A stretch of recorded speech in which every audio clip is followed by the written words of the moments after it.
So,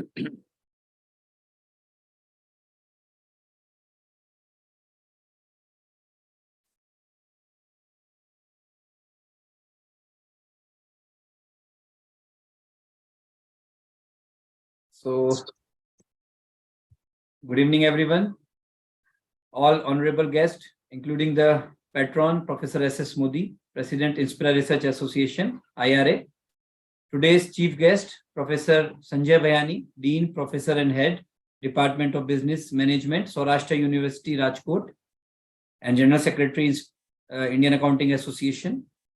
Special guest, Dr. Beatrice Lucia Bizotto, University Center, Unifacest from Brazil. The chairperson of today's session, Professor Anil Mehta, Professor of Management, School of Legal Studies, Banasthali Vidyapeeth, Banasthali, and additional chairperson, Dr. O.P. Gusai, Associate Professor, Department of Commerce, Motilal Nehru College, University of Delhi. I also welcome our eminent keynote speakers of today's technical session, CMA Dr. Kindri Thakkar from Mumbai, Dr. Rajneesh Clare from New Delhi, and the entire team of Inspira Research Association, Jaipur, and team of ASSAM KAZIRANGA University, JORHAT, Assam, and majority of learned participants from all over the country and abroad who have joined the program. I heartily welcome you all for the second day's session on innovative sustainable practices, a global multidisciplinary approach which relates to economics, commerce, management, education, women empowerment, applied science and technology. As you all know that we have all enriched on inaugural day of the international conference, and we have listened to Honorable Professor T.N. Mathur sir, Professor Chai Ching-ten, Professor Anil Mehta, Professor Manvendra Singh Pahwa, Professor Mamta Jain, Professor Enkleda Lulas, and Dr. Meenu Maheshwari, a number of participants from all over the country and abroad. Now I would like to request Dr. Aarti Chopra, Conference Organizing Secretary and Joint Secretary, Inspira Research Association, to invite and welcome our today's guests and resource persons. Dr. Aarti Chopra.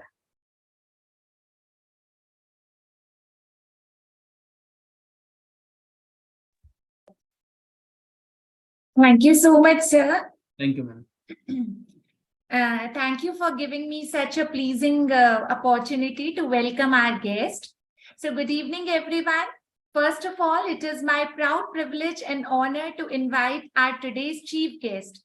We are extremely delighted to have with us today, that is on the second day of this 2 days long virtual international conference on innovative sustainable practices, a multidisciplinary approach, a distinguished academician and a renowned administrator, Professor Sanjay Bhayani, Dean, Professor and Head, Department of Business Management, Saurashtra University, Rajkot, who has graced this occasion as our chief guest today. Sir, we are thrilled to have you here with your presence today. Your impressive record of accomplishments in the academic world precedes you. We deeply admire your outstanding leadership and valuable contributions to the higher education sector. Before inviting Sir to address our participants, I would like to tell the short summary of Sir's academic journey. Professor Sanjay Bhayani, as I told you, is a Dean, Professor and Head at Department of Business Management, Saurashtra University, Rajkot. He is gold medalist in his BCom and MCom. He has completed 4 major research projects funded by UGC, AICTE, and ICSSR. He has attended Ministry of Education, Government of India sponsored Leadership for Academician program at Tata Institute of Social Science, Mumbai, and University of Pennsylvania, USA during the year 2020 and 2021. Sir has been in academics for more than 29 years. He has rendered his services as an expert in various committees of UGC and AICTE and visited various universities and institutes as NAC peer team member. Sir has published many books He has received 6 national awards for excellence in his research work. Sir has worked as an independent director of Rajkot Commodity Exchange, Rajkot, appointed by Forward Marketing Commission, Government of India, Mumbai. He has represented university in various research conferences in USA, UK, UAE, and Singapore, and many other countries. He has chaired many technical sessions in various national and international conferences. His current teachings and research interests include strategy, corporate governance, corporate disclosure, capital market, behavioral finance, and control. Sir, आपके लिए यही कहना चाहूंगी कि खोल दे पंख मेरे कहता है परिंदा, खोल दे पंख मेरे कहता है परिंदा, अभी और उड़ान बाकी है, जमीन नहीं है मंजिल मेरी, जमीन नहीं है मंजिल मेरी, अभी पूरा आसमान बाकी है. With these words, I invite you, sir, I welcome you, sir, on behalf of the organizing committee for addressing our participants. Please, Professor Sanjay Bhayani. Welcome, sir. Professor Bhayani, sir, welcome. Sir, please unmute. Yes, sir. Good afternoon to everybody. Good afternoon. Welcome to all of you on the international conference on the second day, technical sessions. And the title of the conference is Innovative Sustainable Practices. So the title of the conference is rightly selected by the organizer because in a present competitive day, every day we are thinking about of innovations. And for that purpose, one of the very good and popular book written that is on the title of 3-box solution, written by the Vijay Govindarajan, professor of Top Business School, USA. He has given the approach how we can create the innovation in any organization. Every day we are thinking, even being a customer, we want innovative things, new features in the product, in services. So how we can create the innovation for that purpose, that is a very, very interesting book written by the Vijay Govindarajan, and the concept is of 3-box solution. He has suggested 3 things: past, present, and future. So for any organizations, he mentioned they have to forget that past and they have to maintain for the present position and they have to think for the future. If you will think for the future, then and then any organization will be able to create the innovations in any organizations or in any product. If that organization is in a position to create innovative practices, innovative product, definitely they will survive in the future. So this is the theme of the conference. If you are interested, you can read that book, 3-box solution. It's a very interesting book and many things given in that book. So I wish the organizer has selected a very good topic, and I wish all the participants for joining this conference with this new title. And I must congratulate to my elder brother, Professor S.S. Modi sir, and Ravikant Modi, RTG, and his entire team of Inspira in association with KAZIRANGA University, Assam, where my friend is also working as a director. So I congratulate entire team and wish you all the best on this occasion of the opening remarks for the technical session on the day. And thank you for inviting me on this occasion. Thank you. Thank you so much, sir. Thank you.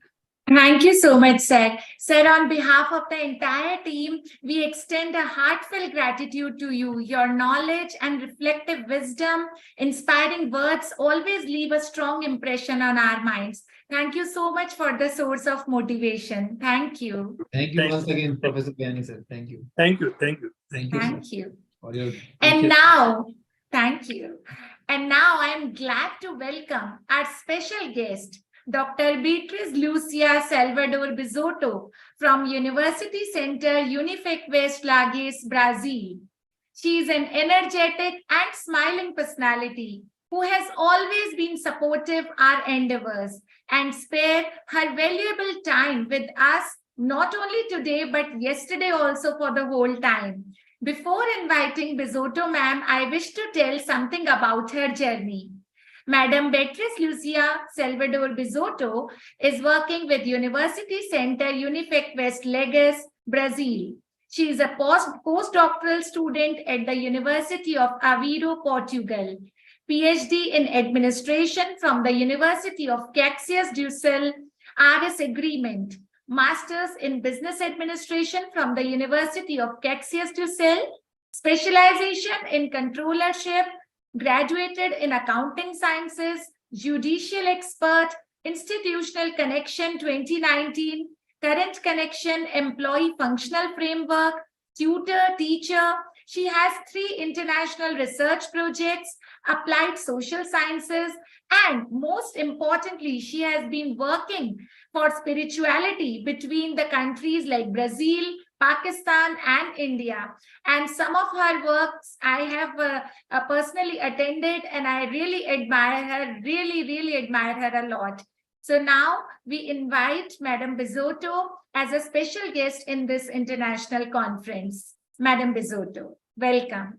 Welcome, Madam Bizotto. Welcome. Good morning from Brazil. Good evening Yes, to ma'am. Good India. morning. Thank you, Dr. Arti Chopra, my dear friend, for your kind words. You are always so kind. Thank you very much. I have the same admiration for you. It is always a great pleasure to be part of Inspira conferences. I would like to thank all the organizers and say that it is always an immense pleasure to share knowledge with my colleagues, with the people who are watching. And I need to congratulate from the bottom of my heart on impeccable organization of this kind of events of Inspira. They are amazing. I would like to thank especially Professor Dr. S.S. Moody, the president of Inspira Association, Professor Dr. Anil Mehta, the vice president, Dr. Ravi Kantimud, Dr. Arti Chopra, my friend, all the other participants, and Dr. Chai Chin Teng, my colleague who is always here too. Thank you for being here, making this event more brilliant. So I would like to talk a little bit about sustainable innovative practices to start this conference. And I would like to wish all the participants all the best in this conference. Sustainable innovation is a strategy that is part of a context where innovation is necessary, but also respecting the environment. This is very important. This makes this a huge challenge, given that the innovative methods used so far were inconsequential and targets of much criticism. That is, it's necessary to adopt an ideal of disruptive innovation, which breaks standards to adopt a new process that really makes sense now. Disruptive innovation is a concept that is taking up space in the business world. Adopting disruptive innovation as a part of a company's strategic planning is one of the ways to maintain a competitive advantage in the market in a healthy and beneficial way. Have you ever imagined creating a process or service so differentiated to the point of being able to destabilize the market and competition, of changing the way society uses a product? To understand a practical example of this concept and start to give you an idea of how it works, we can think of WhatsApp, Spotify, and Netflix. These services have changed the way we communicate, listen to music, and watch series and movies respectively. Changes happen so quickly that we often don't realize how revolutionary they are. We need to stop so quickly that we often don't realize how this is revolutionary. We need to remember what these customs and habits were like before these launches, so that, sorry, we can only then realize how much has changed and how quickly we adapt. The idea is that a technology, product, or service has disruptive and not just evolutionary characteristics. That is, it is not enough to improve something, creating a new version, but to create from scratch and impact the entire way that activity is seen by the industry and the consumer. Because the objective is to disrupt the standards already established in the market. It has to be unpublished, original, and transformative. There are some steps or criteria that need to be followed. For example, accessibility. A disruptive innovation must be accessible, that is, adopted with a certain ease by society in general. This means that its usability must be simple and price must also be within reach a large group. Restrictions on small groups are not transformative enough. Convenience is required. A truly important feature of disruptive innovation is convenience. Products in this category must promote social well-being, solving common problems of people. While the simplicity in this characteristic and also very related to the previous ones. Simplicity is one of the foundations of disruptive innovation, as factors such as design, interface, and handling must be simple and intuitive. Importance of the disruptive innovation in companies is that in the midst of a modern scenario influenced by disruptive innovation, it is still possible to find more traditional companies and even market leaders that avoid innovating for fear or taking risks. Thus, it is very common for investment in these companies to end up being reduced to studying ways to add extra functionality to already consolidated products and services.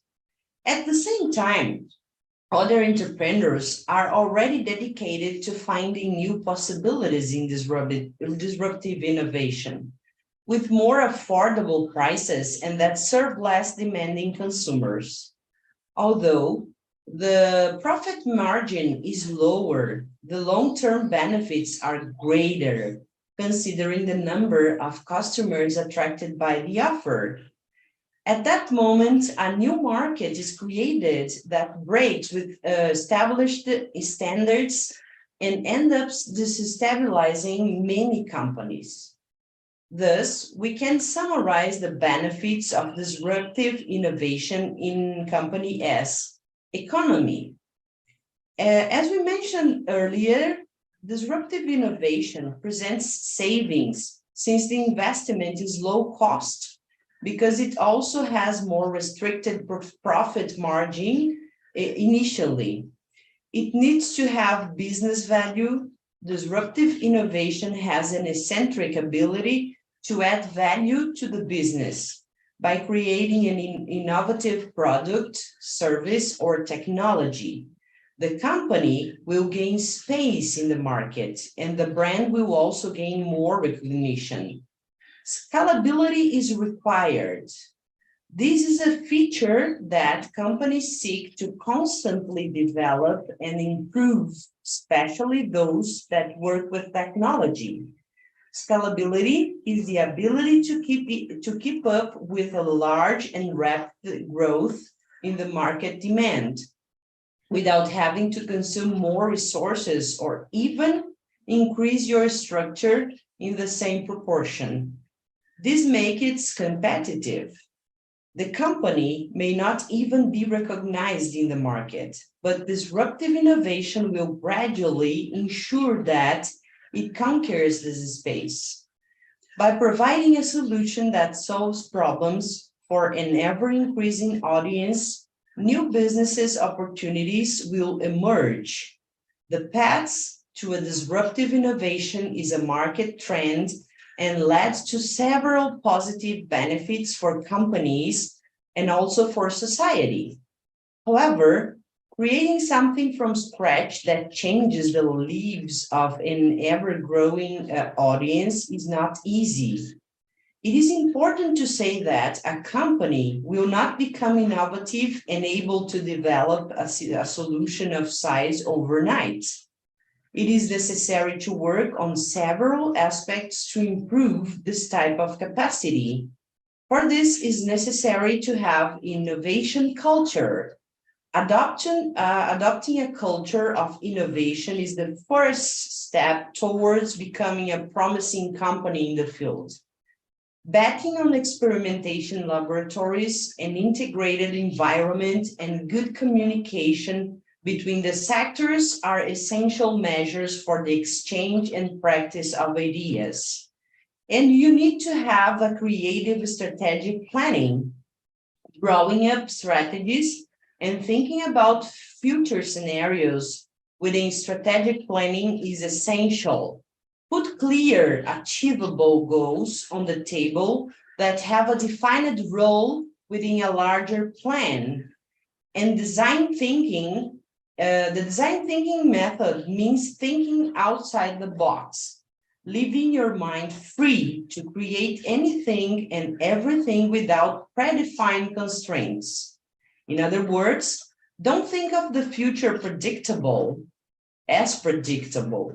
Design countless possibilities that break with the concept of the future we have today.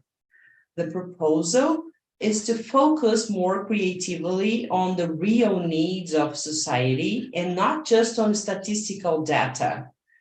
Another very important detail that needs to be observed in companies is whether they are not applying greenwashing. Greenwashing may not be intentional. Some industries may even genuinely believe that their practices are sustainable, even if they are not. Misinformation or lack of understanding can lead to unintentional greenwashing. Additionally, small industries may not have the necessary resources to thoroughly research sustainable practices and may rely on third-party certifications or marketing materials that do not truly reflect their practices.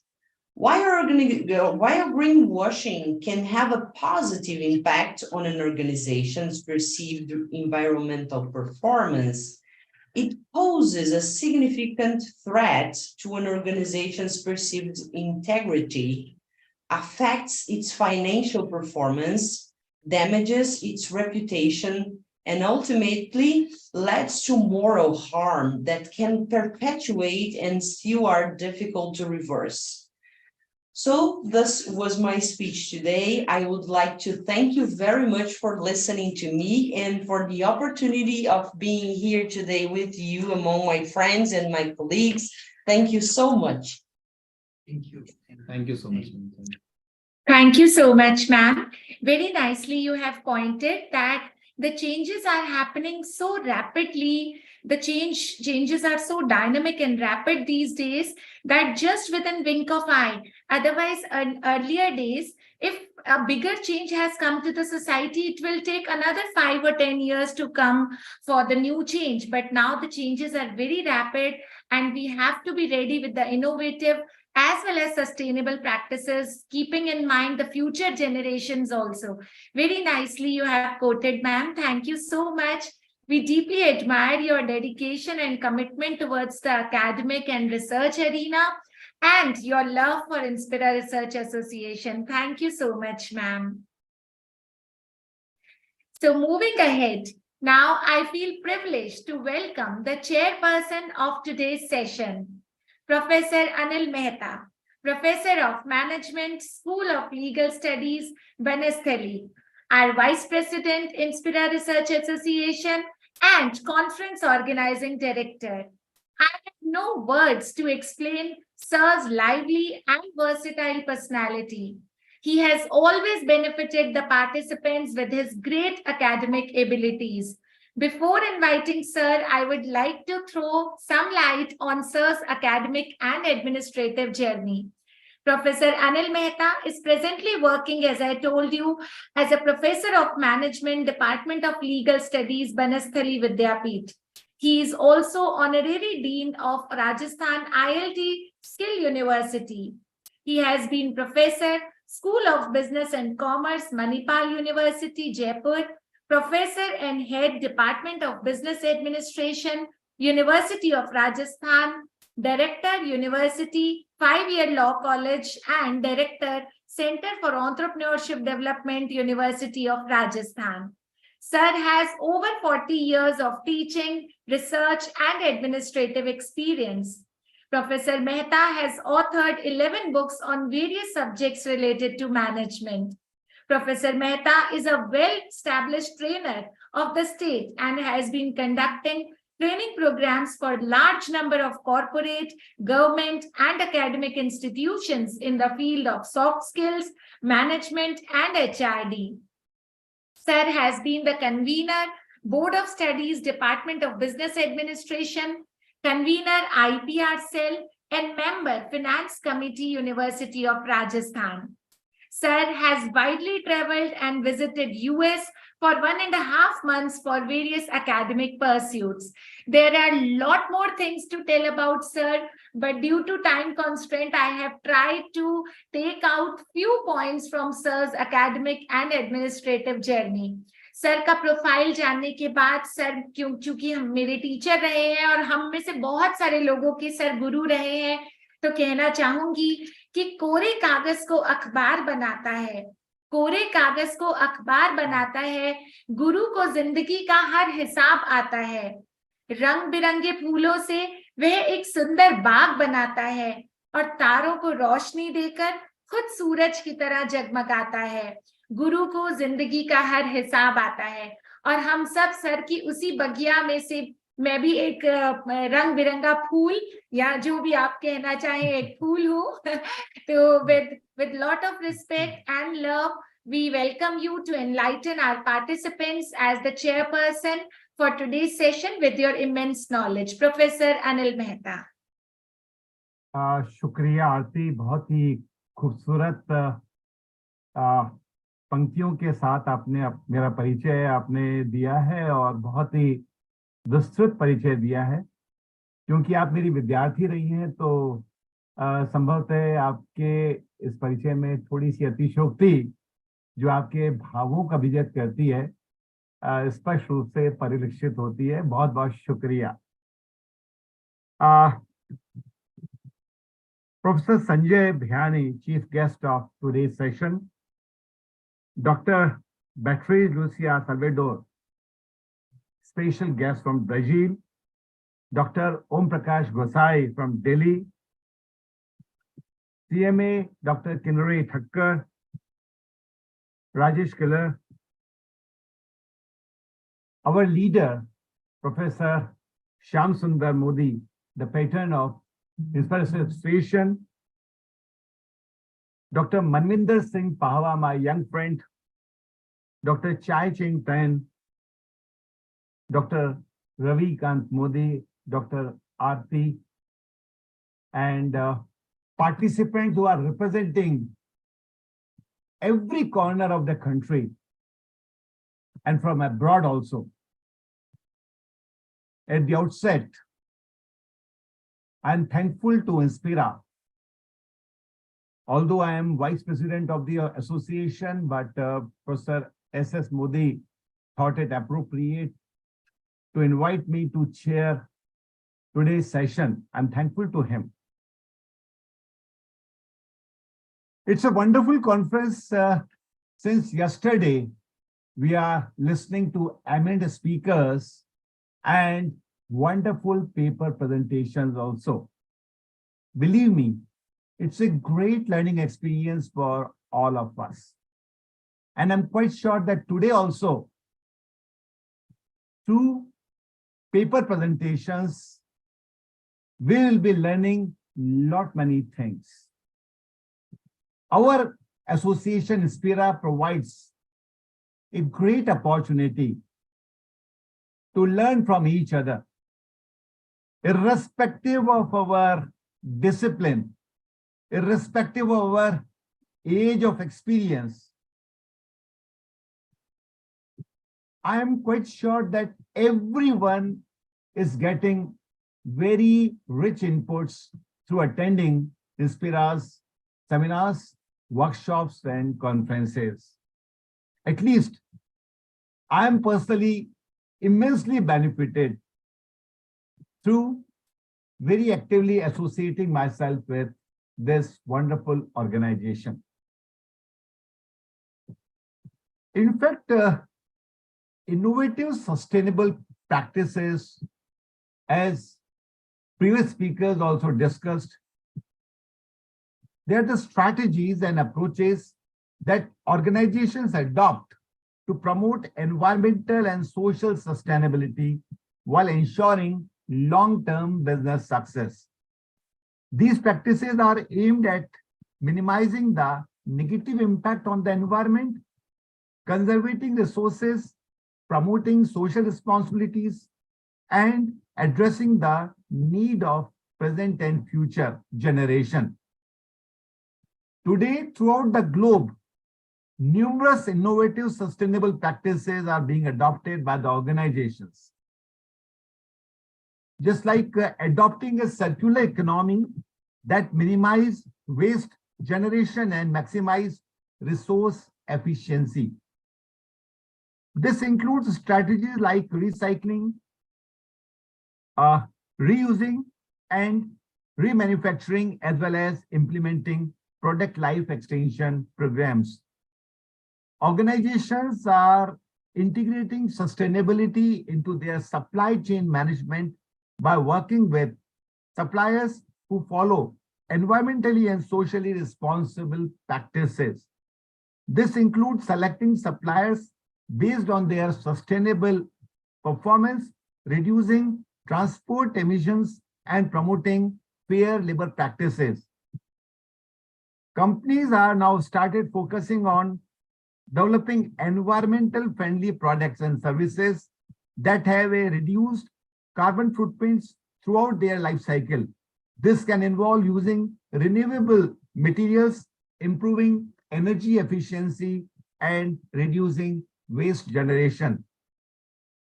Engaging and educating employees about sustainable practices can lead to more environmentally conscious behavior within the organization.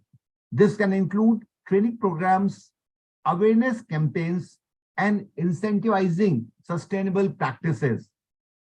Organizations can transition to renewable energy sources such as solar or wind power to reduce reliance on fossil fuels.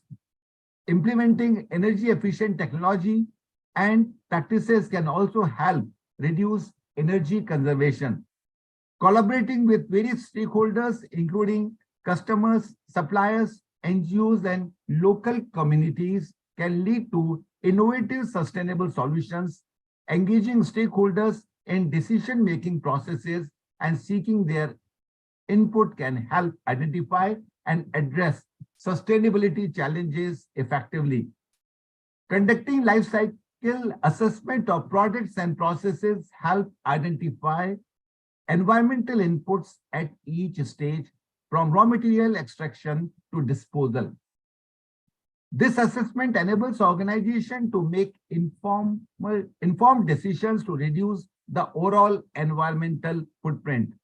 Implementing social impact initiatives such as community development programs, fair trade practices, and philanthropic activities demonstrates a commitment to social responsibility and sustainable development.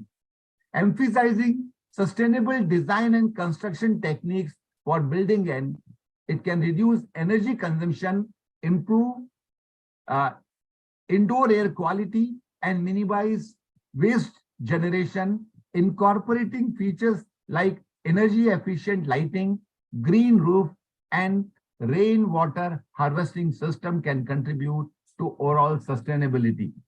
Leveraging data analytics and technology solutions can help organizations identify areas for improvement, optimize resource utilization, and track sustainability performance.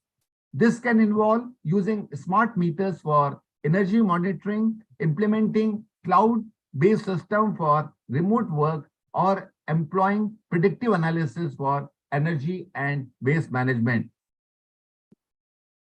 In encouraging remote work and flexible work arrangements can significantly reduce carbon emissions associated with commuting and office energy consumption.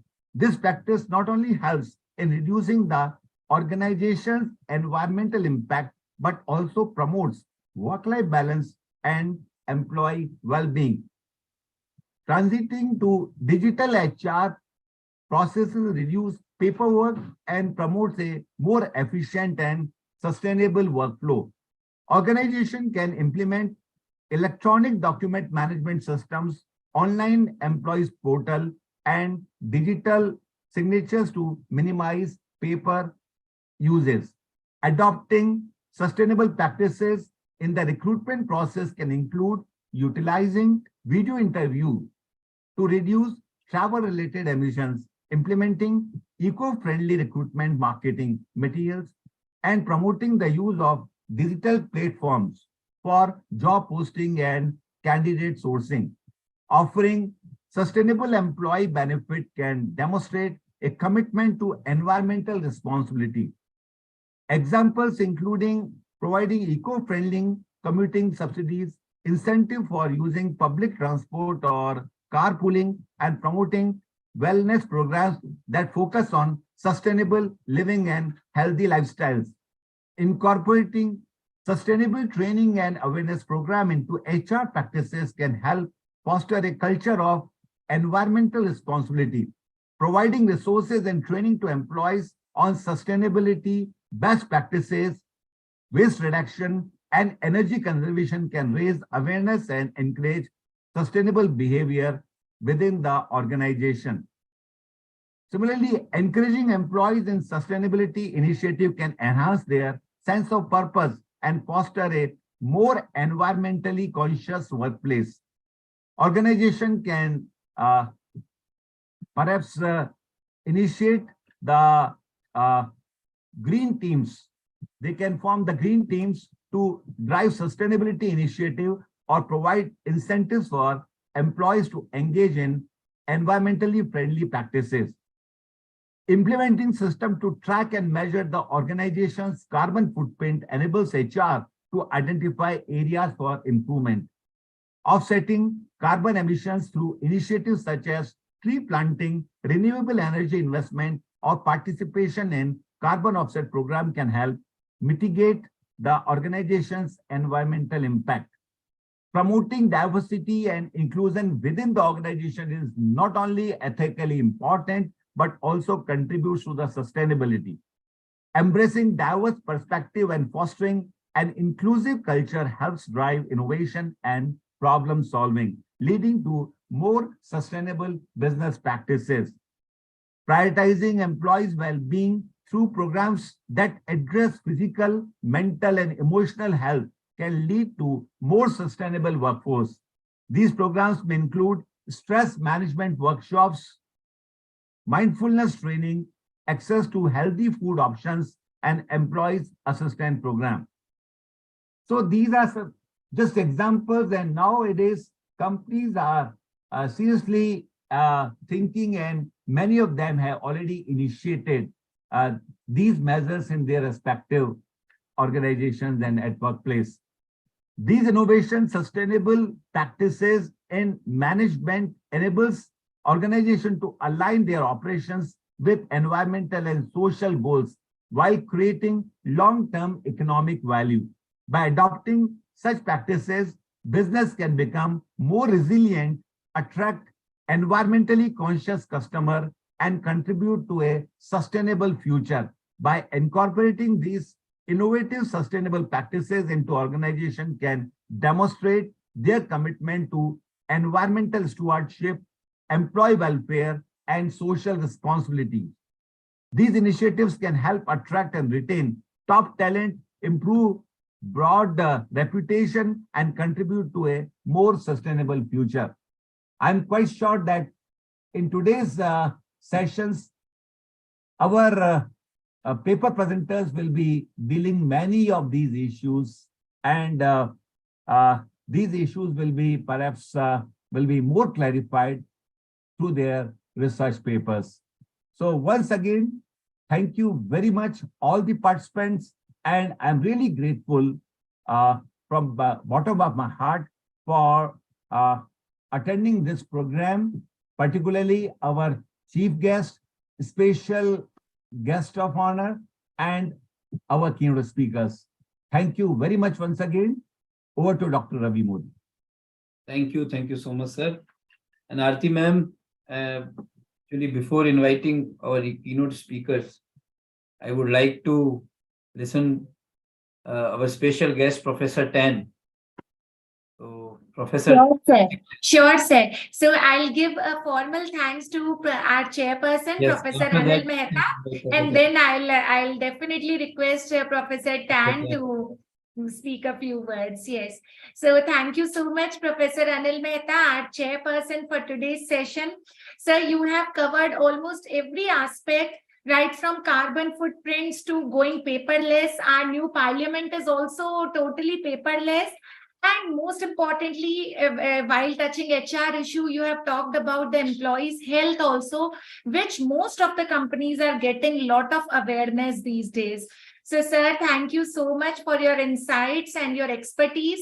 Definitely that must have helped our participants immensely, and we are really grateful for all your efforts. We hope this conference will be a pleasing experience for you, and we are looking forward for your continued support and guidance in future also. Thank you so much for being there with us, sir. Thank you. Thank you.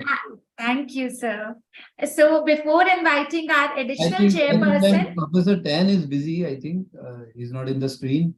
So we can Okay. invite our additional chairperson, Dr. Okay. Professor sir. Okay, sir. So now he's there. So Okay. Please ask him if is. Before inviting, We will invite Okay. him later. No problem. so I think we'll. Professor Tan, are you free to talk to our participants for a few minutes? Yeah. Anything? Yes. I'm lovely to talk. Yeah. Sorry for that. I was engaged with. No congratulations to the second day's presentation. And yesterday we have 40 plus presenters, and the paper was excellent.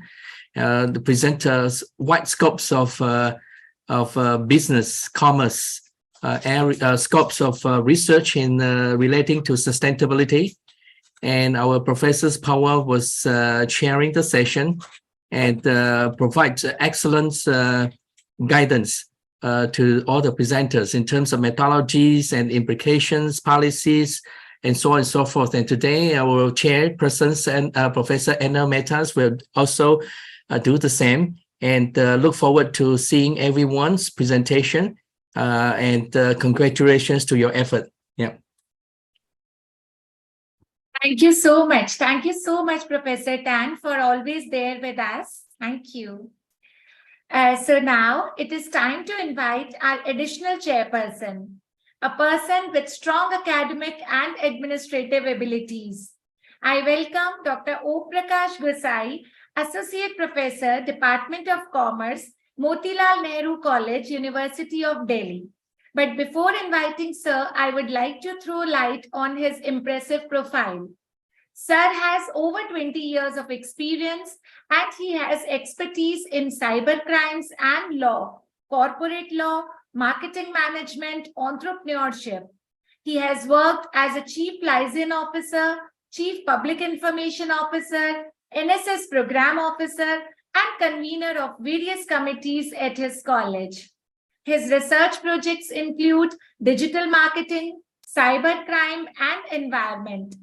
Sir has attended winter school at IIM Ahmedabad. Sir has been selected as an Associate Research Fellow at Indian Institute of Advanced Sciences. Sir has authored many books. Recent book is Concept Building Approach to Cyber Crimes and Cyber Laws. That is a very, very burning issue, I must say. And Sir has been elected as the executive member of Indian Accounting Association. Sir, we are really glad to have you here with us as an additional chairperson. Welcome, sir. We request you to address our participants. Dr. O.P. Gosai. Thank you, Dr. Aarti Chopra, ma'am. Am I audible? Yes, sir, you are audible. Welcome, sir. हाँ, तो सभी का धन्यवाद.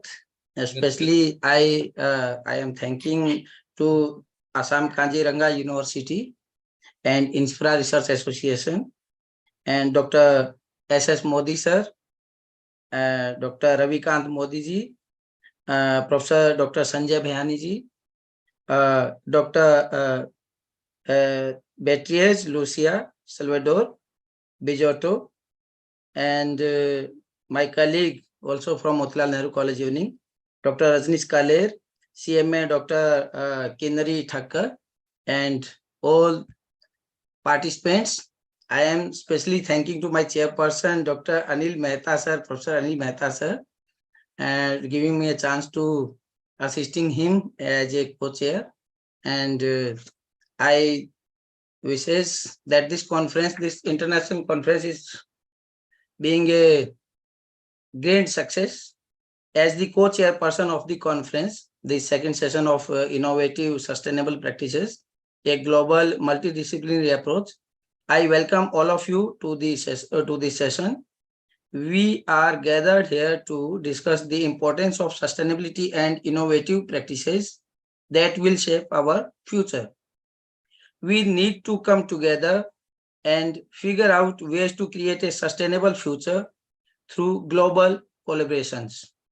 We need to think beyond our own perspectives and consider every angle from economic, environmental, and social perspectives. We need to come up with innovative ideas that can help us reduce our carbon footprint, conserve resources, and provide access to clean energy for everyone. I am confident that working together can reach our goal and create a more sustainable future for all. We have a great lineup of, I think, more than 44 speakers that will be talking about the importance of sustainable practices in the global context and how we can ensure that these practices are implemented and maintained in the future. Our goal is to create an environment where everyone can share their experiences and ideas. They ultimately come away with a better understanding of how we can use innovative, sustainable practices to create a more sustainable world. I am confident that this session will provide an excellent platform for open dialogue and fruitful discussion to help us advance in our mission. Thanking you, thanking my chairperson, Dr. Professor Anil Mehta sir, for innovative ideas and your energetic address. And I am waiting for other speakers, presenters, papers also. And I am waiting for my dear colleague Rajnish Kaler also, and as a keynote speaker. Thanks a lot. Thanks everyone. Thank you.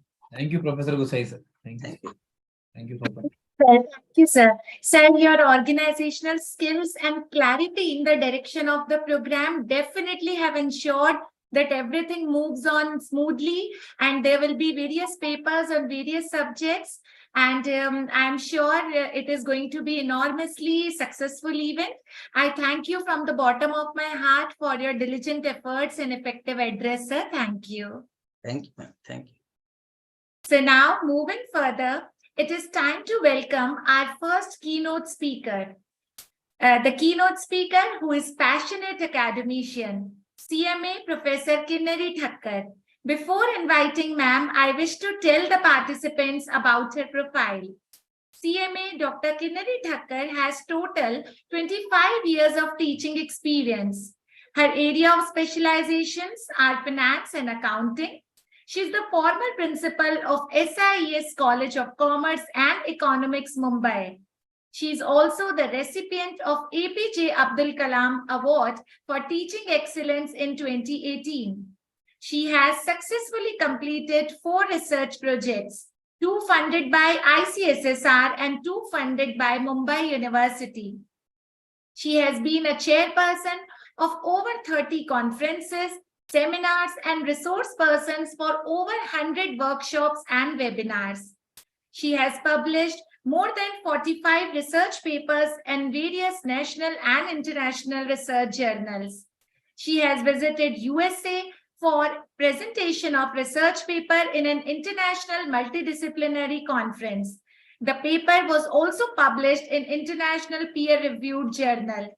Ma'am has co-authored 6 books in the subject of accountancy and finance and organized 4 international conferences and 6 faculty development programs. Ma'am, it is quite impressive. On behalf of the organizing committee, we welcome you, ma'am, with great pleasure. Please go ahead with your keynote address. The participants are waiting. Thank you. Namaste. Good evening to all the dignitaries. I think everybody has taken the names individually. So, I will just tell that I'm really happy to be here and share my views on the most important and the most relevant theme, which is sustainable.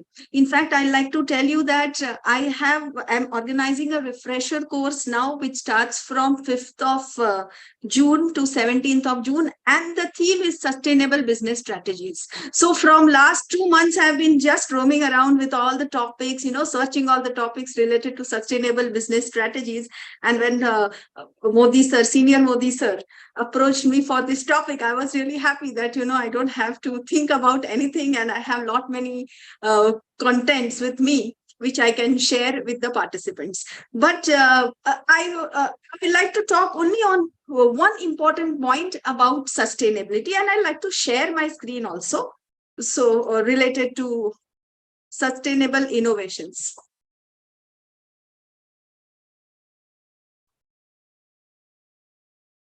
I hope the screen is visible. Yeah.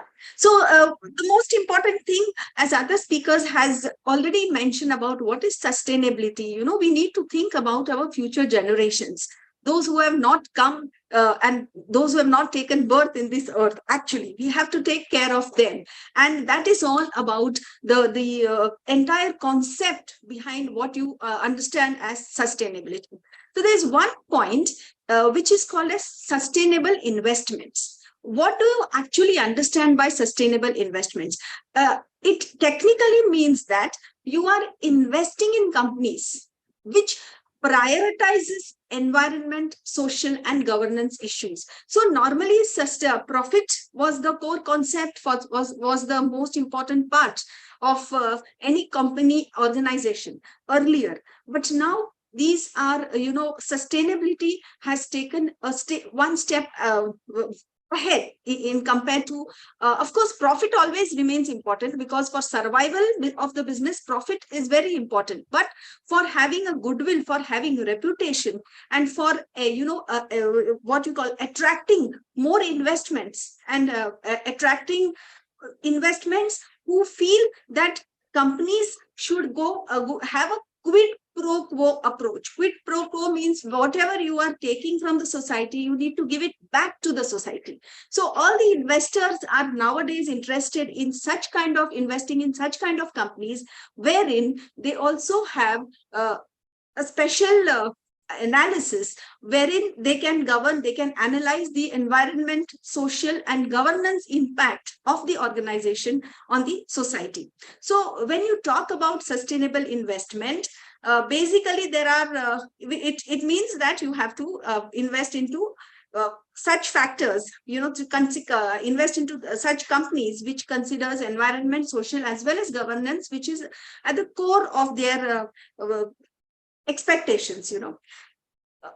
all knows that what is the benefit. It will have the benefit that the organization, we are improving the society, the governance factors ensures that the conduct of the business is beneficial for the society at large.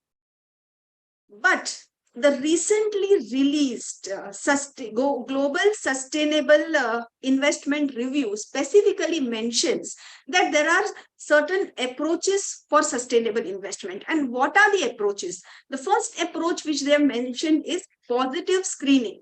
That is best in class or positive screening. What do you understand by that?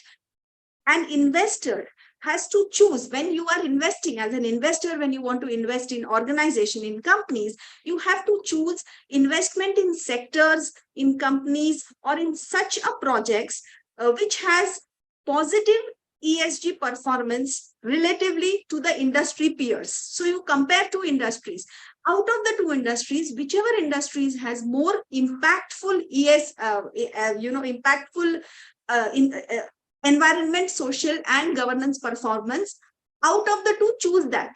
So that is one criteria of choosing your investment. So here what I'm discussing is how do you decide which kind of companies you should invest in. And that criteria of decision, there are 5 to 6 criteria which has been identified and which has been released by the recent review, Sustainable Investment Research Review. So the first criteria is, do not see what is their market capitalization, do not see what is their net profit, gross profit, do not see what is the returns which they are giving you. Instead of that, you also analyze what is the ESG performance. There has to be one index. Like we have so many indexes, you have so many decisions in criteria for making decisions, various ratio analysis. So one of the important ratio should be ESG performance. And any company where performance is relatively better than the peers, select that company for investment. So you are promoting more sustainability. You are encouraging the companies to invest in ESG so that you are saving the environment, protecting the environment. The second criteria is negative screening. Negative screening means you ensure that you are not engaging or not investing in companies which produces or which is engaged in activities like production activities such as tobacco, fossil fuels production. Okay, so if you encourage more and more investment in such companies which is a fossil fuel production, they are actually polluting the environment. That means you are also indirectly taking part, you are participating in polluting the environment. So the second criteria is negative screening. So either these are the various criteria.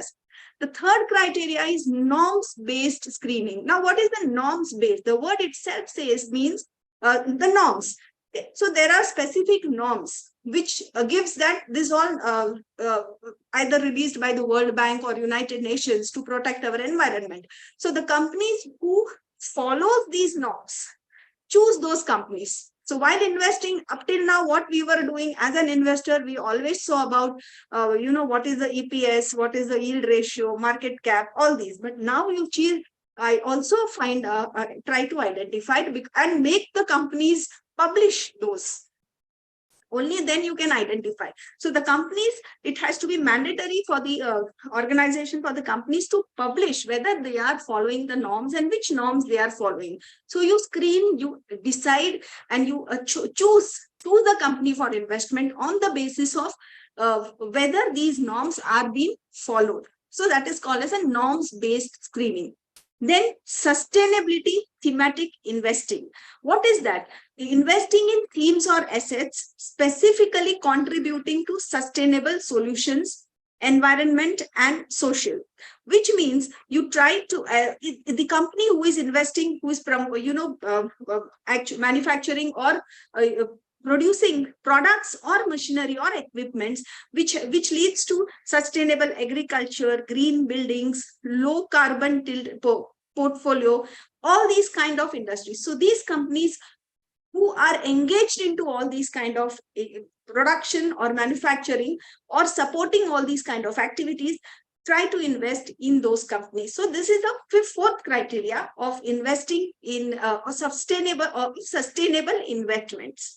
Again, I'll tell you what are we discussing here is sustainability, and we are deciding about how to choose an investment organization wherein we have to invest. So the criteria which are released, we are discussing on that. And I think the last criteria will be corporate engagement and shareholder action. Most of the decisions are made by the board of directors in the board meetings, and which are later on discussed or which are later on conveyed to the shareholder. So that should not be the criteria. There has to be an interaction and engagement of shareholders. So every time shareholders also should insist that they believe more in the organization going for sustainable kind of investments and producing and trying to expand their business using sustainable methods, sustainable mode, and then that interaction should become also very important for identifying whether the companies are taking opinion of their shareholders, and the shareholders are also supporting sustainability more rather than destroying the environment. So that is the last criteria for selecting any organization for making investment. I think this was the core point, which, because many other speakers have covered important topics related to sustainability, but I found that this was something which I could add up upon more in the repository of whatever talks have been done till now since the last 2 days.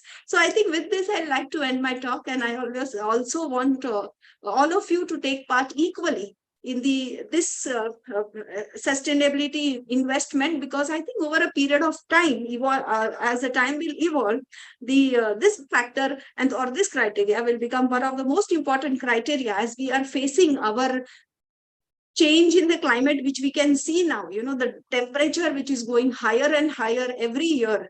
So this is all it's because of the environment which we are destroying over a period of time. So as a responsible citizen, it is our duty to take care of this, and therefore it is our duty to understand what do you mean by sustainable investment and also support the sustainable investment decision making.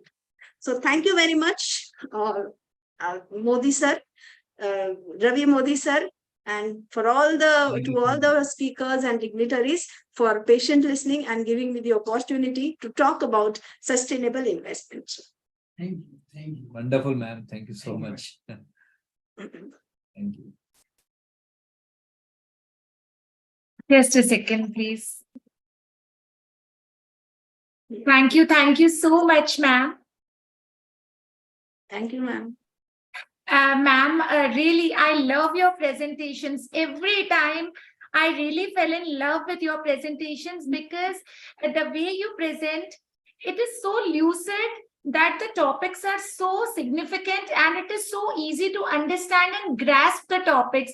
So nicely you always present, ma'am. I'm really loving your way of presentation. Thank you so much.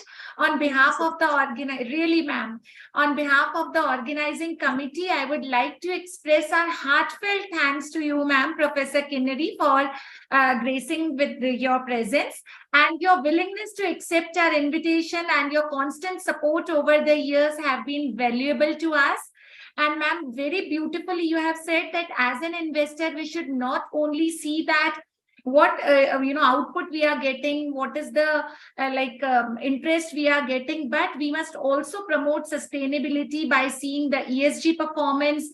It is a kind of green investment, I must say that, we must see that what actually company is doing with our money. So we must know that when we are investing, what actually company is going to do with our money. So that will really add up to the sustainability. Thank you so much for letting us know. Thank you. Thank you. Thank you, everyone. So now it is time to welcome our second keynote speaker, Dr. Rajneesh Clare, Associate Professor, Department of Commerce, Motilal Nehru College, University of Delhi. Before inviting Dr. Rajneesh Clare as a keynote speaker, I would like to speak a few words about him. Sir has presented various papers in various countries as UAE, Thailand, and many more, and received Best Paper Presenter awards there. Sir has completed research projects on reservations in public schools in Delhi and financial innovations for small and medium enterprises and startups. Both seem to be very, very interesting topics. Sir has over 20 research papers in UGC Care, Scopus, and various national and international journals. So we are really glad to have you here, sir. Thank you so much for accepting our invitation as the keynote speaker. So we welcome Dr. Rajneesh Clare, Associate Professor, Department of Commerce, Motilal Nehru College, University of Delhi. Dr. Rajneesh. Welcome, Professor Rajneesh Clare. Sir, please. We are very happy to collaborate with you, sir. And same here, sir. I must thanks to Dr. Ashok Kumar from Jain Haranvas University, who introduced you with Inspira Research Association. So thank you so much, sir, for sparing your precious time, sir. Thank you.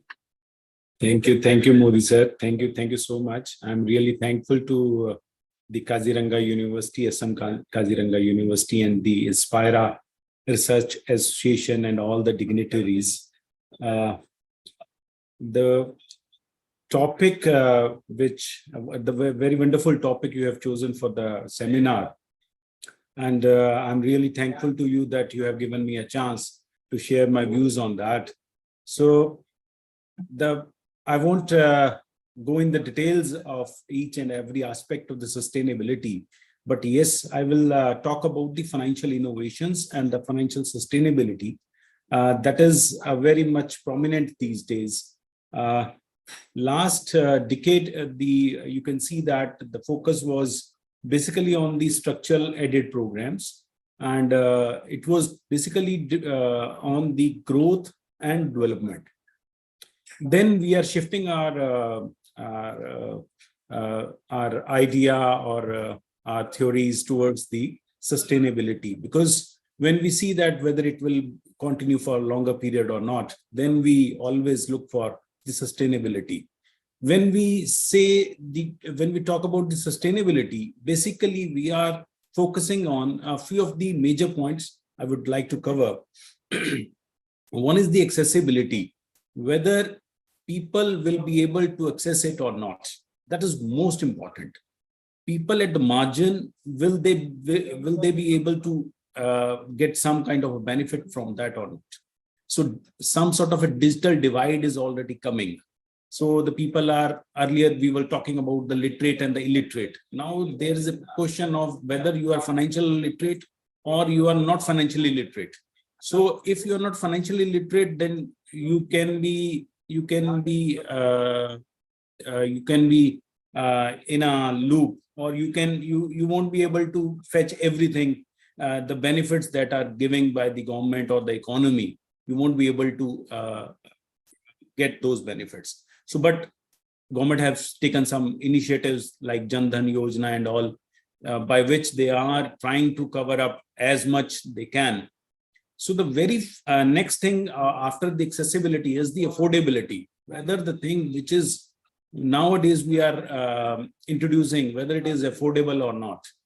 Affordability decides whether you will be able to take the benefit or not. So if it is not affordable for the rural people, say people are living in the urban area, but they are poor. So the level of the people over there will be as a urban people, but they are poor, so they won't be able to get all the benefits. So then the third point, which is very prominent, that is adaptability, whether the people are ready to adapt it or not. Resilience towards the new innovation is there or not.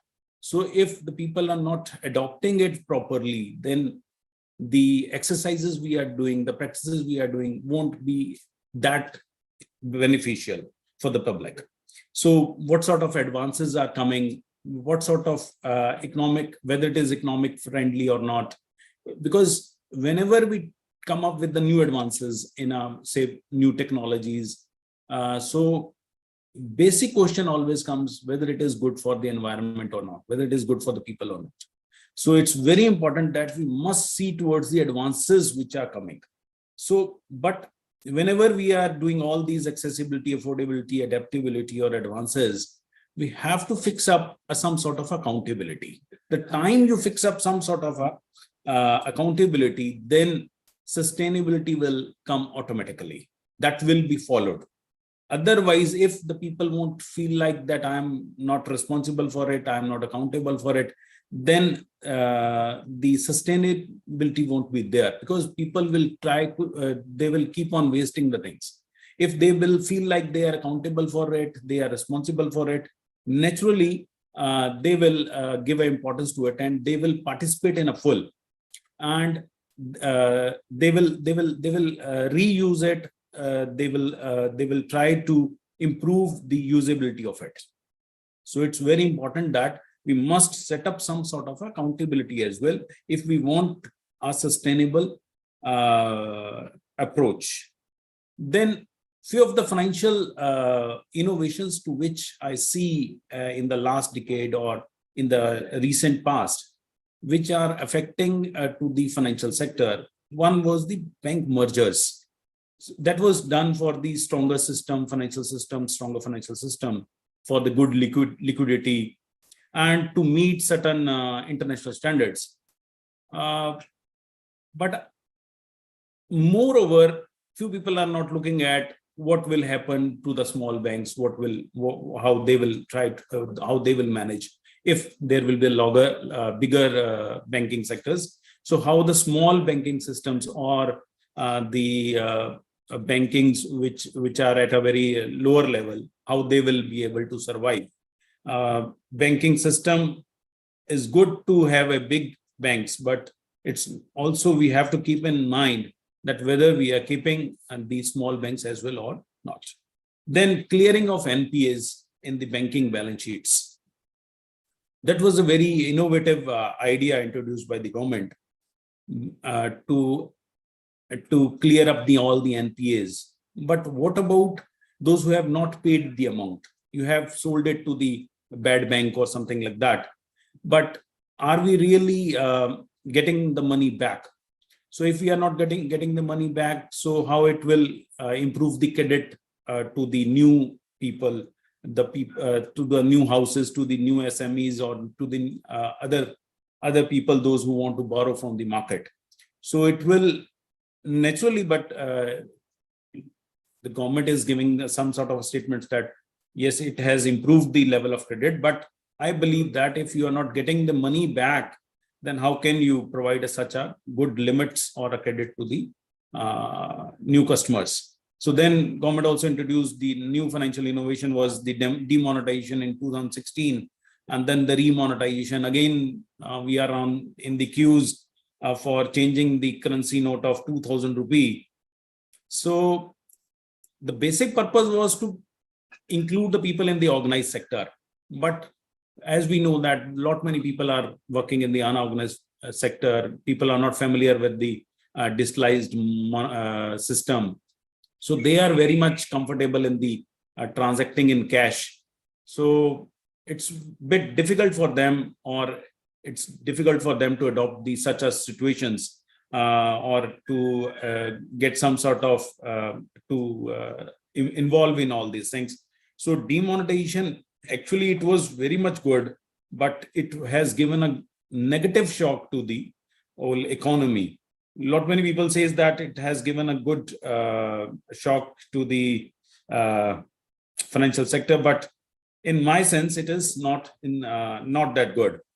So then we have initiated for the digital finance as well, in which we have introduced the UPI system, where the payment system is becoming 24/7, 365 a days.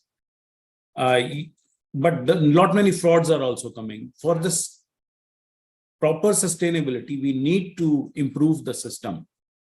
Yes, these systems are providing good platforms whereby many people are coming up for the investment, say investment platforms, new platforms are coming.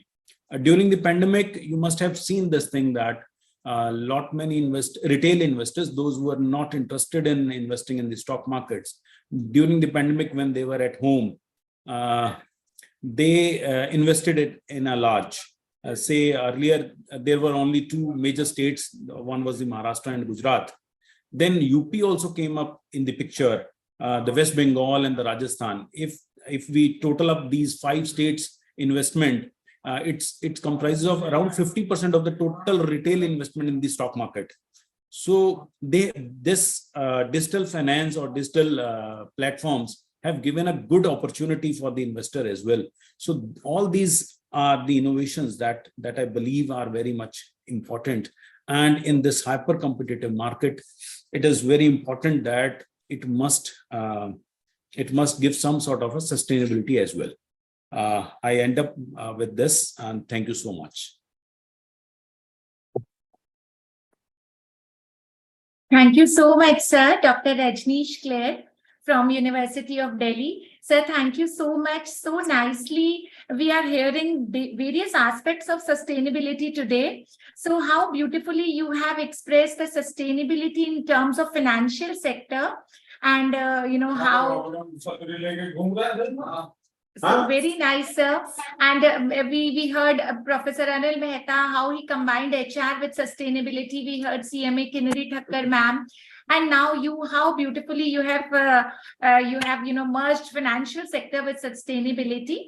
And we have to see sustainability in all the sectors, in all the areas, if we want a sustainability in overall, the scenario, overall world. Thank you so much for your insights and expertise, sir.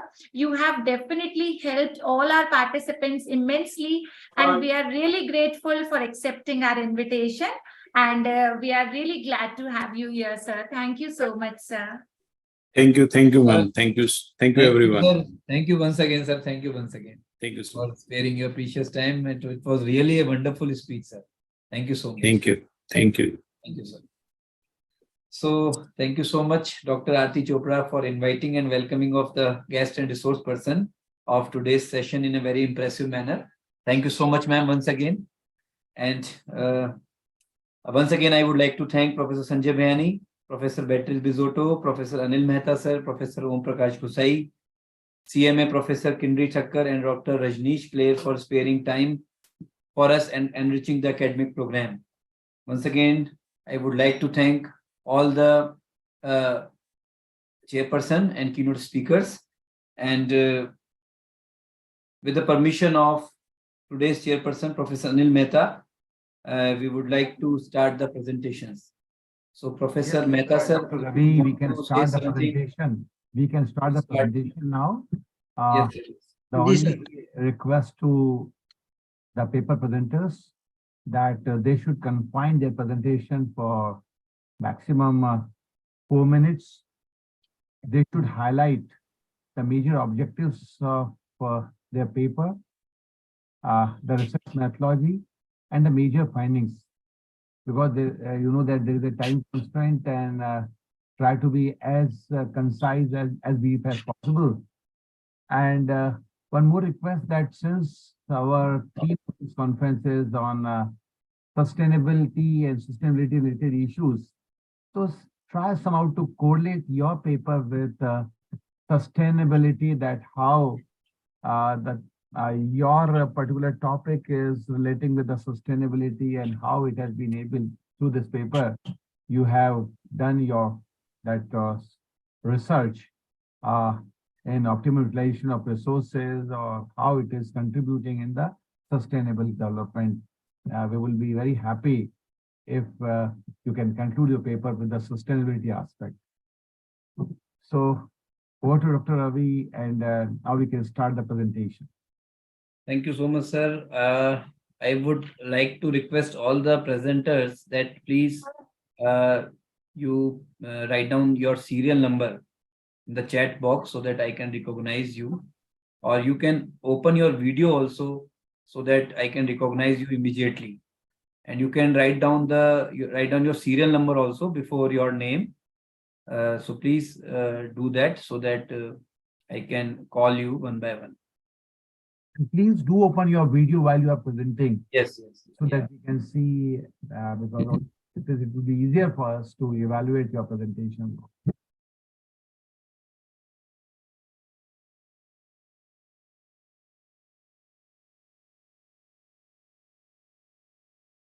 So the first participant, first presenter is serial number 4, Sanskriti Ahuja. She is the student of St. Mary's College from Hyderabad. Please, Sanskriti, please unmute. And please start your video also. I'm really happy that Dr. Pava is also with us. He's an expert in the field of research methodology. And yesterday I was very carefully listening his comments. So it would be Professor Pava sir is really all the participants, if in between, if Dr. Pava can provide his valuable inputs also in between. Professor Pava, please, we would also like to listen your comments before starting presentations. Please unmute, sir. Dr. Pava will give his comments in between also, just after. You are there now, so my comments I have learned from you only, sir. While you are there, I think it will be more than sufficient. I know that how. With your permission, I will definitely, wheresoever required, will definitely do the needful, sir. Will try to do my best, sir. Yeah. Thank you, sir. Thank you. And thanks, Raviji, for this opportunity. Surely will do that.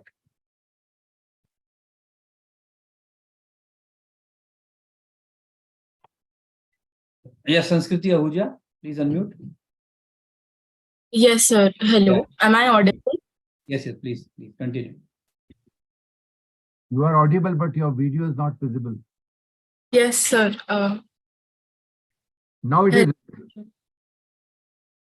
Hello, everyone. I hope I'm audible and visible. Yeah. Good evening, everyone. I would like to take the honor of thanking everyone for having me and giving me this opportunity to present here on this platform. Can I start by screen sharing? Yes, you can. Dr. Ravi, allow her to share her screen.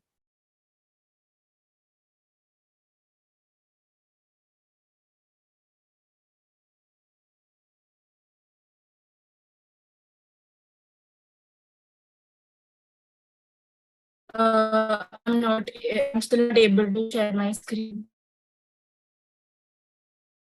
Raviji, allow her to share her screen. Yeah, please, just wait.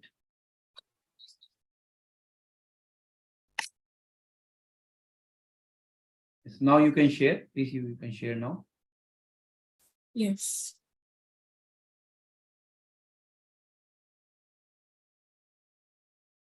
Is my screen visible? Yes, your screen is visible. You have made the Word file, I think. You are presenting your paper. It's a PowerPoint presentation. My PowerPoint presentation is being shared. Please put it on the full slide mode then. 1 minute. This is a Word file, so not PowerPoint presentation. Okay, I think just a minute. Yeah, I think you have opened a different file. Yeah. Different file, I think. Yeah. You have opened your paper, research paper, I think. 1 minute, sir. You may close it and start your presentation, the PowerPoint presentation. Or should I call you next? Okay, sir, I don't mind that. Okay. It'll save time. So just be ready for the next presentation. The next presenter is serial number 11, Ankita, PhD scholar.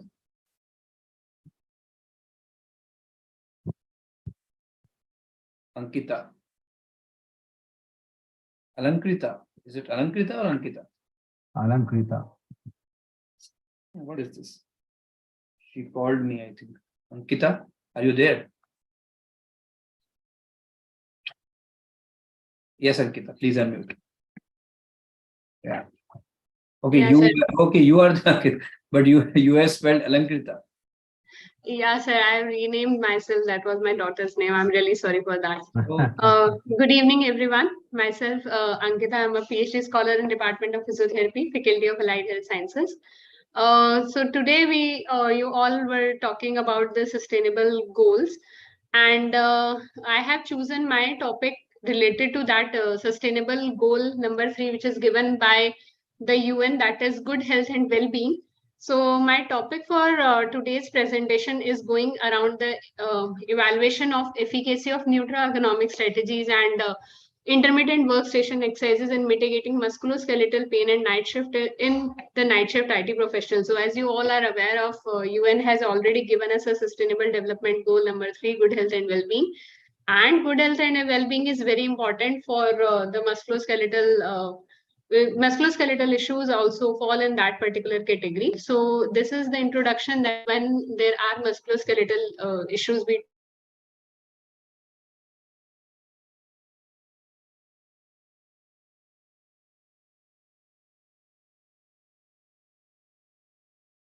lower and upper spinal pains, muscle, and due to long all sitting hours, because of all these things, this thing happened.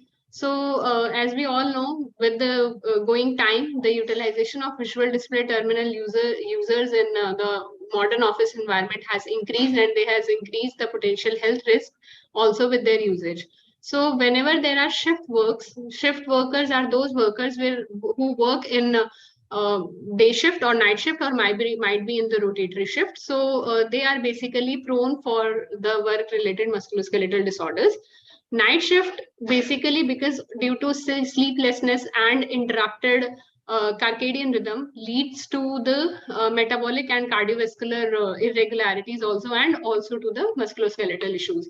So keeping all these things in mind, we aimed the study to examine if there is any effect of neuro-ergonomic strategies and workstation exercises on musculoskeletal disorders in computer professionals who are working in night shift as measured by coronal musculoskeletal questionnaire. So objective, again, like the first keynote speaker was saying, that there has to be a sustainable thing which which can be given to the people for implementation. So objective was the study to make a good strategic plan, which we can make it available for all the workers who are working in night shift to implement in their own routines.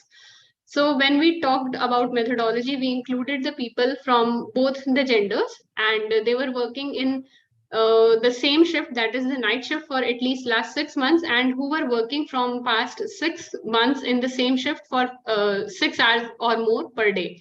So IT professionals who were suffering from chronic illness, except the occupation related, who has underwent any major surgery, or the part-time workers having visual problems or post-traumatic stress disorders, any other deformities, paralysis, were excluded from the study. The people were randomized, blinded by research unrelated measurement.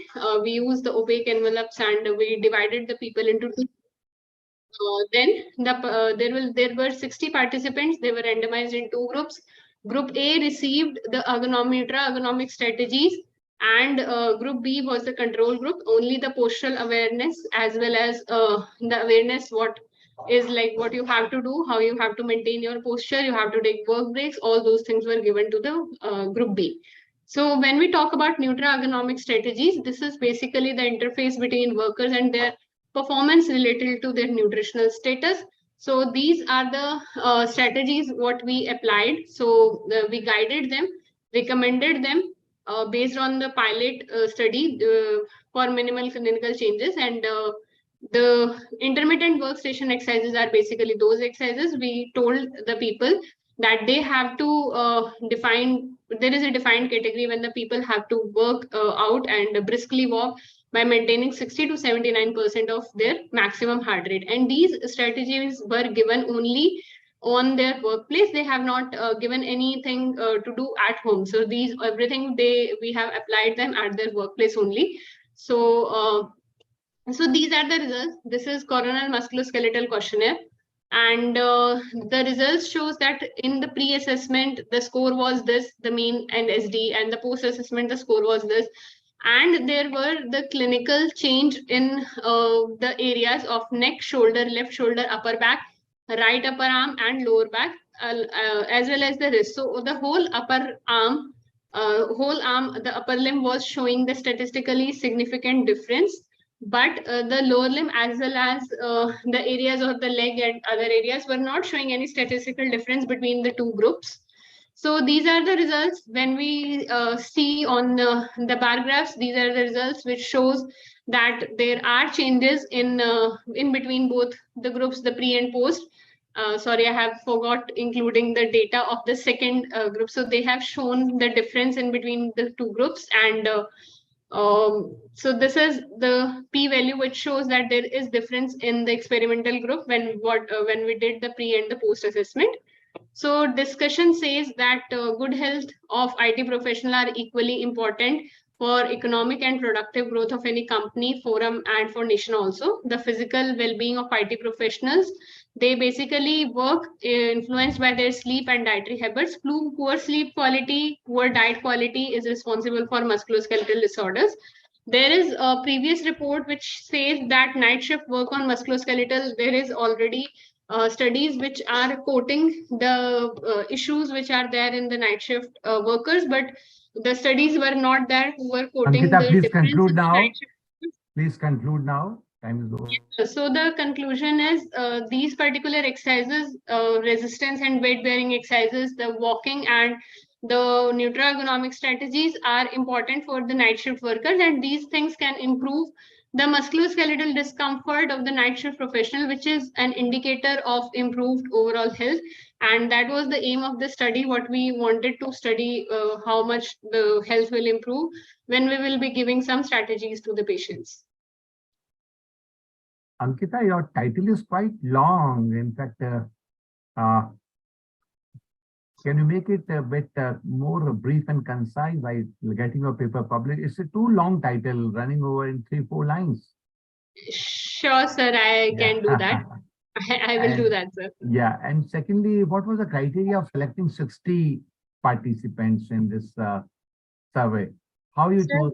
Sir, this was I have mentioned the inclusion criteria. We included the people who are working in night shift from last 6 months and who are at least working for 6 hours. Sir, I collected the data from Canva.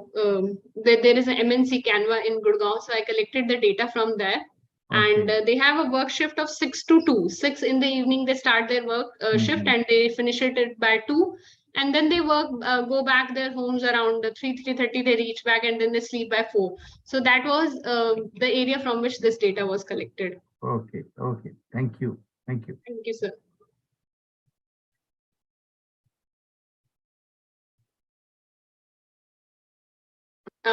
Thank you so much. Thank you, everyone. Thank you so much, Ankita ji. The next presenter is serial number 6, Farheen Praveen, faculty in home science from Cuttack, Odisha. Please unmute, Farheen Praveen. Yes, sir. I will call you after this. Sir, I would like to share my screen. Yes, please share.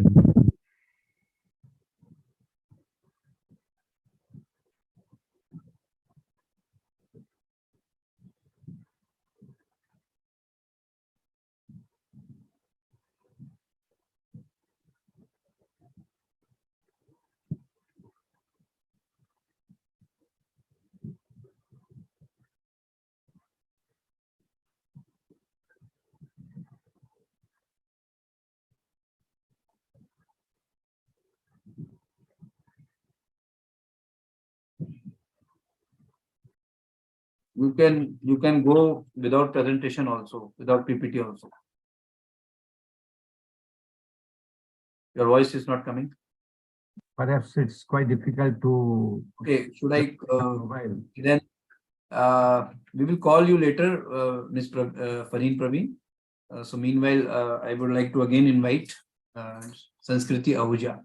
Please unmute Ms. Sanskriti. Yeah, please. Yeah. Hi, sir. 1 minute, I'll share my screen first. Is my screen visible? Is the Word document, is the PPT visible? Your screen is coming. Yeah, it's visible now. Please start. Okay.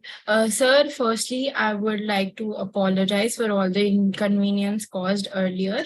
And I would like to take the opportunity to thank everyone for this wonderful event. So my project is basically on the study of performance of the BFSI stocks in the BSE. So the Indian sector is one of the most fast growing sectors, and it has various, by sectors like BFSI, pharma, FMCG, etc. So this study aims to evaluate the performance of the BFSI companies in the Indian stock market. So with the focus of identifying the best investments and to help the investors identify which is the best company to invest, this is the analysis.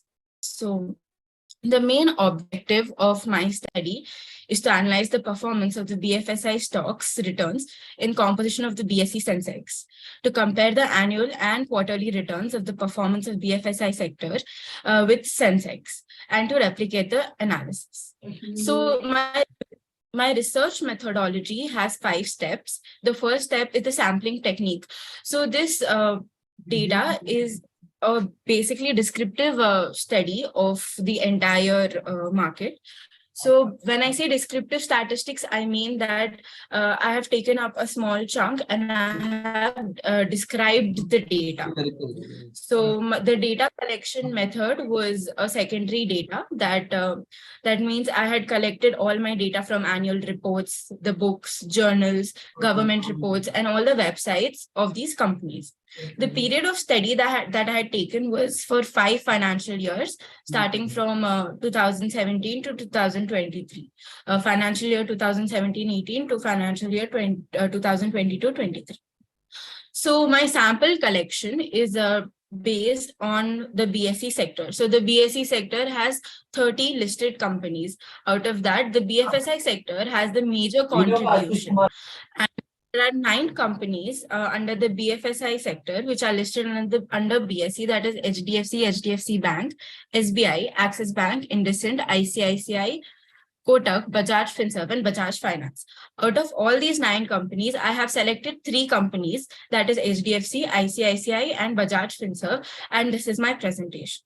So the tools used are returns, mean, standard deviation, and beta. So as we go further into the data analysis, I'll be explaining each one of them.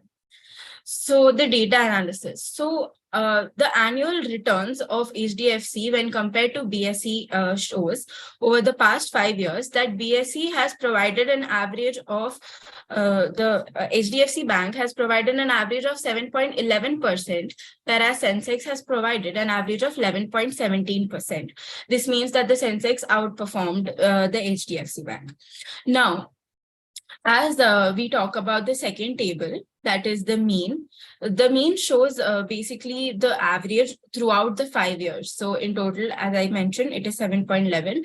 And the standard deviation shows the how far it is from the mean. So the standard deviation is 8.82, which is less compared to Sensex. And the beta shows the volatility of the stocks. So how volatile is it? If the volatility is more than 1, it means that the stock is way volatile where compared to the market. Whereas here, HDFC provides a beta of 0.15, which means it is less than the moderate levels. So after all this analysis, we understand that HDFC has provided a return which is positive throughout, but then it is very low compared to Sensex, compared to the returns provided by Sensex. So if an investor wants to invest in HDFC, he will be a very risk-averse investor who usually takes very less risk and is, he should have to be very careful and considerate about the investment goals and diversification before making any investment decisions. The second company is ICICI. So the annual return analysis of ICICI Bank, and I've compared it to Sensex. So the average provided by ICICI is 21.52, whereas Sensex is 11.17. The standard deviation is very high, that is 22.59, where compared to Sensex, that is 9.16. So there is data that lies very far from the mean. So as we can see in the first table, that 2021, was very volatile in the sense the beta was very high. There is a lot of volatility. As we can see, the beta is 1.30. And as mentioned earlier, if the beta is above 1.1, it is assumed that it is understood that the market is very volatile. The stock is very volatile while compared to the market. So an investor who has a high risk tolerance and who is expecting high returns and is ready to take high risk should consider ICICI Bank as a potential investment option. As with many investment decisions, it is important for him to consider the factors such as diversification, investment goal, and risk tolerance.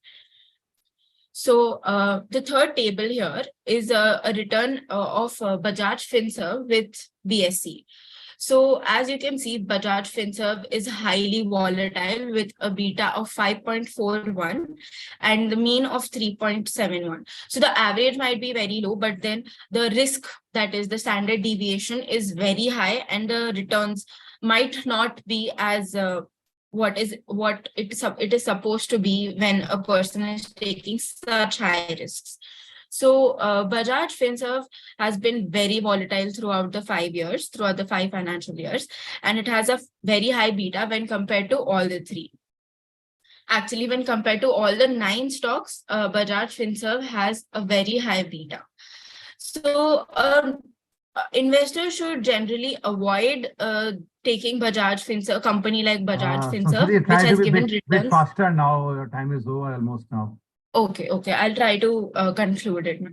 So the beta provided is very high, and a person who takes such a risk will not get such returns back. So this stock is comparatively it is supposed to be neglected by the investors.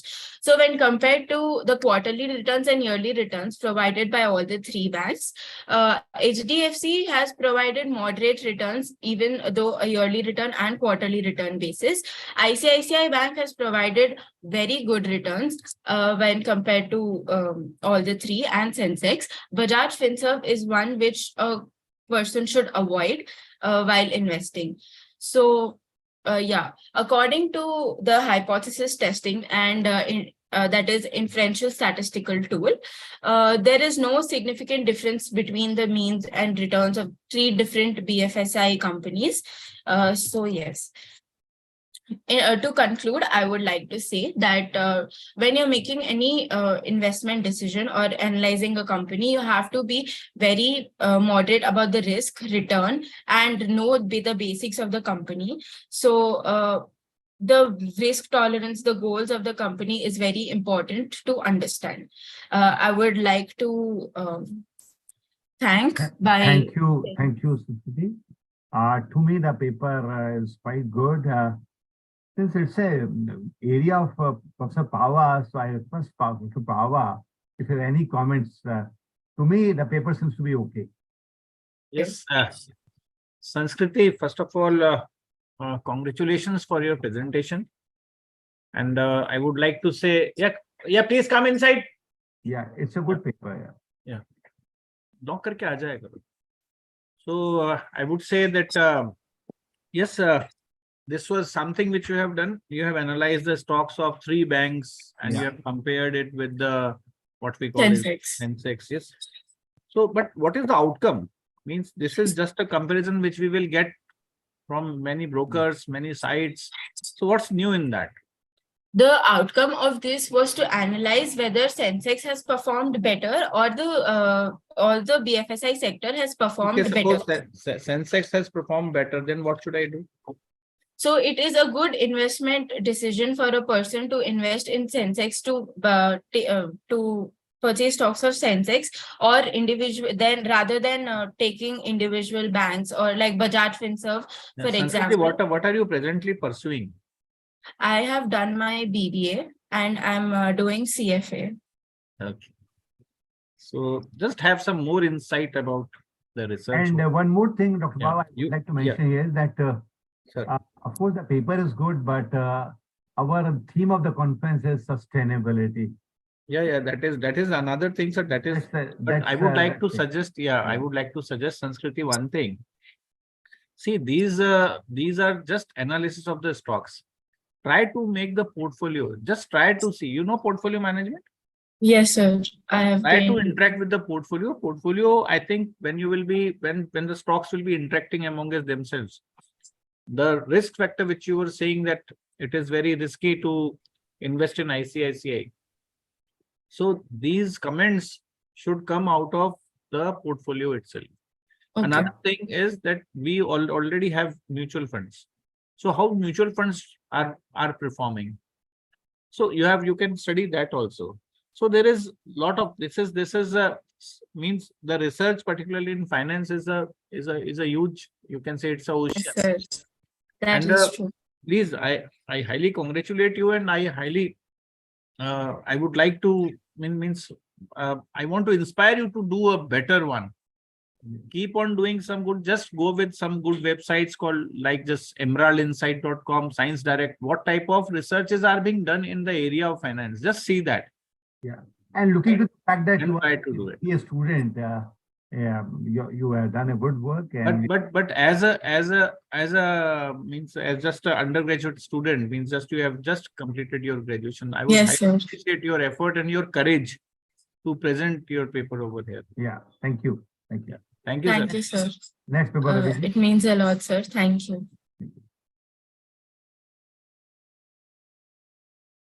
Thank you. Thank you, Mr. Thank you, Professor Pava, sir. Thank you so much. And serial number 7. Serial number 7. Mamta Jagdish Meghnani, research scholar from Mumbai. Please unmute. Mamta Meghnani, please unmute. Are you there? Please unmute. Hello. Yes, please continue. I'm there, but can I just get some time, sir? Actually, due to the technical issue, it's not getting connected through the laptop, sir. Okay, No no problem. No problem. We can I take will up the call next you later. paper. Yes, sir. The serial number 7, Abhijit Hake, research student from Pune. Yes, please unmute, Mr. Abhijit. Yeah, please. Hi, sir. Can you hear me? Yes, please continue.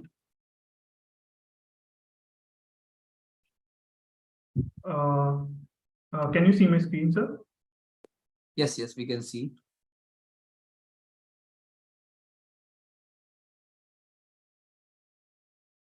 Please start. Yes.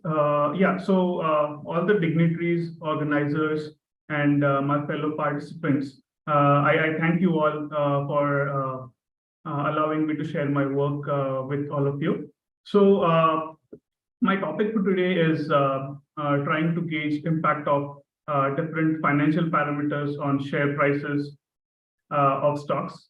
So this study is being focused on IT services names and banking sector companies listed on NSE. So this is my overall plan for today. Just to introduce the topic, we know the stock market plays an important role in the economy by facilitating the capital allocation and wealth creation for the participants. Just comparing India to global countries, only 5 to 6% of Indian population invest in direct stocks versus 13% in China, 33% in UK, and 55% in US. So of course, that's huge runway for higher participation in India. With that, a lot of retail participation will happen, and the need for right techniques and tools to gauge and predict the stock prices would be very important. So fundamental analysis in that part is a very important tool for investors to assess the intrinsic value of stocks. And by focusing on fundamentals, they can make long-term investment decisions and bank on solid foundations. So for our study, we look at essentially 3 types of fundamental parameters. One is a growth parameter, which we look at earnings per share and book value per share. We feel all of the company's growth through its leverage, through its operating leverage and financing leverage, will show up in earnings per share over time. And that is a very important parameter which should impact share prices. We look at return parameters because return is very important for shareholders. So dividend per share, we look at ROA and ROCE, return on asset and return on capital employed. It is very important for a company to duly manage their capital, and thus return on whatever capital they employed becomes important and a very important driver of stock prices. And the third, valuation parameters, valuation being very important. If we are paying more than intrinsic value, it's very difficult to make money on those stocks. So looking for comfortable valuations, both on PE as well as EV/EBITDA, remains critical for stock performance, and that's why that's included in our study. In terms of sector exposure, we focused on banking and IT sector for our study, given their heavyweights in the Nifty index, Nifty being a benchmark for overall stock markets in India, is highly tracked and is very important. Banks and financials have almost 38% weightage in Nifty, and IT services have 13% weightage in Nifty. Together, both these sectors have more than 50% weight in Nifty, which covers almost more than 50% of Nifty. So essentially, our objectives of my study is to find out different financial parameters which are used in fundamental analysis, then to measure relationship between financial parameters and what their impact is on market price of shares, and to examine significant difference in the current market prices of shares between IT service companies and banking services companies, banking companies. This is a literature review where we have seen researchers work on this topic, and they find out return on equity, book value per share, and price to earning ratio and market cap are significant drivers of stock price movements, while dividend yield and market price show weaker associations. So talking about the research methodology, we've collected secondary data from company filings, NEC, BSE websites, and few other websites such as Stockage and Trendline, which have a consensus of broker estimates for dividend per share, earnings per share, and price to earnings and EV to EBITDA. So that's where we get a consensus of all the broker estimates, which the broker worked intensively with the companies, talking to them, and they have their financial models modeling the future growth for all of these parameters, which we think is an important future-looking parameter which is included. So we've taken monthly data commencing from January till December for last almost 12 years. And in terms of universe for IT, we have looked at Nifty IT index, which have 10 companies, and Nifty banking index, which is Bank Nifty, which have 12 index. We've used a sample selection criteria of market capitalization more than 500 billion rupees. We think that bigger companies are more stable, they're more well covered, they have less volatility, and smaller companies are more volatile, and they could run on news rather than fundamental parameters. That's why a filter of 500 billion rupee, and we have selected 5 IT companies and 6 banking companies for a study. So my null hypothesis is current market price does not depend on change in fundamental parameters, and the variables for study would be the dependent variable is my current market price, the share prices of the stocks, and the predictor variables, which are independent variables, like I discussed earlier, are dividend per share, earnings per share, book value per share, price to earnings, EV to EBITDA, ROCE, and ROA. So for IT services companies, when we did a multiple regression for the dependent variables and the independent variables, there is very high correlation, and there is R square of almost 0.97 for IT services companies, p-value of 0.00, which is evident that a null hypothesis is rejected. And we can conclude that the market price is dependent on change in fundamental parameters. I have noted down the the coefficients of all the parameters and the model for predicting the share prices based on our. Please conclude now. Please conclude. Yes. So, we have both I've done this work both on IT services and banking companies. Both there is very significant association, p-value of 0. I've created these models which I have used and tried to predict the stock prices. I've got a mean absolute percentage error of 19% for IT services and 18% for banking companies.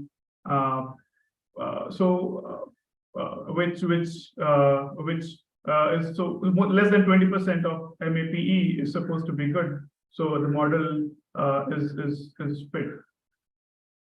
So yeah. Yeah.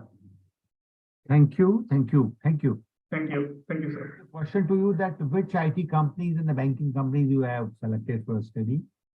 Yes, for IT services, I've selected TCS, Infosys, Tech Mahindra, Wipro, HCL Tech. Okay. For banking, I have selected HDFC, Axis Bank, Kotak Mahindra Bank, SBI, and Punjab National Bank. So all the top companies you have selected? All the top companies, yes. Except the PNB, I don't know. Yeah. Right. So only one company from the public sector, that is PNB. And SBI. SBI also. Okay, fine. It was a good presentation, good paper. Thank you. Thank you.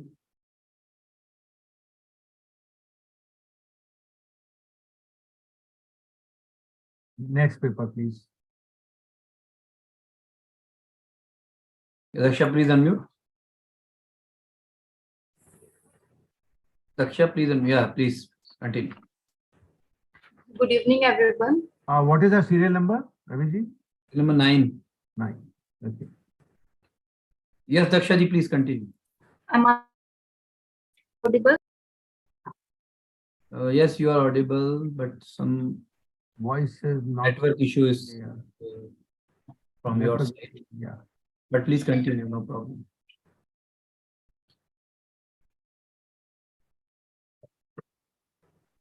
First of all, I am very glad to be the part of this event. My screen is visible. Yes, it is. So the topic I'm going to present today is part of my research work. And the topic is green innovation and entrepreneurship by utilizing a natural fiber blend under the guidance of Dr. Minu Srivastava. The main objective of my study is to improve the color fastness properties in terms of washing and light of the developed blend fabric, and the fabric is developed by the mixture of organic cotton and banana in the ratio of 50-50. Firstly is the introduction. As we all know, the majority of the banana waste is produced from the pseudo stem, which produce high quality of fiber, high strength, lightweight, low elongation, strong moisture absorptions, and have antibacterial or anti-UV properties. And organic cotton composed of hollow fibers that are naturally soft, breathable, and absorbent. And as the present trend throughout the world is shifting toward the use of eco-friendly and biodegradable commodities, and the demand of natural dyes is increasing day by day, as a result of interest in the use of natural dyes in the fabric coloration has been growing. So by the keeping all this point in mind, the researcher tried to impart all this property in a fabric and develop the blend fabric dyed with the natural dyes to improve the color fastness properties in terms of wash and light of the fabric. So the material and methods. First one is the procurement of the raw material. For the dyeing of a fabric, natural according to 30% weight of the fabric. And for the mordanting, Punica grantum, also known as pomegranate, 10% concentration according to the weight of fabric is used, and a pre-mordanting method is used in this study. And the fabric, a blend of organic cotton and banana was used. So first one, the fabric is treated with the mordant to increase their dyeing uptake. So here is the procedure. Take 10% mordant powder, 1:40 material liquor ratio in a beaker, then place it in a water at a room temperature and soak it overnight. After soaking, the solution was strained in a bathtub. First, soak the fabric samples for 5 minutes in a plain water for soaking of the water, and then the pre-soaked sample was once more immersed for an hour at room temperature the mordant solution. The samples were removed from the solution after an hour, and the throw squeezed and dry in the shade. Next one is the treatment of modern treated fabric with the dye. Now the modern treated fabric is going with the dye. The procedure is the modern treated samples were pre-soaked for 5 minutes. The water is heated to 40 degrees Celsius. Material liquor ratio is 1:100. Add selected concentration as we selected 30% concentration of the extracted dye material to the dye bath. Maintain the Celsius to the dye at the previously soaked samples. Gradually increase the temperature 40 minutes between the 60 and 80 degrees Celsius. The materials with the dye was removed from the dye and thoroughly rinsed by performing 4 to 5 water changes, so the excess amount of dye will be released, and the samples was then dried in shade.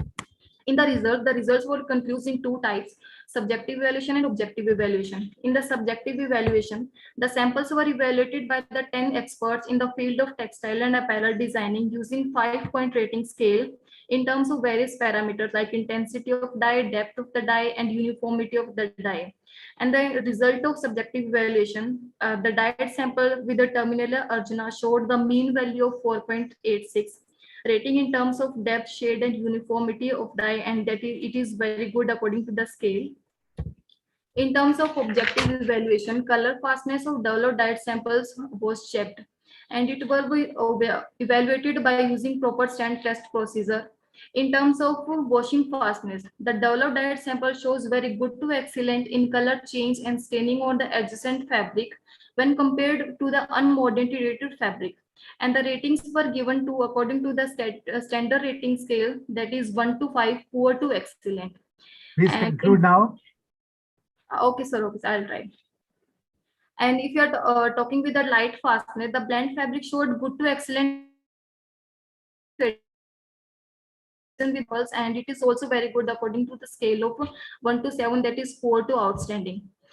And the conclusion of the study was the fabric dyed with the terminalia Arjuna demonstrated very good color fastness to the wash and light in the study with the presence of Punica grantum as a mordant, which is natural mordant, and showed the fabric blend of organic cotton and banana produced great results in terms of improvement in color and has a good scope of use in textile sectors, or one can also use it for the development of textile products like shirts, bed covers, or table cover, also kurtis, and also. And these are the references, and thank you. Indeed, it was an experimental research-based paper, and I'm sure that whatever your conclusions are, they will be quite useful for those who are in this industry. So thank you. Thank you, sir. Please.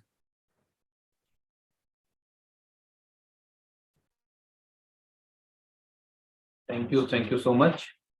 The next presenter is at serial number 10, Ashpreet Kaur, research scholar from Punjab. Ashpreet, please unmute.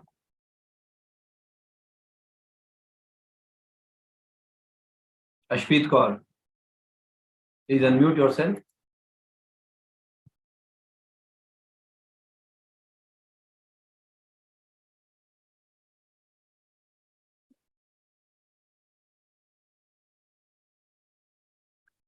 Ashpreet Kaur.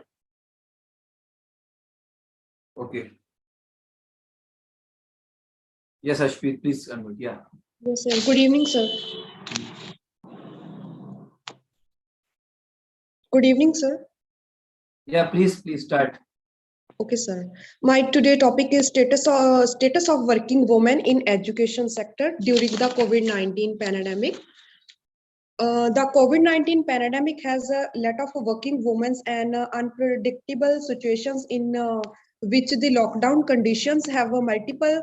The shift from the conversations in online academic strategies, the relationship were altered with the aid of using the avoidance of direct touch with the others and some of the implications like intellectual and physical fitness.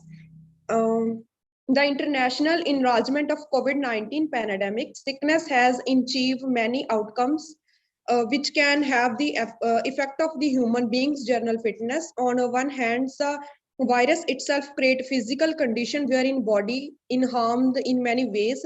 It is also given rises human feelings together with the fear. Indeed, the latest research approximately the mental effect of the pandemic sickness on overall populations and growth of the growth. Primary days and 1/3 of a week lockdown has been found. Further, the more tensions has been associated in inspired sleep in lot of the research. On the alternative hand, the social conditions have modified because of the sickness and the following queries. The people affected with the diseases find the challenging to fight their way to health and associations.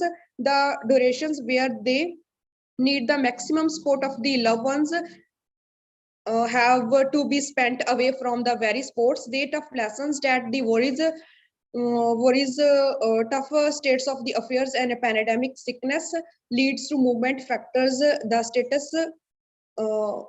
status of teaching and sources. The primary objectives are objectives to prevent the youngsters having to face such different situations. They lay out teaching techniques has teaching techniques to produce a primary based on mixed online strategies and the improvement. It is also essential to analyze the virtual complicators, the working women and school student process, given they have regular been able to function as a bridge and faculty of teaching and learning techniques. The impact of COVID-19 pandemic at the learning process. The implementations of online and learning online in a primary achieved through the use of the WhatsApp utility in the attentions that on common working women and school students or their parents has their utility on every gadgets. Please conclude now. Please conclude. Okay, sir.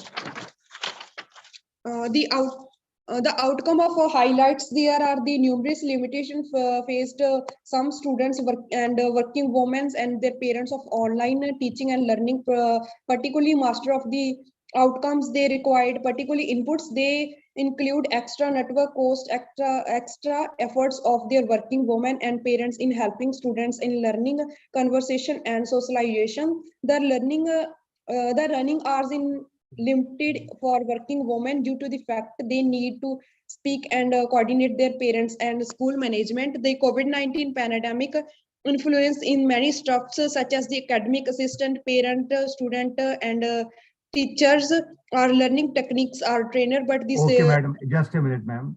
I just want to know that whether it's a descriptive or the theoretical paper or your studies based on certain collection of the primary data. And if it is so, then what was the objective and how you proceeded for the research methodology? It appears that it is more of a descriptive paper. Is it based on some research?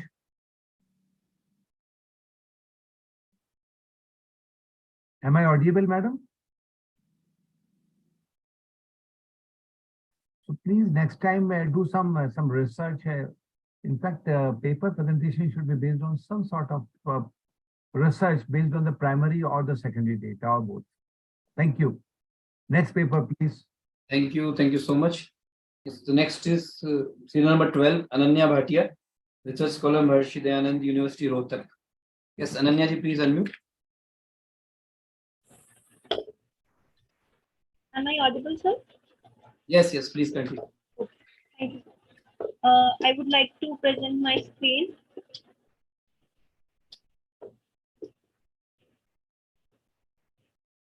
Is my screen visible? Yes, it is. Please put it on the full slide mode. Full.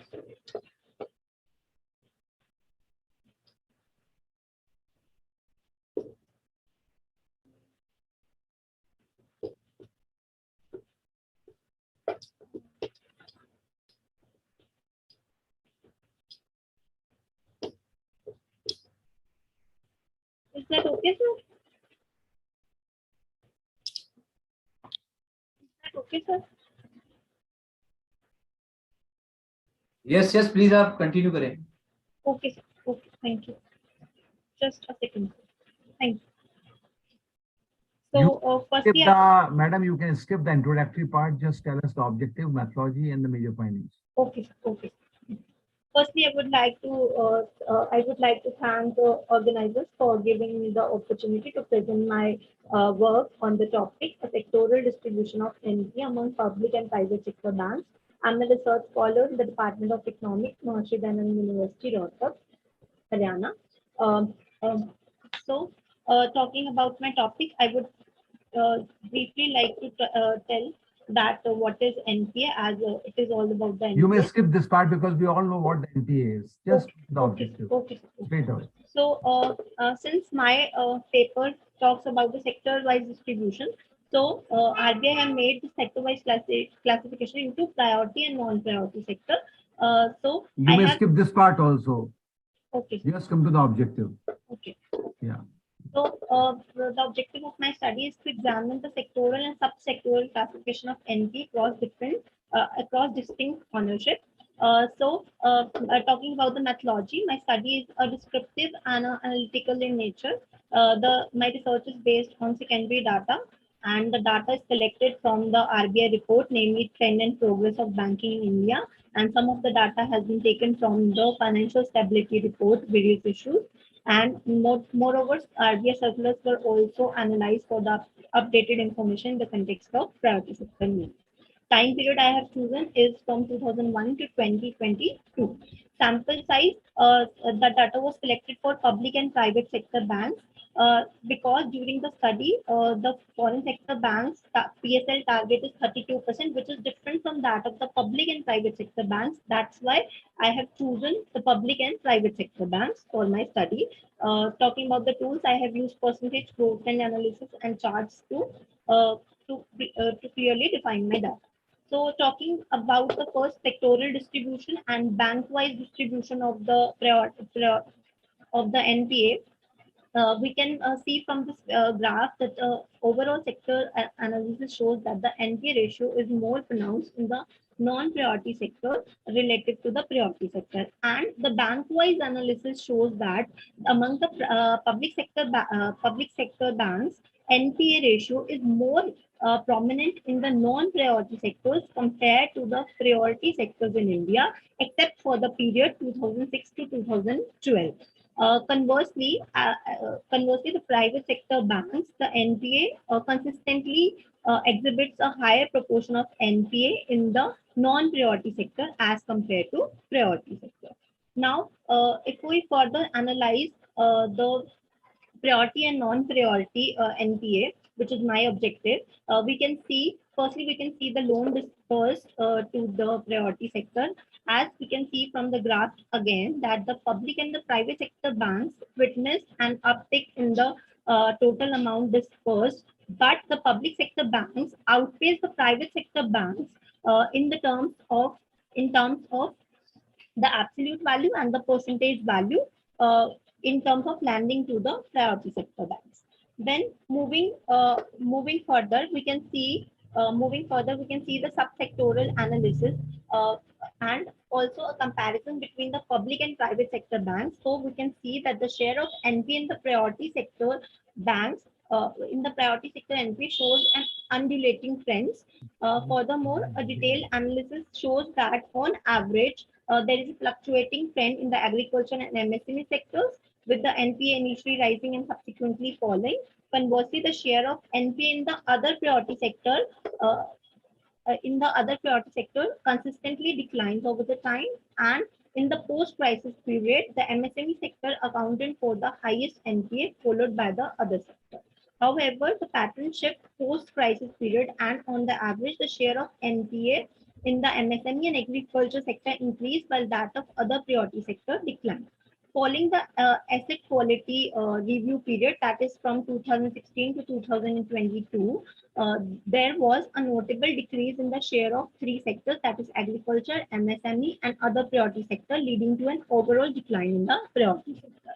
So the sector-wise analysis of private sector banks revealed a similar pattern, although with a lower level of NPA in their as compared to their public counterparts. Now, if we see the trends, or you can say if we see the analysis of NP among the non-priority sector, we can easily conclude that it is the private sector banks which have highest share of NPA in the non-priority sector as compared to the public sector banks. Now talking about the sectoral, we can say subsector wise analysis, we can see that in the recent years, it is the agriculture sector that have the highest share in the NPA. However, on average, the industry sector constitutes a major share. Then, if we further analyze or if we further bifurcate the NPA in the industrial sector, so we can see that from the graph, we can easily see that, or if we do the average, we can easily see that the it is the basic and the basic metal products have the highest. Please come to the conclusions now. Yes, sir. Just 2 minutes. Contributed to NPA according and followed by construction, engineering, and the gems and jewelry sector. Then, if we can have the reasons for the NPA in the priority sector, that is adverse economic conditions, demand slows, and credit disbursed, more credit disbursed by public sector banks. Then, similarly, we have non-priority sector NPA reasons: global financial crisis, economic slowdown, overexposures, inadequate risk, and policy and regulatory issues. Now, finally, I would like to give some suggestions. That is, first, we must strengthen our asset quality. That is, public sector banks should make a mechanism like early detection of their debtors, distressed debtors, in order to improve the asset quality. Then technological and labeled information system. Further strengthen the credit appraisal process, that is to assess the credit worthiness of the borrowers by making a detailed analysis of their financial health, repayment capacity. And I would like to give an important suggestion, that is we must encourage banks and financial institutes to adopt prudent corporate governance practices, and moreover, the whistleblowers. Basically, whistleblowers are the persons who have much information, insider information, we can say, of the banking sector. So, in my opinion, they must be encouraged and rewarded in order to provide the information to the banking sector about the frauds that is going on in the banking sector that could lead to hiring. Thank you. Hello. Your title of this paper appears to be a bit vague. Reason being that what ultimately you are aiming at, it is not very much clear, number one. Secondly, you have taken the entire banking sector, public sector, as well as the private sector. Yes. It would have been better if you could have selected only one kind of banking, either the public sector and the private sector. Sir, actually... Just a minute, let me complete first. Okay. The third important thing is that surprisingly, your conclusions reveal that NPA is more than in a non-priority sector, whereas in one of the charts you have shown that NPA is the highest in agriculture sector. Yes, sir. Within priority, it is highest in the agriculture sector. And the fourth is whether the suggestions given by you is visible, because on one hand, there are very strict guidelines by the Reserve Bank of India that so much percentage of the total fund should be lended to the priority sector only, number one. And secondly, it is not possible that if you are funding to the this priority sector, and on the other hand, there are political decisions like loan waivers, etc. So will it be possible to implement the suggestions given by you? So these are some of the observations. And moreover, one thing which should be very clear, that ultimately it is not really the trained analysis. What is more important is that your objective should lead to certain goal or aim. That's very, very important. Yeah. Now you may respond. Sir, basically, my study is on the sector-wise distribution. Sector-wise distribution implies the priority and the non-priority sector. So broadly, if we say it is the non-priority sector that is contributing more to the NPA as compared to the priority sector. And in the non-priority sector, surprisingly, we have private sector banks that are contributing to the non-priority NPA as compared to the public sector banks. You could have done some comparative analysis also in that case, public versus private, which you have not done in your paper. Because the situation is not the same as you are mentioning. So you could have done some comparative study also. Okay. Yeah. Okay. Thank you. Thank you. Next paper, please. Thank you. Thank you so much. The next presenter is serial number 31, Neha Sharma, student, MBA student from Assam KAZIRANGA University. Miss Neha Sharma, please unmute. Please start your video. Please unmute. Neha Sharma. Please unmute. Yeah, please. You can start.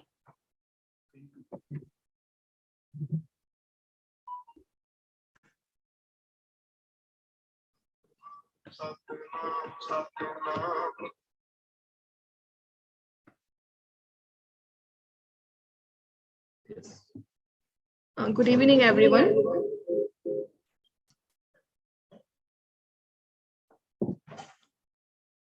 Yes, please continue. Voice is echoing, I think. Good evening, everyone. My name is Neha Sharma, No, a no, student no. of MBA second semester from the KAZIRANGA University. Today, I am here Well- to give a presentation with my co-author, Dr. Manveen Kaur Chadha, on the topic Rise of Online Streaming Platform during COVID-19. So, as we all know, what is OTT platform? OTT platform became very popular during COVID-19 and post-COVID. According to the recent report by PwC,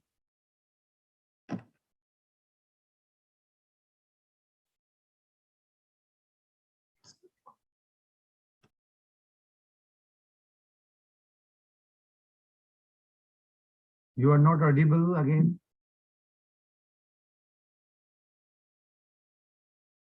Not audible. Please unmute. Neha, please unmute. You are muted again.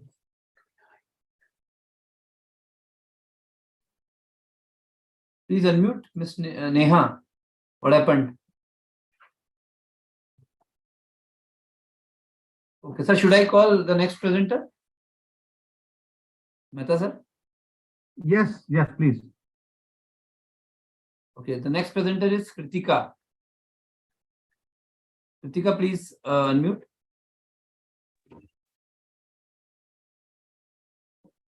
Hello, sir. Please continue. Kritika, The problem हो सकता है screen sharing में, so I'm resolving that right now. What's your serial number? My laptop, actually, there is network issue from her side, sir. my phone. Serial number 29. The voice is sorry, sir, also- due to technical issue, I'm unable to present my presentation. So, can I carry on after some time? And we will try our best. Okay. Yes, Kritika ji, are you going to present your paper? I think, sir, there is a network issue from our side. Yeah, we can take the next presentation.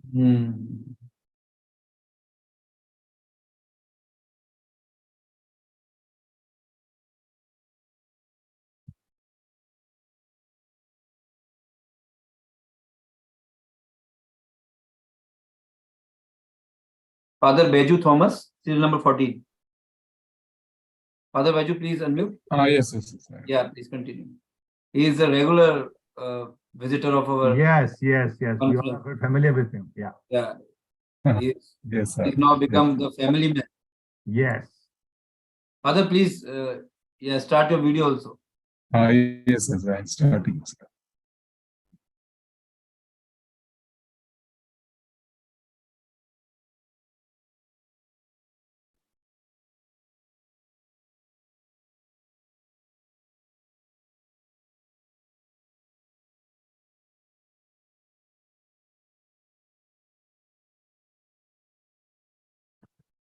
Yes, good evening to all of you. My study is on exploring the role of educators in facilitating task-based learning in English language learning for students with special education needs in an inclusive classroom setting.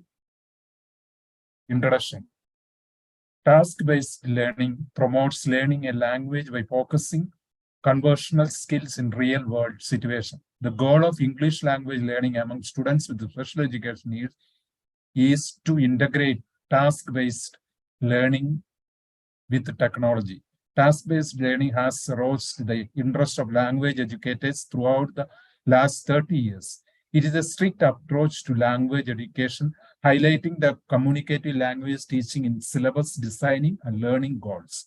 The fundamental tenet of task-based learning is that communicate activities are only competence of the instructional circle that places a premium on meaning.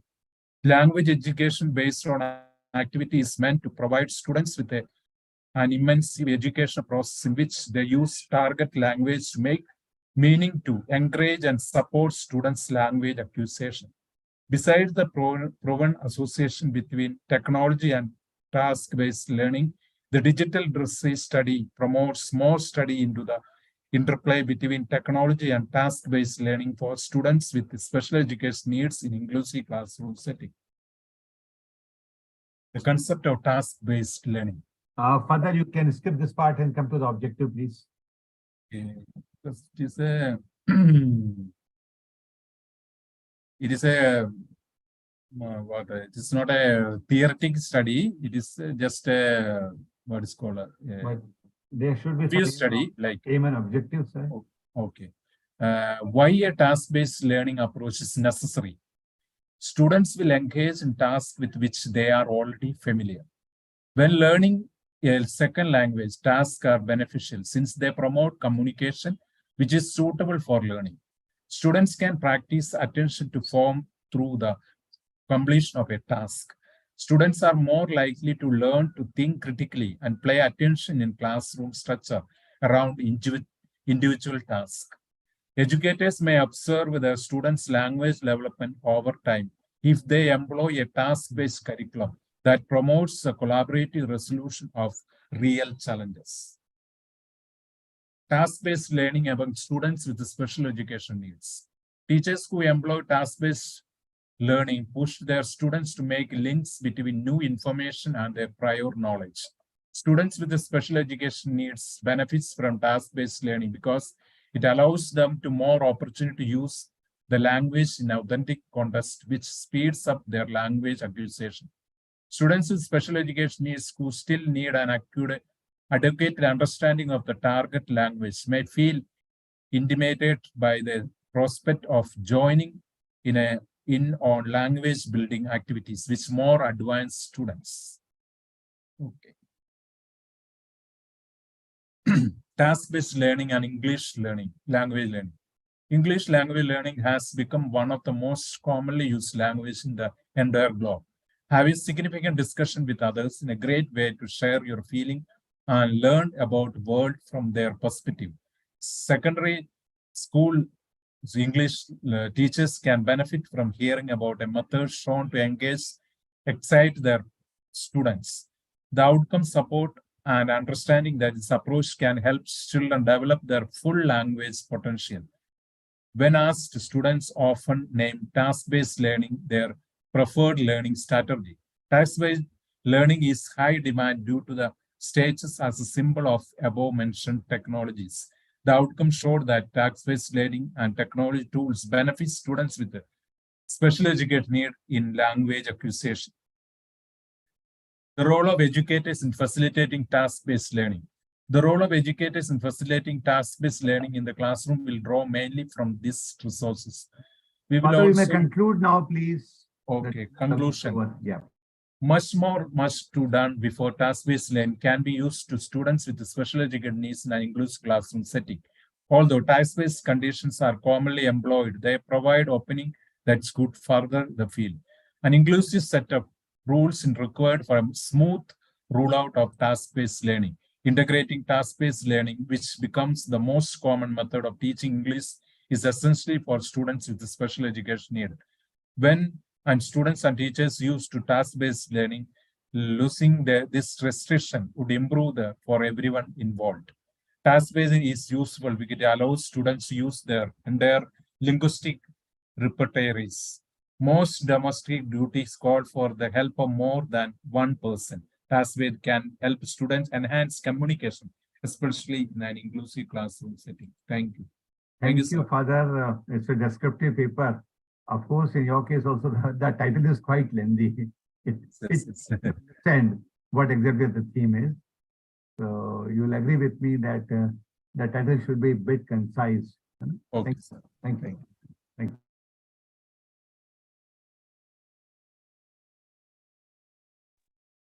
Next paper, Abhijit. Yeah, serial number 7, Mamta Jagdish Meghnani, please unmute. You can try again. Yeah, please continue. I'll start with the screen share.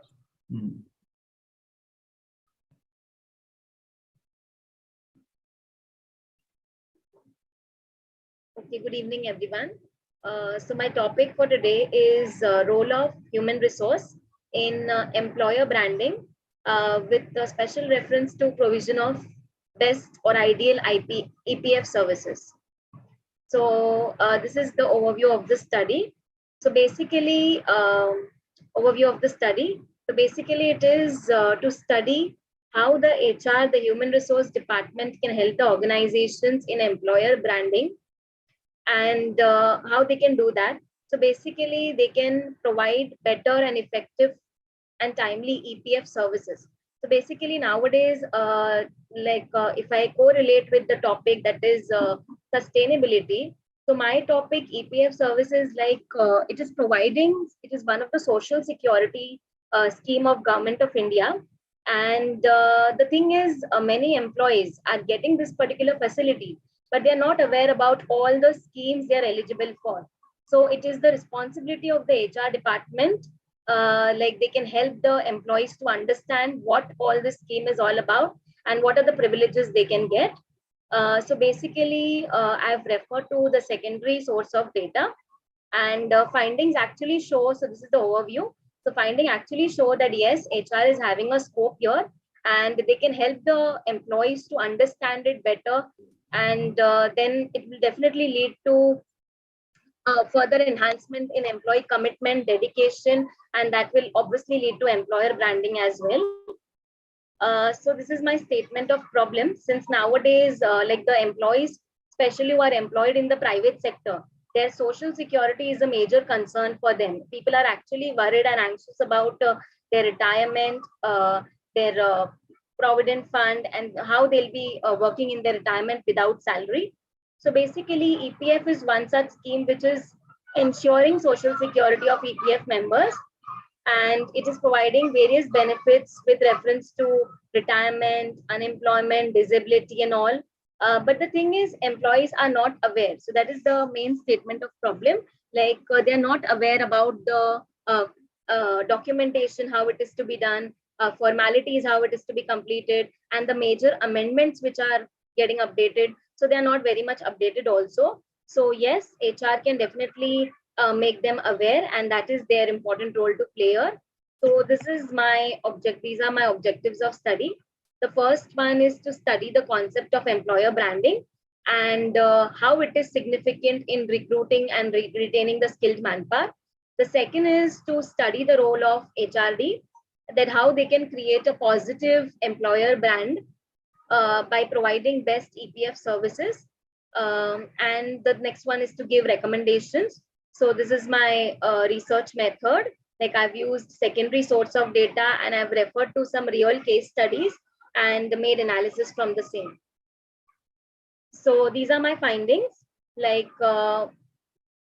Employees especially in the private sector, they lack social security. They are very worried about their social security, and HR people can play a very important role here. Actually, no doubt the provident fund establishments are playing a very good role. But even if the HR, the HR is having a very important role to play here. Actually, HR human resource is not just limited to recruit and just to provide them welfare facilities, but also to help them how their retirement can go smoothly. So they can help them in their social security aspects as well, and which will lead to further enhancement in commitment, satisfaction, and and employer branding as well. So this is one of the things which I have actually referred to. Like the government statistics actually show that there is an app, Umang app, and which is giving complete information to the EPF users about their provident fund information and various EPF's provident fund services. But still, only 14.33% of the people have installed this particular app, and they are the users. So basically, human resource department can interfere, can come here and can help the employees to know that how important is this app, and they can help the people to complete the documentation, the formalities, so that the people are benefited at the maximum. Okay, please wind up now. Yes, sir. And this is the bibliography. I'm done. Okay, fine. I have certain observations. Yes, sir. The first thing is that your title of your research is that your paper is that the APF can contribute positively in employer branding, and you have only collected the secondary data. Yes, sir. On the basis of the secondary data that you have collected, perhaps this study is totally incomplete, because what is the perception of the employees regarding this EPF and how this is useful in their employee branding? It cannot be identified through the secondary data, number one. Secondly, you have mentioned the 3 objectives, and the first objective is very, very vast, which you have not covered in your paper, and it may not be possible to cover that what is the role of. So it could have been confined to only the main theme, that is EPF, and your data should be the primary data, that is the perception of employees and to how much they are aware. If you could have done some study based on the primary data, perhaps in that case, perhaps you could have more authentic information that whether they are aware or not about the various schemes. Yes, sir. Yes, sir. Awareness cannot be identified on the basis of the secondary data. That's my submission here. And moreover, you have not mentioned that which organization you have taken for your study. And of course, since your study is not based on the primary data, so there was no question of sampling also. So it should be more based on the primary data, and you'll have to modify your objectives also before publication. Thank you. Okay, sure, sir. I'll keep in mind, and next time definitely I'll go for that, sir. Okay, fine. Thank you for your suggestions. Next paper, please.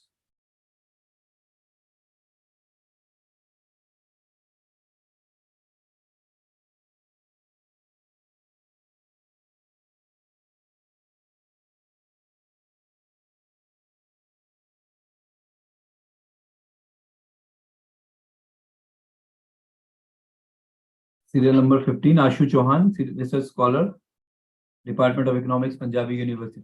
Please unmute. Sir, Yes, I'm please. sharing. Yeah, I'm continue. sharing this.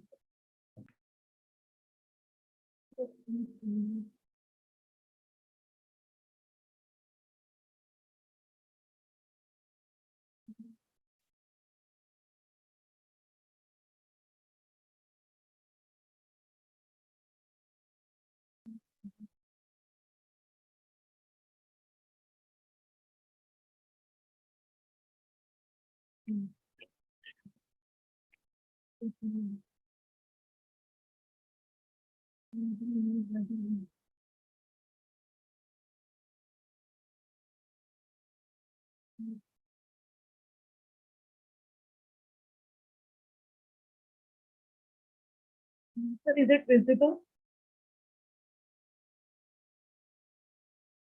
Good morning. Good evening, everyone. I'm Asha, a research scholar from Punjabi University, Patiala. I'm presenting my research paper on a topic of study of financial sources of Indian startups.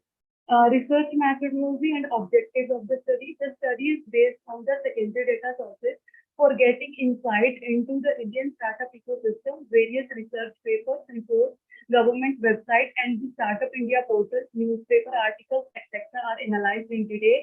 The main objective of the study are the following: to know the various sources of funds according to different growth phases of a startup, to highlight the total funding raised by the Indian startup in the period 2014 to 2021, to present an overview of funding of startups working in different sectors during 2014 to 2021 to highlight the fund raised by the major Indian cities and the split of funds invested by different investors. This is the table 1 shows various sources of fund according to different stages of the startup growth. It means that at the initial phase of the idea development, self-funds play important role, whereas investors, banking institutions, and venture capitalists invest in the later stages of the startup development. Financial help through Startup India scheme, Startup India seed funding scheme, Fund of One, credit guarantee fund for the startup. These are the help provided by the government of India to promote the startup culture in the Indian economy. An overview of total funding raised by the Indian startup in the period of 2014 to 2021. Table 1 shows various sources of funds according to different. It presents an overview of the startup fund. It shows that startup funding has been increased over a period of time.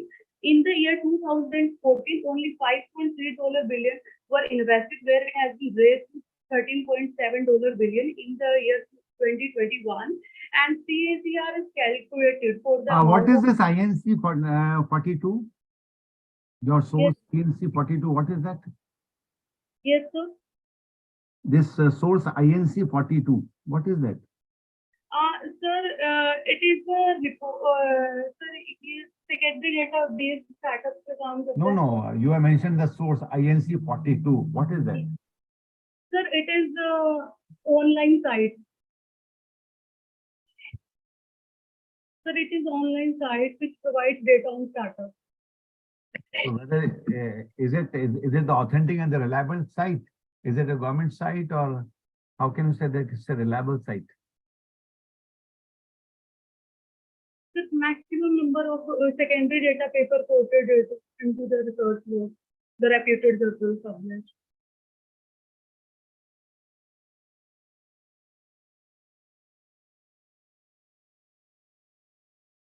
An overview of funding raised by startups in different sectors. Study has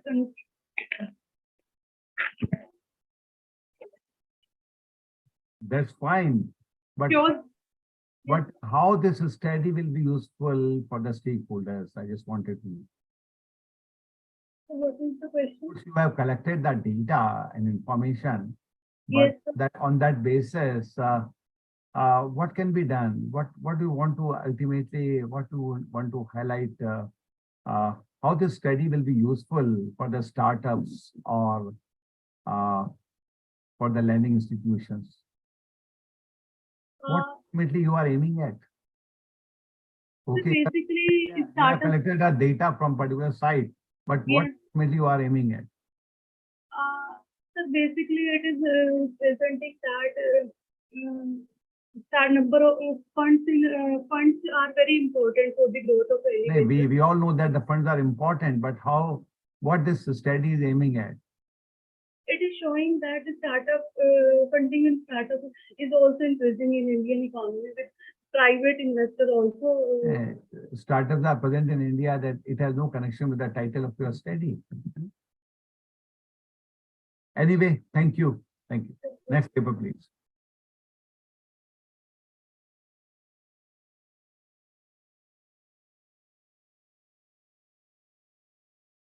Next paper. Yeah, so serial number 19, Parul Gautam. This is a scholar of Mahatma Gandhi Chitraput. Yes, Parul, please unmute. Thank you, sir. Please start.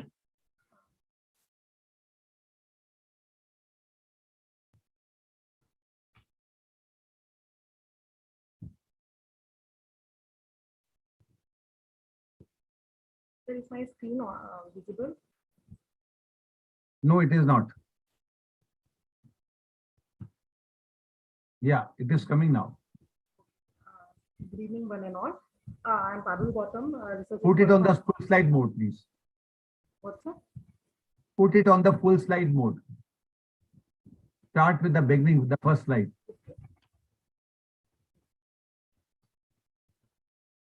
My topic is green consumerism. It is not appearing. The first slide is not appearing, and please put it on the slide mode. Go to the slideshow and then start with the big. Yes, the slideshow.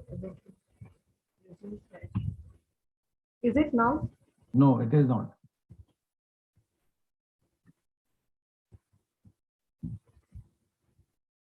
Sir, is it now in a? No.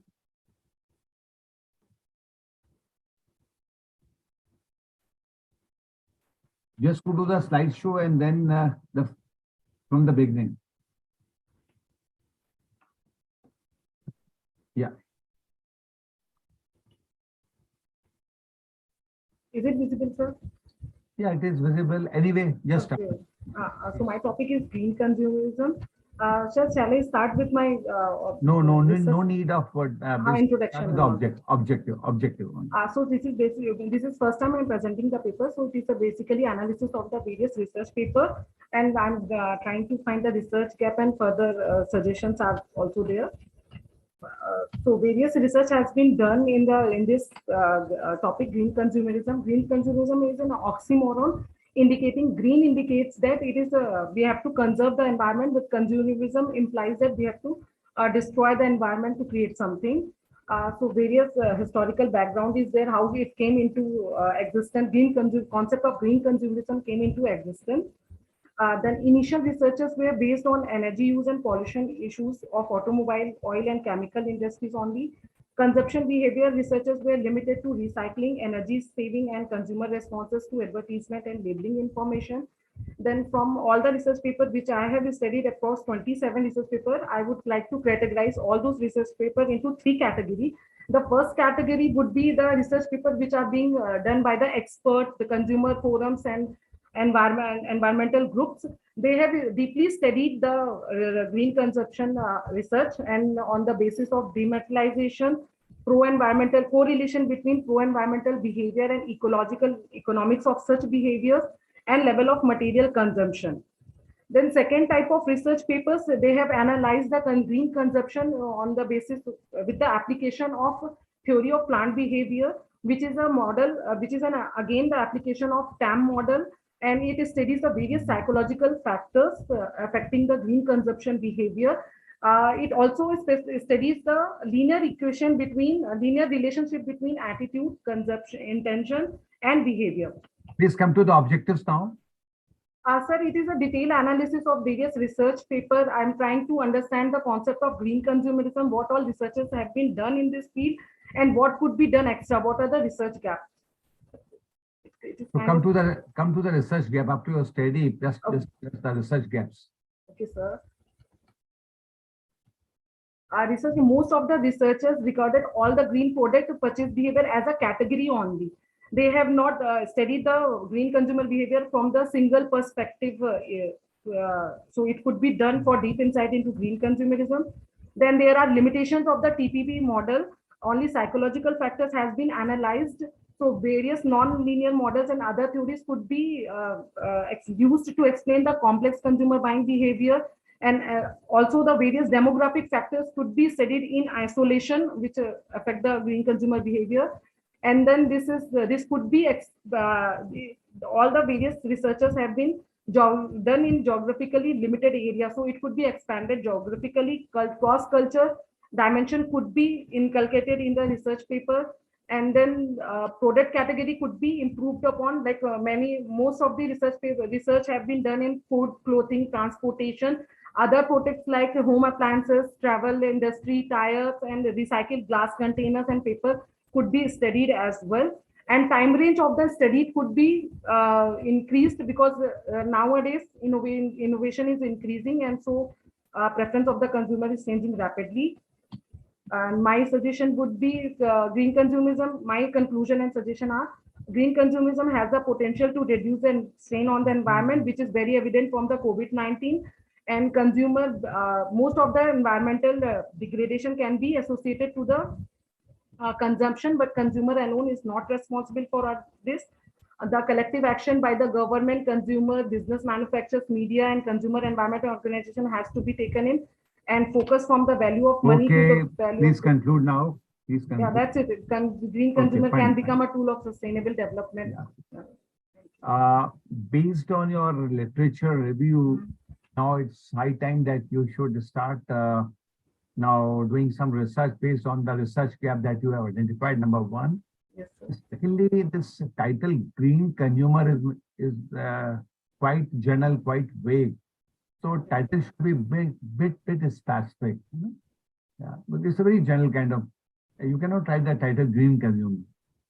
No, it is the analysis of green consumers in a particular city. But as I mentioned that I am starting off with my this PhD thing, so I was conscious regarding that. So this is my first conference. Okay, fine. Then it's okay. But based on your research gaps, now it's time to start your research. Right. Thank you. Thanks.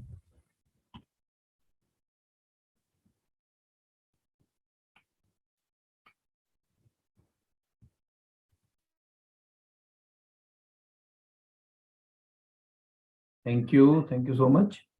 The next presenter is at serial number 23, Preeti Saini. Preeti Saini, please unmute. Preeti Saini, please unmute. If you are ready with your presentation, please unmute. Preeti Saini, serial number 23, PhD scholar from Faridabad. Okay, next presenter, serial number 25, Dr. Vishnu Priya Temani from Kanodia College, Jaipur. Yes, Dr. Vishnu Priya Temani, please unmute. Unmute, ma'am. Yeah, please start. Sir, I'm audible? Yes, ma'am. Yes, ma'am. Please start. Yes, I'm presenting my screen. Yes.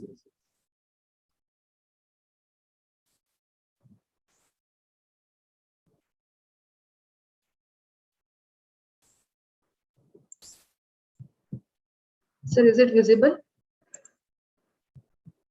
Yes, it is. Okay. Warm greetings to all of you. I, Dr. Vishnu Priya Temani, Assistant Professor, Kanodia Mahavidyalaya, Jaipur, feel privileged to present my paper on a comparative study on financial cybercrime and awareness in the reference of Indian youth. My co-contributor of this paper is Ms. Shivangi Seth, Assistant Professor, IHM, Jaipur. Go digital, go paperless, save trees. Here, I am not promoting any UPI app. I just want to enlighten that digital transactions has become instant and convenient mode of payment. We can see that currency note market value in India is 1.36 lakh crore in 22-23. There is an increase by 4.4%, but where digital payment value in India is 2,086 lakh crore in 22-23, and it has increased by 19.615%. Demonetization and COVID has accelerated the digital economy. Do you think we all are safe from the cyber fraud? How many of you have received such type of messages? All of us. Many times, due to lack of awareness, we click on such type of links and become the victim of cyber frauds. A survey said that cyber frauds in digital payments were 13,000 around in 22-23, and the value is 30,252 crore. Isn't it scary? RBI कहता है जानकार रहिए, सतर्क रहिए. But basically, cyber crimes goes on increasing because they are not having that much threat to catch. The objectives of my research are to determine the percentage of Indian youth inclined in online financial frauds, to know the average percentage of the frauds that have been recorded, to check the level of the awareness, and to analysis and test the data collected through survey with already existing data to know the significance of the variation. My research is based on the test of significance of two surveys by JET test. First survey, secondary data sourced from Economic Times, and the second survey is primary data collected from the college students. The null hypothesis is there is no significant difference between the population proportion who fell victim online financial frauds and the sample proportion, and the alternative hypothesis is there is a significant difference between the population proportion who fell victim of online financial fraud and the sample proportion. So for the rest survey insight, I would like to invite Ms. Shivangi Seth. She is co-contributor of my paper. Shivangi.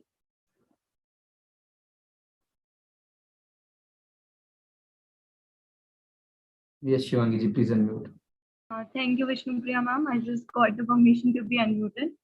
So taking you all through the survey insights, the survey conducted by the Economic Times included 32,000 respondents consisting of various age groups.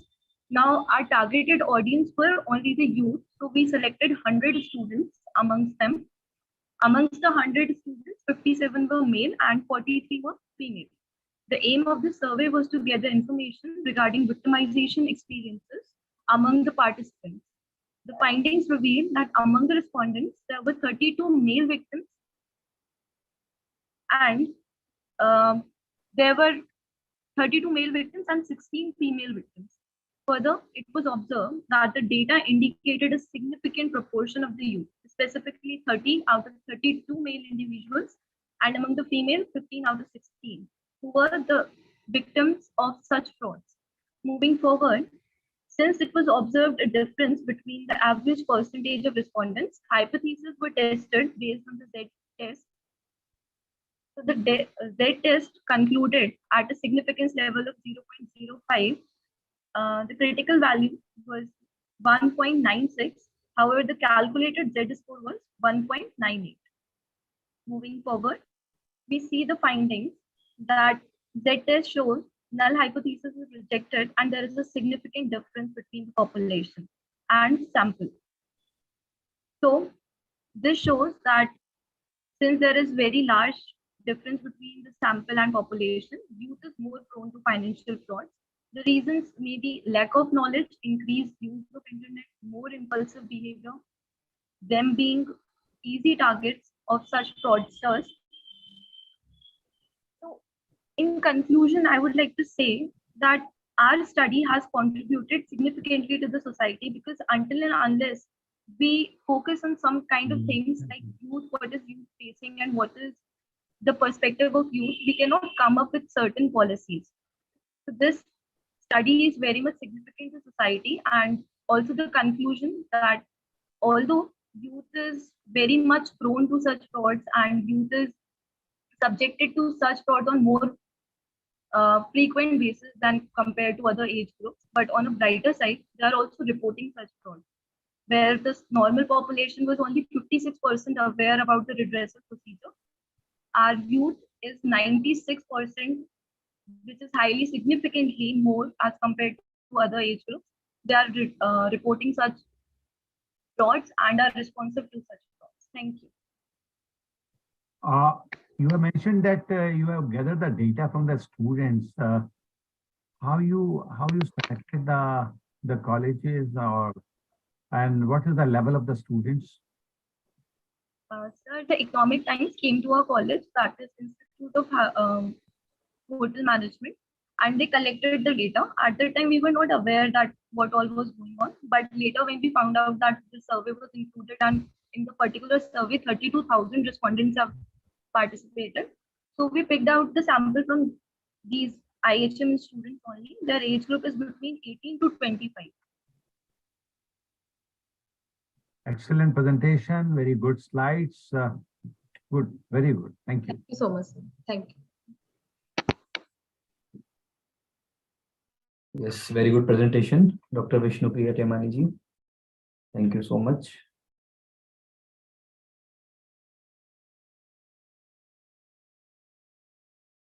The next presenter.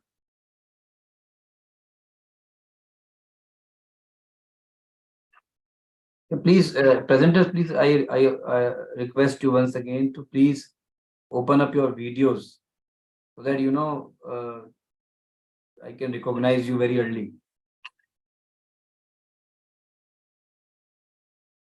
Please don't share the screen until I tell the name. So please, Dr. Preeti Sharma is there or not? Dr. Preeti Sharma. Or Preeti Sani.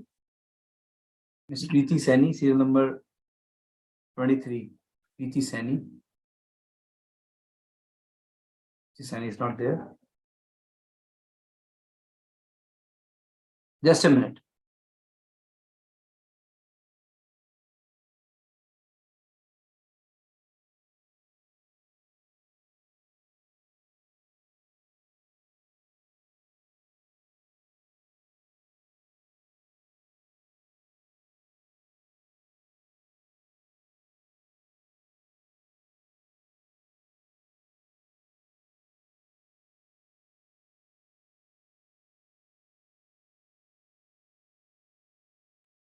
Sorry for, actually my kid is coming again and again.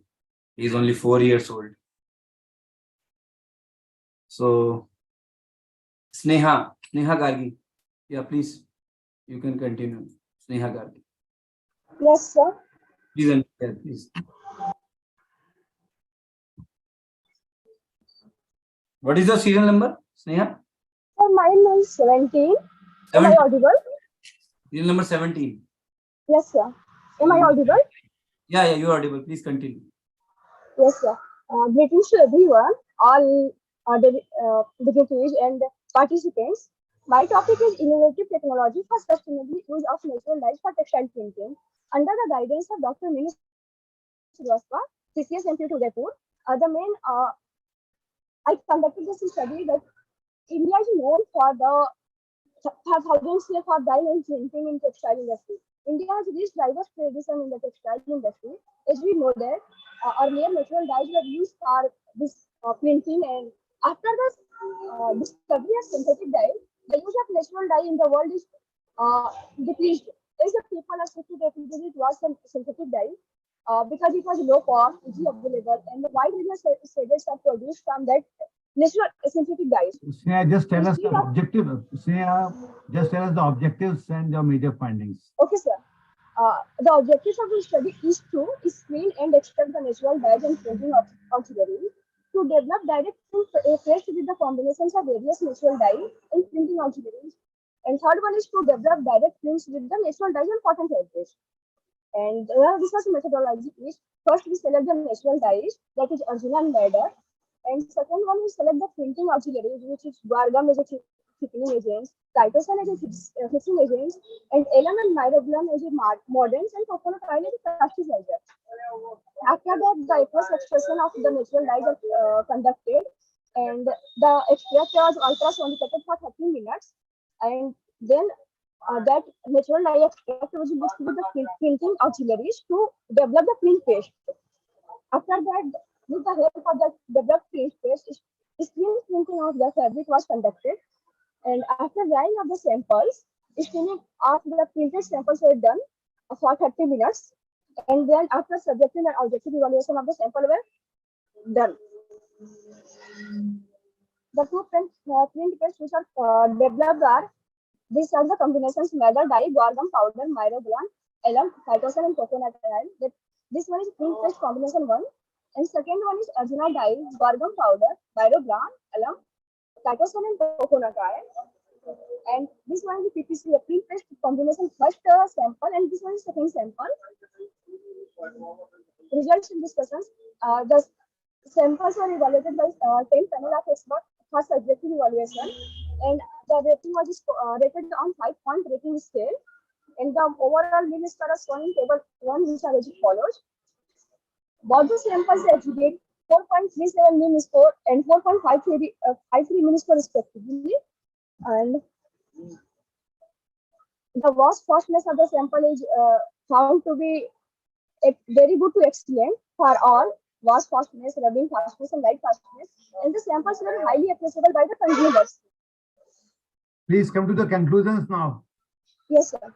Both the print paste combinations which are developed by using two natural dyes were found to be highly appreciable and having very good to excellent fastness. And this work provides the potential ability to utilize natural dye in textile printing industry in a sustainable way. And as different artisans use different recipes for preparing the paste, printing paste, we provide in this study we provide a standardized recipe for developing printing paste, and further research is needed to explore more natural dyes and printing auxiliaries for the textile printing. Thank you. Appears to be a good paper, but since visuals are not there, so it's quite difficult for us to concentrate your methodology or your analysis part. So next time, whenever you are presenting online or even offline, please do prepare your visuals also. Thank you. Thank you. Thank you so much, Ms. Neha. Yes, Preeti Saini, please unmute. 23, serial number. Good evening, sir. Yes, I was calling you again and again. Please continue. Might be, sir, there is some network issue. I have connected again to another network. Good evening, everyone.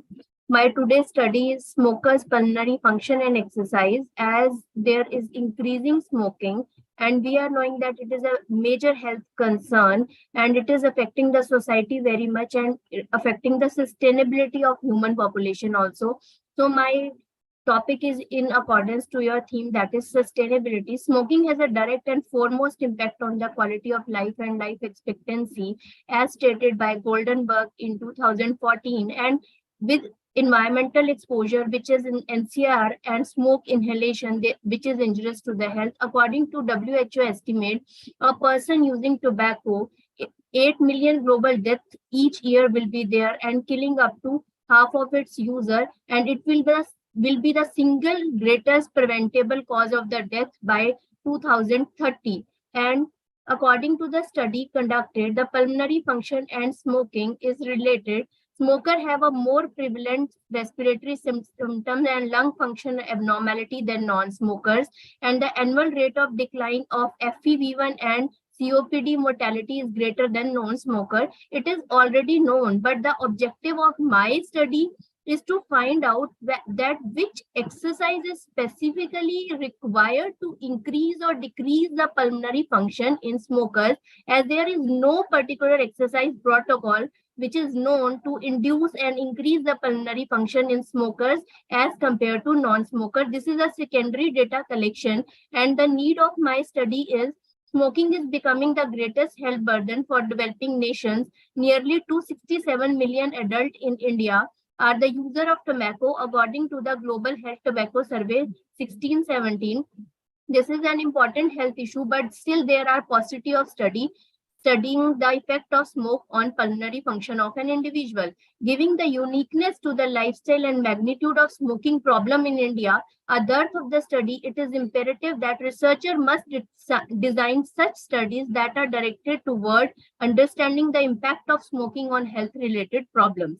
So basic aim of doing this narrative review is to find out the technique which can be done to reduce the effect or improve the pulmonary function in the smokers. So when I studied the literature, I have found it out that aerobic exercises, when done in the patient, plays a crucial role in central nervous system by enhancing the resistance against several neurological disorders. It delays the mental health slowing, it delays the progression, it increases the acute ATP and improve the deficit in the patients. And also it has been found out that exercise has an impact on the pulmonary function. Study has indicated that regular exercise have a favorable effect on pulmonary function among smokers. If aerobic workout like jogging, cycling, walking has been done, it boosts the oxygen uptake and it increases the lung capacity. And secondly, there are various forms of exercises like interval training, high intensity training, low intensity training. Please come to the findings now. Time is almost. Okay, sir. My finding has concluded that exercise, if performed in a particular dosage, it is going to increase the effect of pulmonary function in the smoker. My study has concluded that exercise is extremely important for enhancing the pulmonary function in smokers. It improves the lung capacity, respiratory efficacy, and general respiratory health that can be attained by aerobic exercise, interval training, breathing drills, and strengthening exercise. Study regarding the role of various exercise on lung function is still not clear and need a concrete thought on which technique should be used for improvement of lung function remain a debate. More researches are needed to be done. Thank you. Did you collect any data? No, sir, this is a secondary data collection.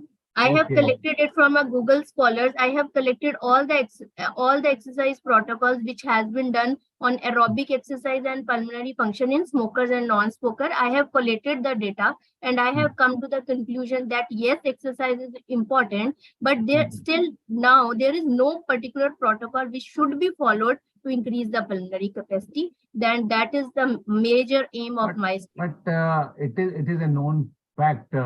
Now, I just want to know that how this study is different from the previous studies, or what is your your own. Actually, as in the COVID also, it is known that there can be various form of aerobic exercise. There can be an interval exercise. There can be a high intensity exercise. There can be a low intensity exercise, and various form of endurance, strengthening, interval training, breathing, and aerobic exercise. So aim of my study is to find out the technique which is specifically going to benefit the pulmonary functions. And I have included all the studies which has done all the form of exercise, whether it will be a strengthening protocol. Instead of collecting the data from the Google Scholar, if you would have consulted to the medical practitioners, perhaps they would have guided you better. Second phase of my study is aimed on same. I am preparing an exercise protocol and I am using it on smokers. And after that, I'm collecting the primary data also. This is in the initial phases that in my PhD study, I have done phase 1, in which I have collected all the primary data. And now I have prepared one protocol, which I am applying on the smokers, and I will come to a conclusion. Thank you. Next presentation, please. Thank you so much, Ms. Preeti. Next presenter, Neha Sharma. Your video is again off. Neha Sharma. Okay, Priya Sharma. Serial number 30, Priya Sharma. Doctoral research scholar from Government College, Ajmer. Yes, Priya ji, please unmute. Hello. After this, Neha Sharma. Yes. Am I audible? Yes, please. Okay.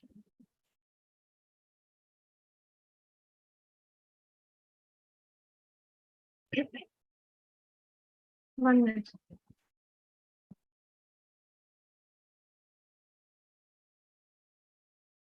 So I'm Priya Sharma, a research scholar at Government College Ajmer, and I wrote this paper under the guidance of Dr. M.L. Agarwal, retired principal, Government College Ajmer.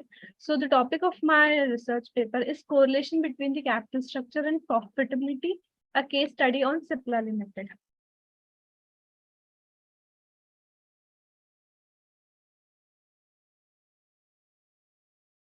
Am I audible? Yes, ma'am, you are audible. Okay, sir. Straight away come to the objectives and the research findings. Yes. So these are the content. So the objectives of my study is to know the correlation between the capital structure and profitability of Cipla Limited.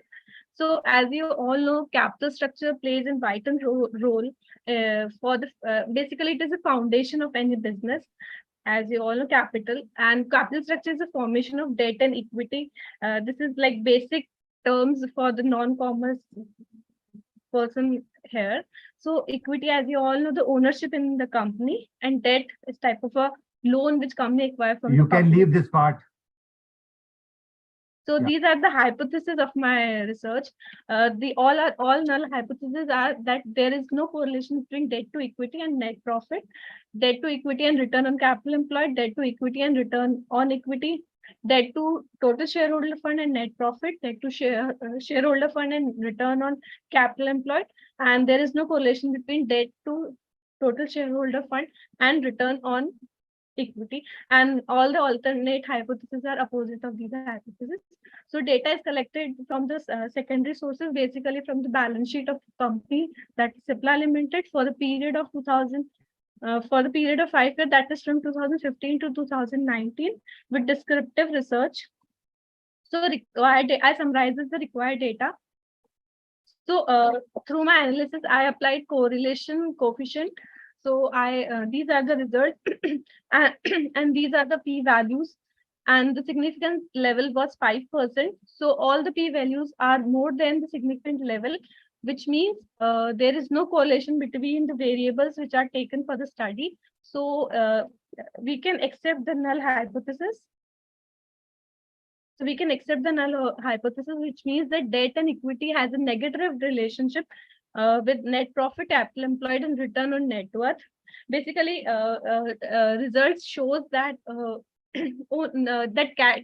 profit is not only affected by the capital structure of a company. There are many other factors, and basically, work is done on capital structure. these are the limitations, that is data is taken from secondary sources.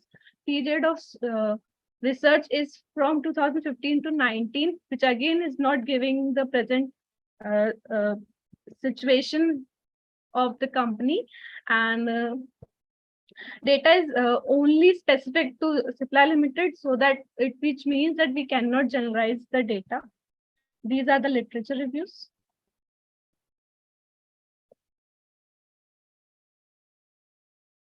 Whether you have tested hypothesis, what was the result of testing your hypothesis? Yes, sir.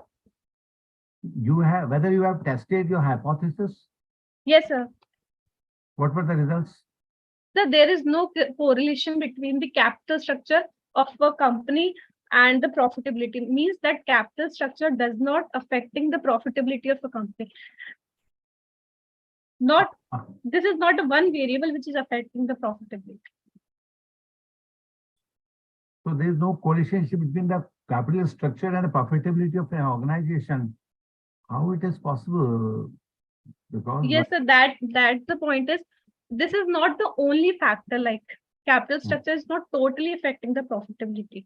There are various factors, certain market conditions, the competition. So are you talking about the profits of the organization or the profitability of the organization?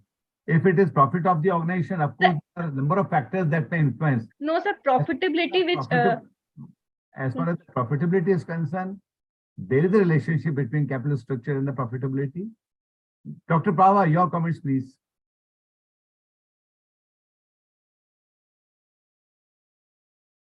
Because the capital structure does have an effect on the profit. There is a relationship between that two. How it is possible that the profitability may vary? Sir, it is like this is not only the one factor.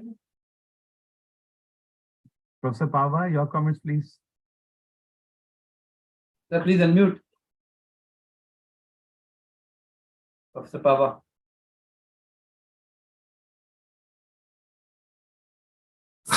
One thing I would like to say over here that see, when we are talking about structure and the profitability, you are saying, na? Yeah.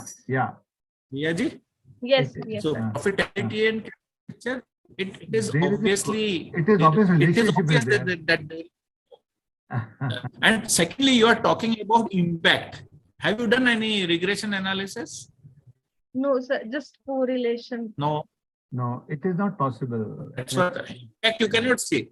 You cannot talk about impact without regression, right? Okay. So that is the thing. Another thing, it is obviously, and it is well proven. You can see a number of literatures on that there is no connection between the profitability and the capital structure, because capital structure itself is, if you talk about capital structure as such, it is not in line parameters with that of the profitability. So capital structure is something like, you can say we are having one is measured in terms of inches, suppose, and another is measured in terms of liters, suppose. So there is no connection. You cannot just, because the parameters do not gel together. So you cannot actually just, see the impact also. But yes, there are certain multi-way with the help of which you can do. Okay, sir, I'll apply these. One thing, logistic regression. You can even use logistic regression in order to see whether one thing impacts others or not. Okay, sir, I will apply and make correction. Thank you. Yeah, sure. Thank you, sir. Thank you so much. Raviji, next presentation. Yeah, next presenter, Neha Sharma, student, MBA student from KAZIRANGA University, Neha Sharma. Neha ji, please unmute. Our serial number is 31, sir. 31, yeah. She tried earlier also. Some network issue from one side.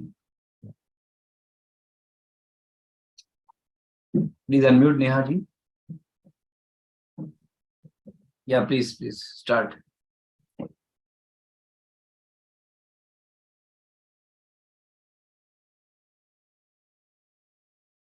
You there, Neha ji? Hello? Neha Sharma, are you there? Please speak something, say something. We are not able to listen you. What is the problem?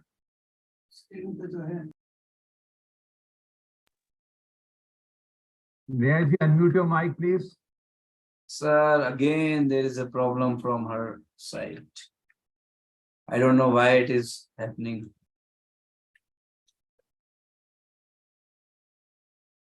Pava sir, is there any problem from her side? Pava sir, please unmute. Neha, your voice is not coming. Neha ji, your voice is not coming. Your voice is not coming. She is speaking continuously, but. Dr. Manveen Kochata. Oh, as we all know that what is OTT platform? OTT platform became very popular during COVID-19 and post-COVID. So according to the recent report by PwC, with an annual growth rate of 28.6%, OTT is expected to become the 6th largest market by 2024. That's why there is importance of OTT platform, and there is need of studying about platform to know about the perception of people about the OTT platform. So some name of the popular OTT platforms are Netflix, Amazon Prime Video, Disney Plus Hotstar, etc. So the objective of the study was to learn about the various OTT streaming platforms that was used and most in and around JORHAT, Assam, to find about the various subscription schemes that are followed by various OTT platforms. The researcher also aimed to compare the scheme and to find the cheapest and most efficient subscription scheme. So the main objective of the study was to increase the use of OTT platform during COVID-19 and to also understand what the user prefer among the competitors on the basis of their subscription price, content type, and diversity, and to know the clear picture of OTT platform before and after COVID-19 pandemic. So the research methodology.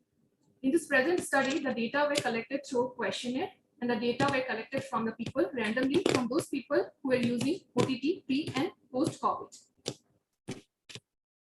Types of data were both primary and secondary. The scope of this study was to learn about the various online streaming platforms used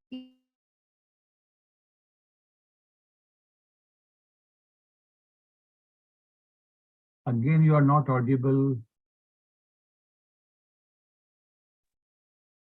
I think she's unable to listen to us also. There is some problem with her audio. Yes.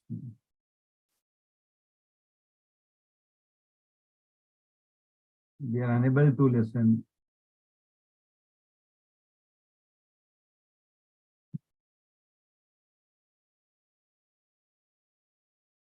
price of subscription was a major problem faced by the respondent.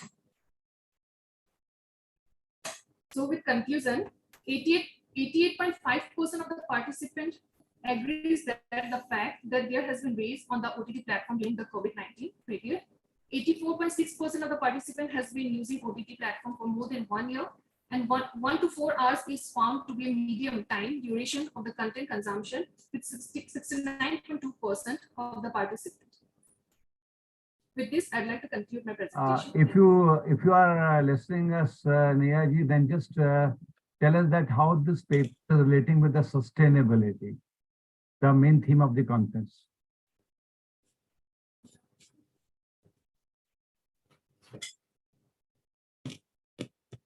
Perhaps she is not listening us. Anywhere, Ravi ji. Next paper, please. Okay, thank you so much. The next presenter is serial number 34, Ramya Shetty, Assistant Professor from Mangalore. Yes, please unmute, Ramya.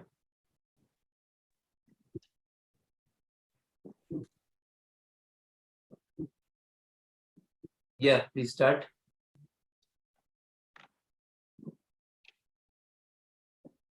Yeah, very good evening.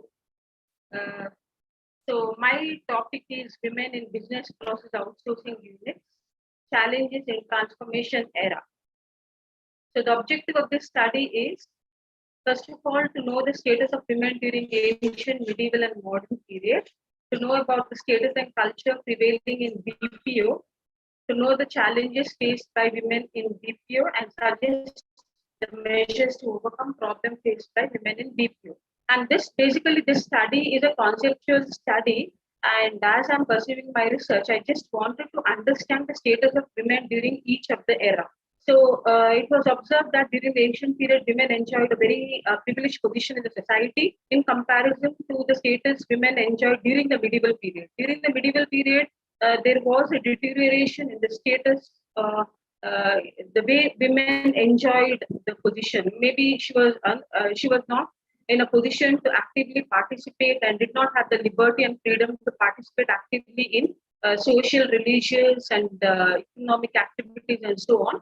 But slowly during the modern period, once again, it was divided into pre-independence period and the post-independence period. During the pre-independent period, there were various social reformers like Raja Ram Mohan Roy, Ishwar Chandra Vidyasagar, who were actually responsible for bringing in major transformation in the lives of women. But today we see in this post-independence era that there are a lot of transformation that's taking place in the status of women in India. But then, among the various transformation taking place, I have chosen BPO as one of the sector because today we observe that about 1/3 of the women are employed in BPO and have been tremendously and drastically improving their performance. And we see that majority of the women are employed in BPO sector. The first objective I've tried to understand through the reviews the various status of women, and second objective is just trying to understand the culture prevailing in BPO sector. So I've tried to understand about how various companies are implementing organization culture and how that has influenced the women employees' performance in the company, which is once again a theoretical based study, and then to know the problems and the challenges the women employees are facing in the BPO sector.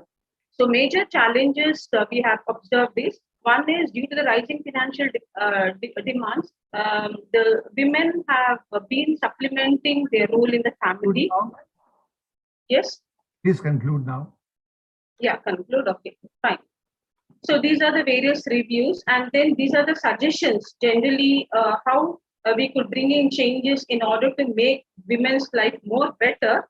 And the concluding part is with this we have tried to understand that women need cheerleaders and support at times, and then development of a country is incomplete without the progress and safety of women in our country. And that we know the fact that we have majority of the women, and today's statistics shows that about approximately 32 to 40% of the women are employed in BPO sector.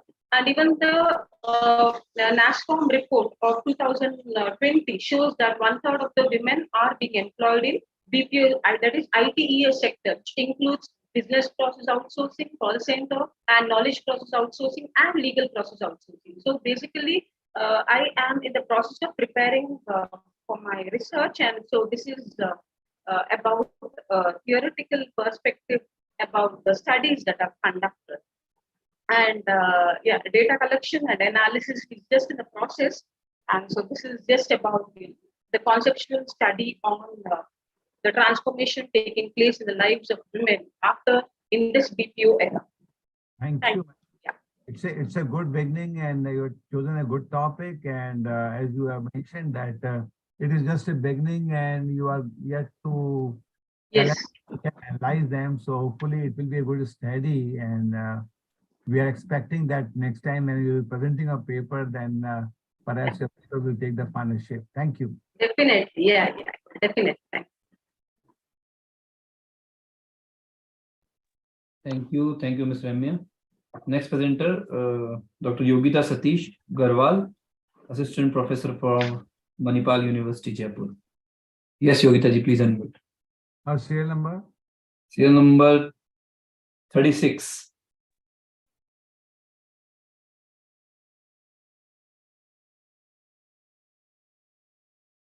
Sir, my PPT is visible? Yes, it is. Good evening, all. Thank you so much for giving me this opportunity. Myself, Dr. Yogita Garwal, Assistant Professor, Manipal University, Jaipur.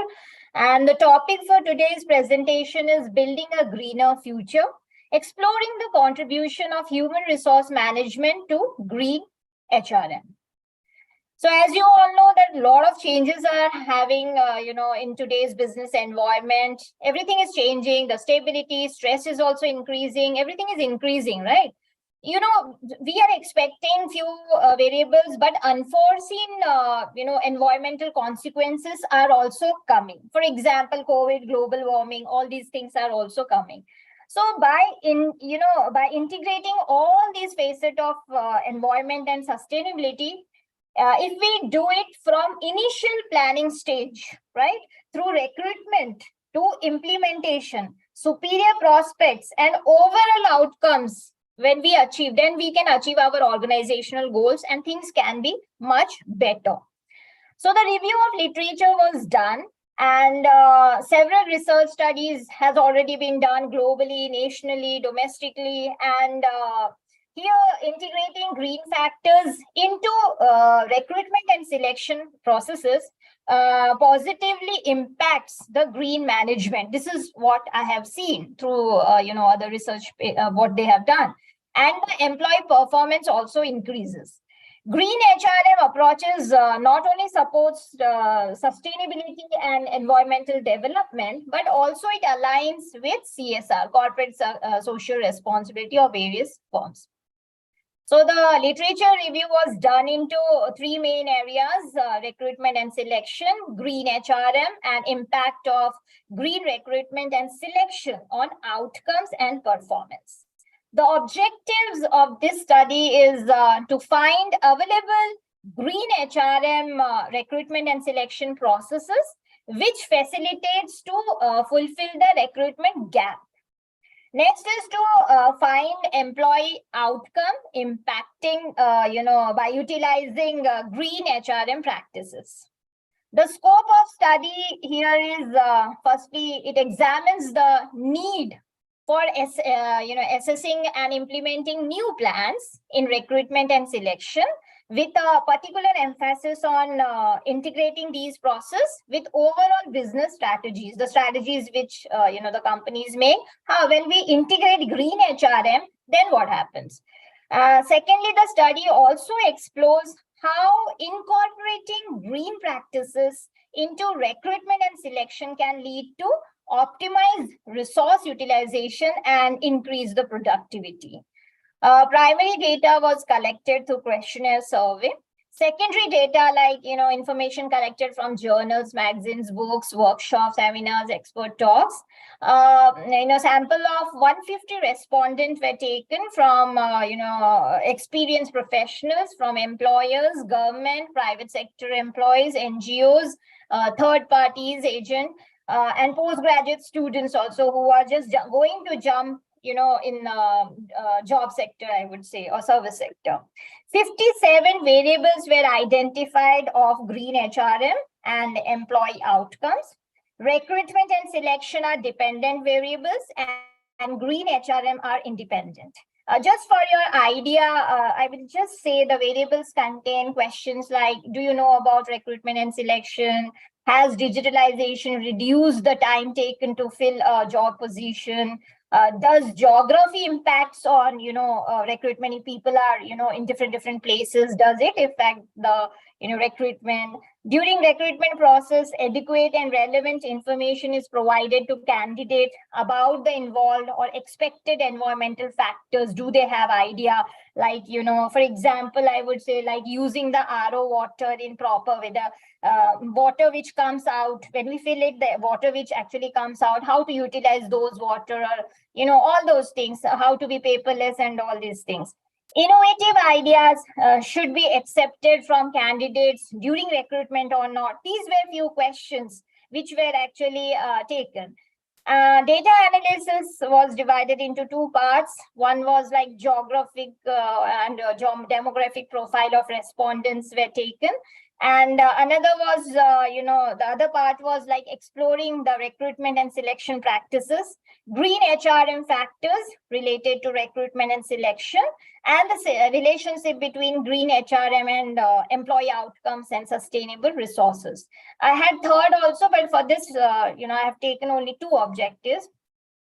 Out of surveyed population, 53.2% were employees, 46 were from private, 25% from HR, they were HR people, 49 from urban, 43 from, people, 43% were people from 0 to 5%, years of experience. Like this, 55% male, 55%, 50-50, it was approximately same, male and female were taken. 26 to 34 age of employees were also taken. So the first objective, which I said that, the gap is there, how to fill that. The findings said that internal recruitment method, such as like promotion from within or transfer or job rotation, these are very much appreciated. Internal recruitment really motivated people also. It improved job security also. It helps to experience different aspects of organizational life also. Employees transfer, job rotation may impact employee commitment due to adapting new working condition and different colleagues, because it saves money also. The costing is very better. Selecting the right individual with the appropriate attitude, behavior, motivation is also crucial for HR manager, because they have to see how the environment is saved. That is also very, very important.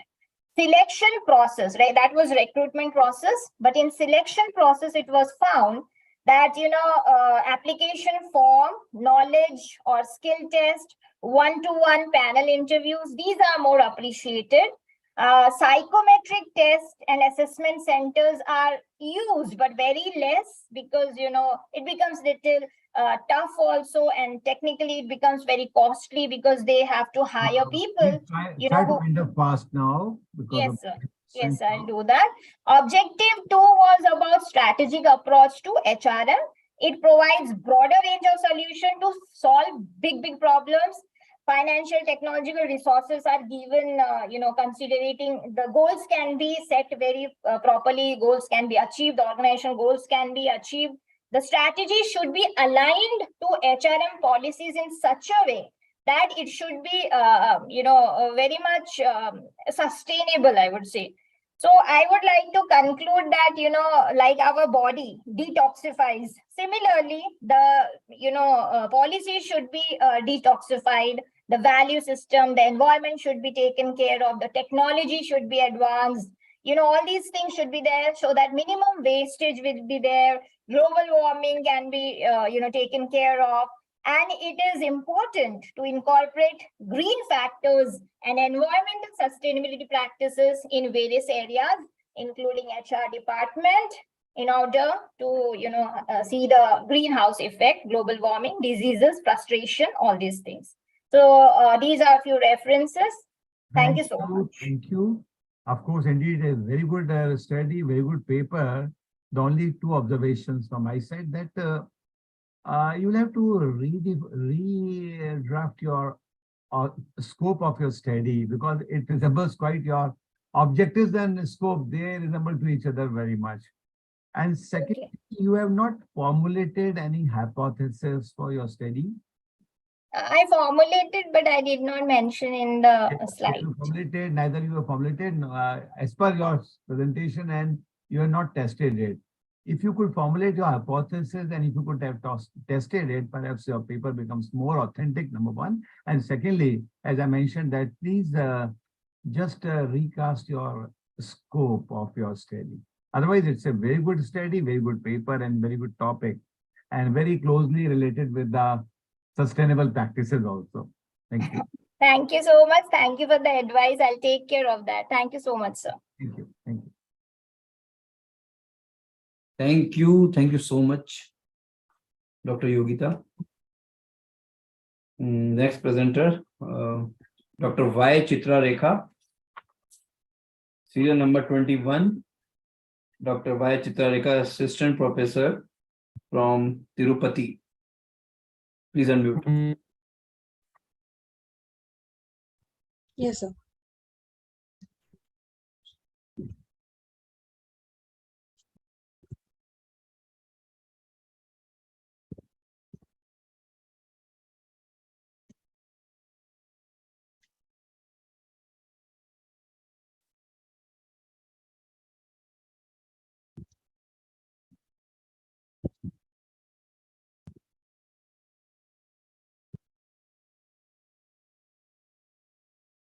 Good evening, sir. Am I audible?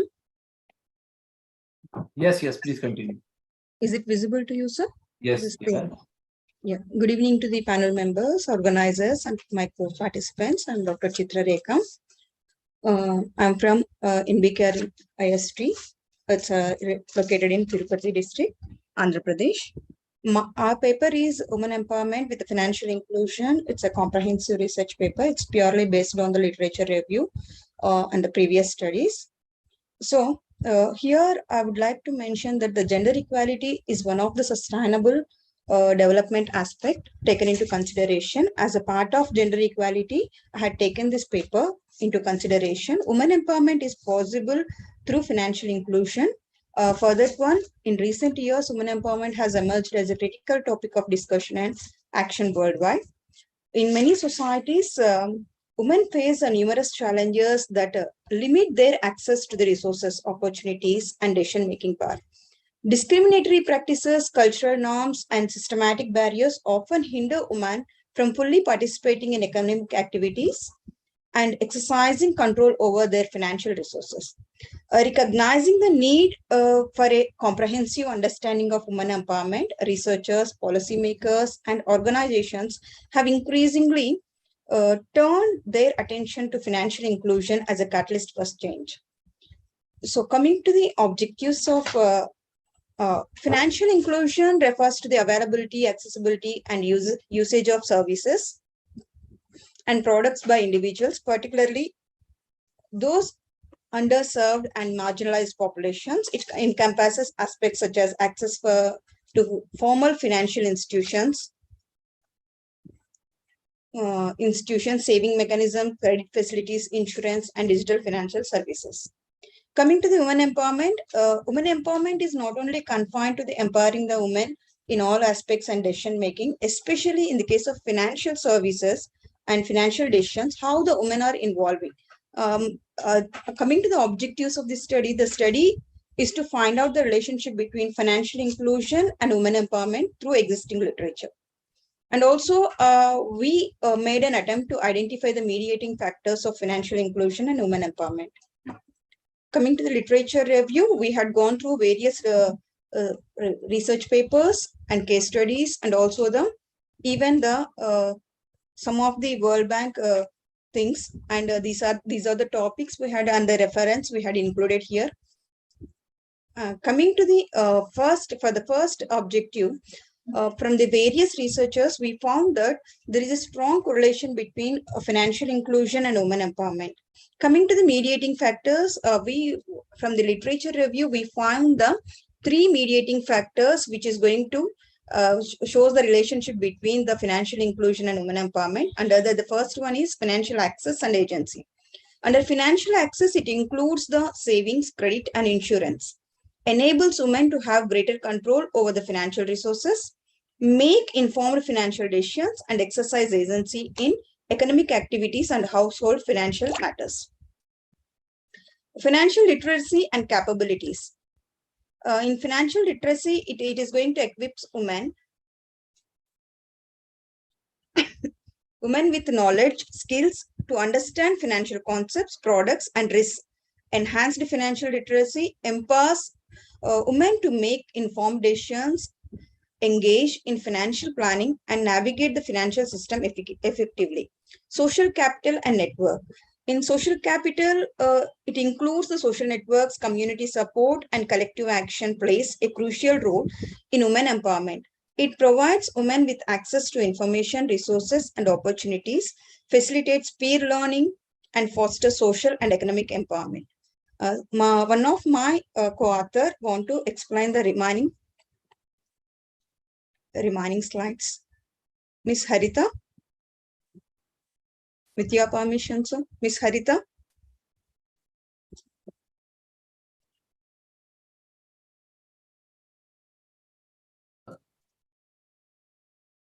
I think there is a Ravi network. sir, Ravi sir, can you unmute Harita ma'am? Actually, okay, no problem. Please unmute Ms. Harita. I'm Harita. Yeah, continue.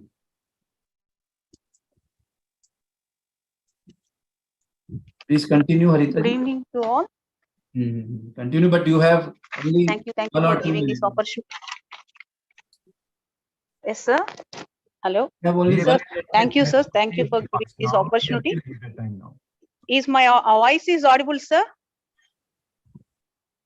Hello. You are audible. Please be Sir, fast now. is my voice? It is Okay, sir. coming. Okay, sir.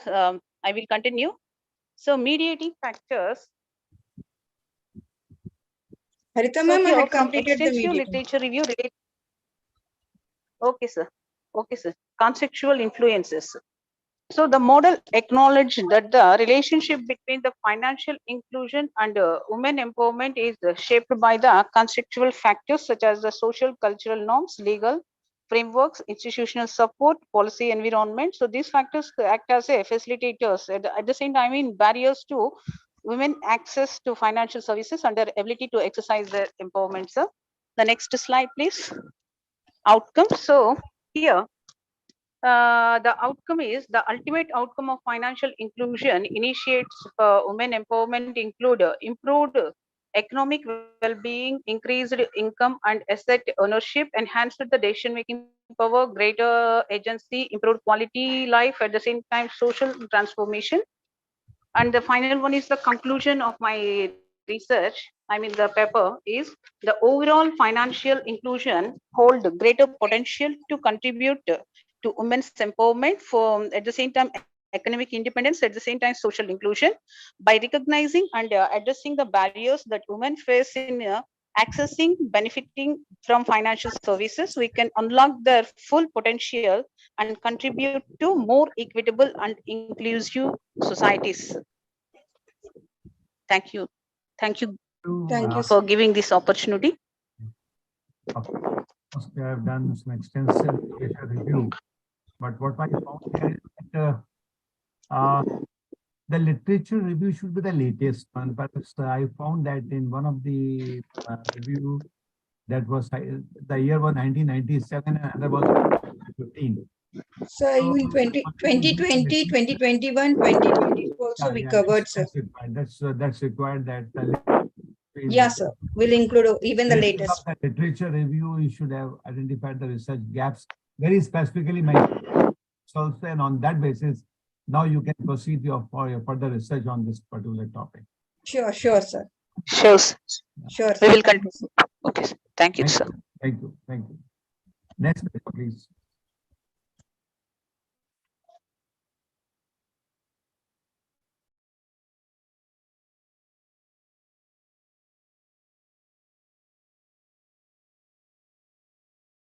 Yes, thank you so much.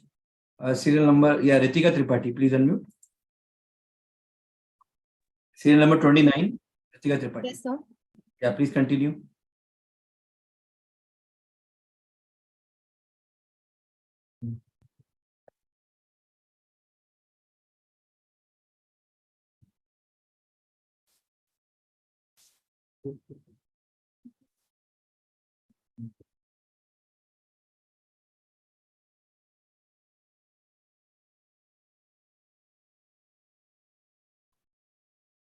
Good evening, everyone present here. I am Ritika Tripathi, pursuing MBA from the ASSAM KAZIRANGA University with my co-author, Dr. Mandin Kaur Chadha, going to present my paper on a study on consumers' acceptations and perceptions toward Lakme brand products in Silchar town of Kachar district. As we know, Lakme is a well-known Indian beauty brand that has gained significant popularity over the years. The brand offers a wide range of cosmetics and beauty products, catering to various skincare, makeup, and hair care needs. Here are a few reasons why Lakme products are important to many consumers. Wide range and one of the best brand of Lakme in India. So the objective of my study is, as every individual preferences and experience may vary, and what works for one person may not work for another. So in order to know about the consumers' expectations and perceptions about the Lakme brand products, the study was conducted, and also to determine the gap between them. In the present study, the data were collected from questionnaire, which are collected randomly.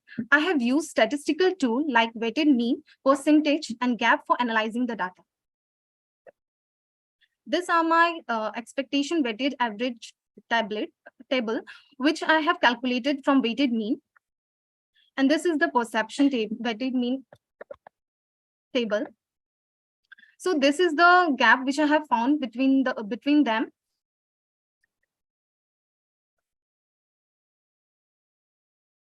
So my findings were most of the respondents were using Lakme brand product above 18 years to below 35 years. Most of the respondents were using Lakme brand products are graduated and above.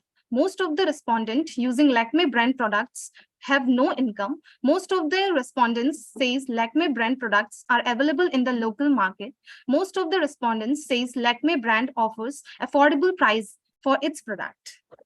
So with this, I have gained a gap between both of them. In addition, I would like to draw your attention towards the gap between the expectation and perception towards the Lakme brand product as shown in the table number 3. So according to the table number 3, the gap scored from the visual try-on 0.5% is maximum as compared to the other statement, which signifies that the brand is unable to satisfy the needs of the customer.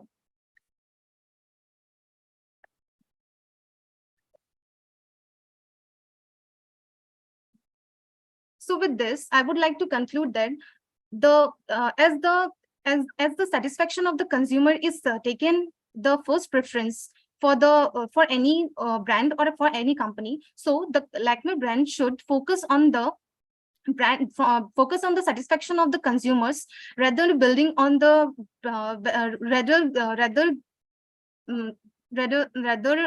seeing other parts of the brand. So with this, I would like to conclude. Thank you.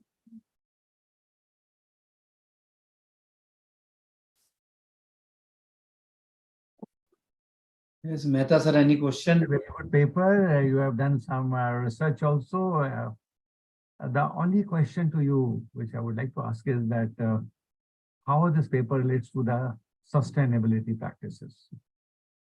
So marketing is now virtually in the new market with the presence of AI and machine learning. The scope of the presence of AI has increased and the consumers are becoming more aware. Every company will be looking forward for the sustainability solution to market for their product and retain the customers. We are analyzing the data for the present paper to publish the same in the Inspira.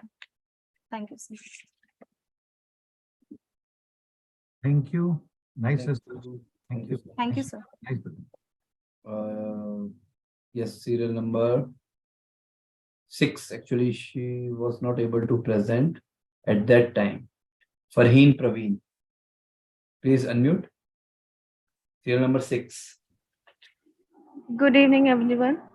I'll be presenting my oral presentation. So my topic's name is Women Empowerment in India, a review with my co-author, Dr. Ajanta Nayak, reader in Home Science, Shagabala Women's Autonomous College. So introduction, women's empowerment is empowering the women to take their own decision for their personal development as well as the social development. Empowering women is a necessity if the country wants to prosper in future. If the women are given the same opportunity and equal treatment as men in every sphere of life, our country will make twice as much progress. This is also bring down the problem of unemployment and poverty in India. So some issues and problems faced by the women in India are rape, dowry deaths, gender-based violence, low wages, poverty, unequal opportunities. I would say that, challenges for women in most part of the world is very, very pronounced. Pronounced. Life is not easy journey. What I call here are the basic rights are still luxuries for millions of girls across the country. So, like issues like challenges like gender discrimination, lack of education, female infanticide, female feticide, financial constraint, low mobility, low ability to bear risk, low ability for achievement, these are some few challenges that I am highlighting here.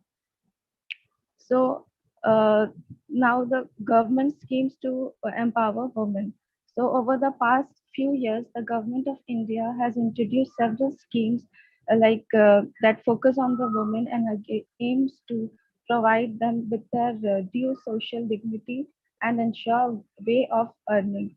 So like Beti Bachao, Beti Padhao scheme, One Stop Center scheme, Women Helpline Scheme, Ujjwala, Nari Shakti Puruskar, Mahila Police, Mahila Shakti Kendra, Nirbhaya these are the few government schemes in India. Finally, we conclude that society plays a major role in the women empowerment. Changes should be made in the social norms that set boundaries for women opportunities. That problem is not with the men in the it is with the society structure that socializes us in the same way. So research and development organization needs to invest in programs that promote gender equality. This is only possible through education. Boys should be educated to treat a girl as an equal person. Women should be educated along with maths and science.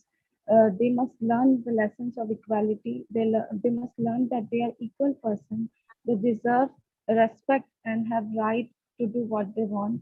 Women needs to be respected as farmers as well as leaders. So these small steps will lead to a big changes in future. Thank you. Next time, please do some research-based presentation and come out with some PowerPoint presentation also, so that everyone can concentrate on your presentation. Thank you.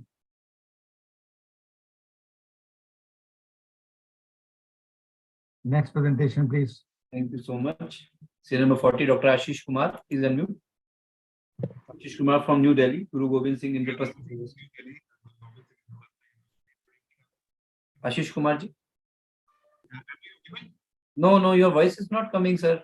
Voice is not coming and audio is Voice is not coming. Yeah, now it is going to come. Yeah, is it coming now? Yeah. Your video also. Allow me to share my screen, sir. Please. Voice is coming very. Okay. Is it still feeble? Is it still feeble or is it now audible? Yeah, it's audible and we can see your presentation also. All right, sir. In fact, I won't take much of the time of the experts who are present over here, and I'm going to be one of the last speakers only.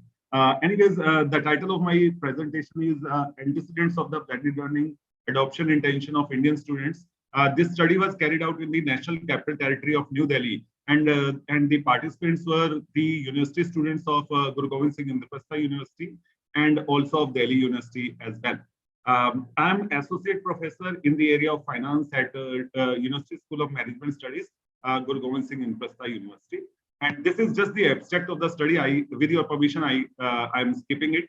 I will not go into the backdrop, but I will just highlight or emphasize on one line. The use of ICT has enabled learning system, and it is becoming critical for the educational institutions as well. And therefore, sustainable education and sustainable, continuous penetration of the knowledge and the education, it is very, very important for all of us to adopt the importance of blended learning, adopt the importance of online teaching as well. This is by virtue of online teaching only, by virtue of online teaching methods only, that we are presenting. I am able to present my paper over here, and I am able to listen to this galaxy of presenters from every nook and corner of the country. Anyways, blended learning approach has been studied in many previous studies, and a few of the mentionable studies are by Dhawan in the year 2020, and it has been reckoned as one of the top teaching learning techniques, which is emerging in the educational institutions, and this has been cited in many of the research papers as well. There are, in fact, many prominent studies in the area, but the few which are mentionable are one by Kamal and Rahman and by Anderson and Groenland as well.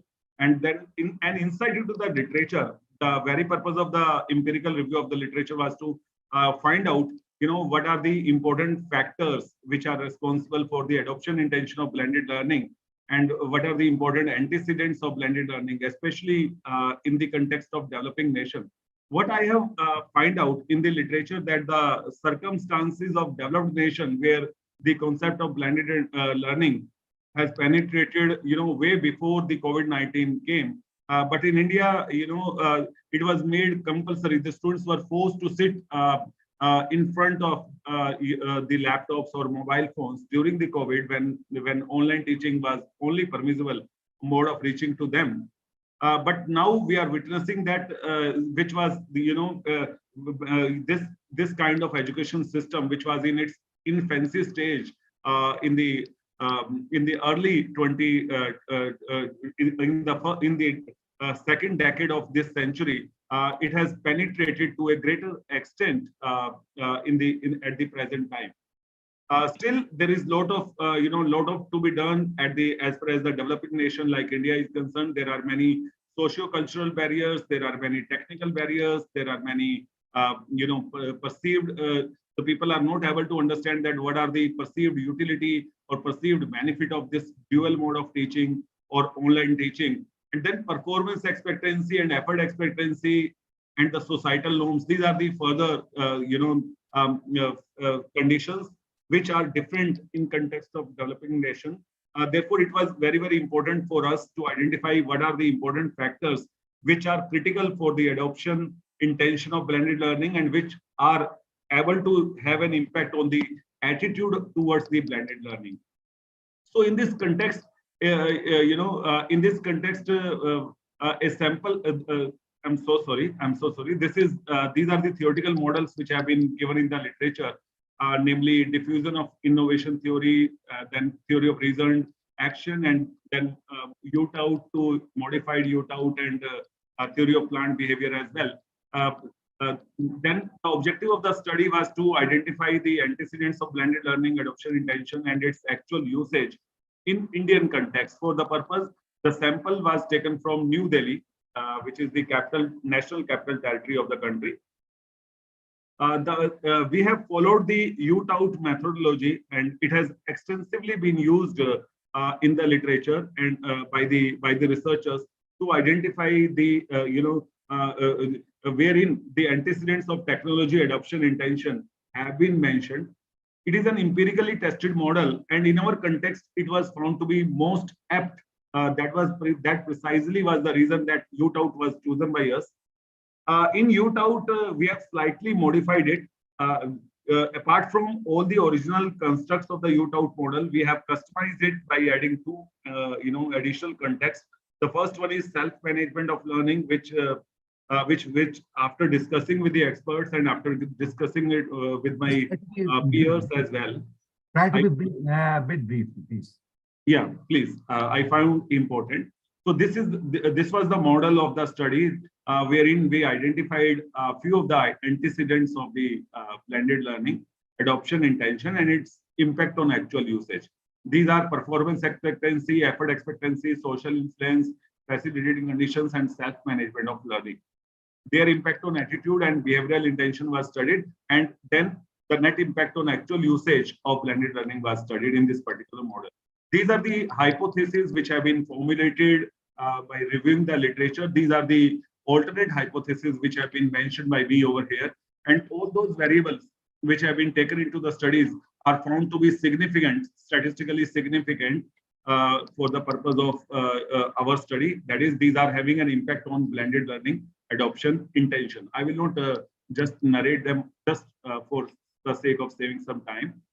Then the sample size and demographic details of the respondents are in front of you. In all, there were 354 students, of which most of them were from urban area only, which constitutes nearly 94% of our sample.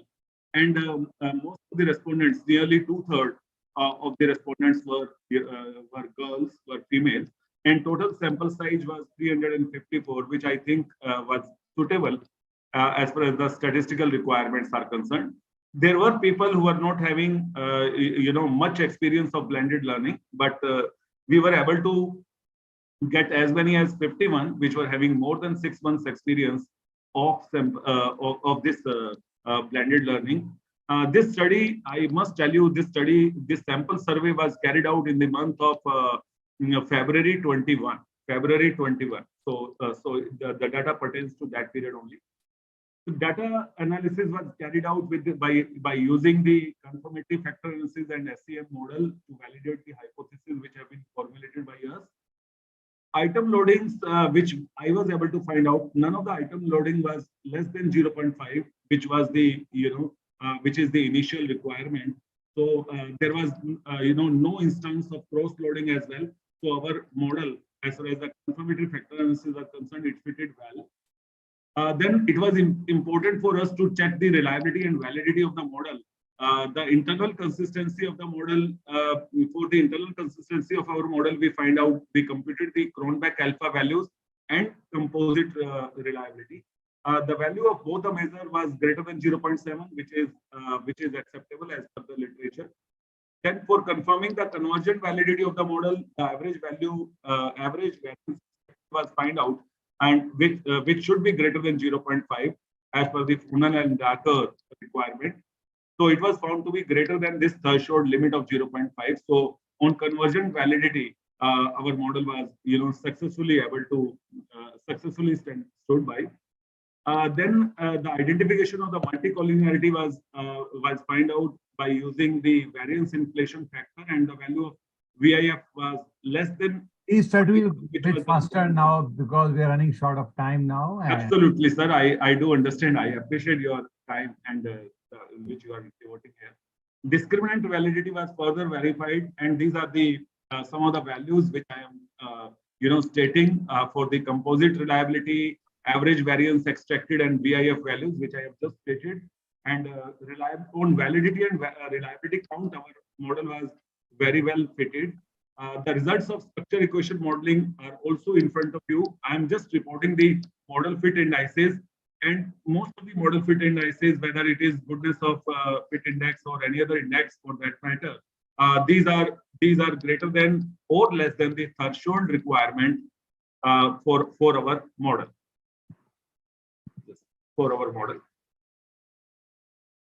These are the actual regression, actual coefficient values for our structured model path values, and here these are. Then as far as many as total 13 hypotheses were there, and out of which only 2 hypotheses were not supported and 11 of the hypotheses were supported. The value of the adjusted R square for our purpose, I am reporting only R square value here. The value of the R square is also greater than 0.6 or nearly 0.7, which is considered to be good in social sciences. So most of our results are in confirmation with the past studies in the area. I have mentioned the names of those studies in my slides only. So the implications are very, very important for the regulators to understand that our study finds out that the behavioral intention and usage of blended learning of the students is affected by myriad factors. Performance expectancy is one of them. Then training and workshops should also be organized to make better use of this particular technology. Facilitating condition is also a critical factor, so that should also be considered. The impact of please conclude now. Please conclude. Yes, sir. You exceeded the time limit. With this, with this, I conclude. I have stated what I need to say in this presentation. Over to you, sir. Thank you so much for your time. Thank you for very extensive. Thank you so much, Dr. आशीष. एक बार आप अपनी एक बार दिखा तो दीजिए sir अपने आप को. Yes, sir. Yes, sir. Sure. Yeah. Jay, sir. It was a very good presentation and quite extensive one. Sir थोड़ा टाइम कम मिला इसलिए थोड़ा सा मैंने जल्दी जल्दी भाग भाग के किया मैंने। Thanks for your patience sir, thank you very much. Maximum time तो लगता है आप ही को दिया है हमने। अरे सर बिल्कुल। I am really sorry sir, I am really sorry, मुझे पता ही नहीं Maximum चला। time was given to you only. I am sorry sir. ठीक है, फिर भी मुझे लगा कि मैं कर पाया justice. But it was really a good presentation. ठीक है, Thank you, sir. Okay sir. Yeah, next presenter, Sudhir Yadav, please unmute. Sudhir Yadav. Yeah, please start.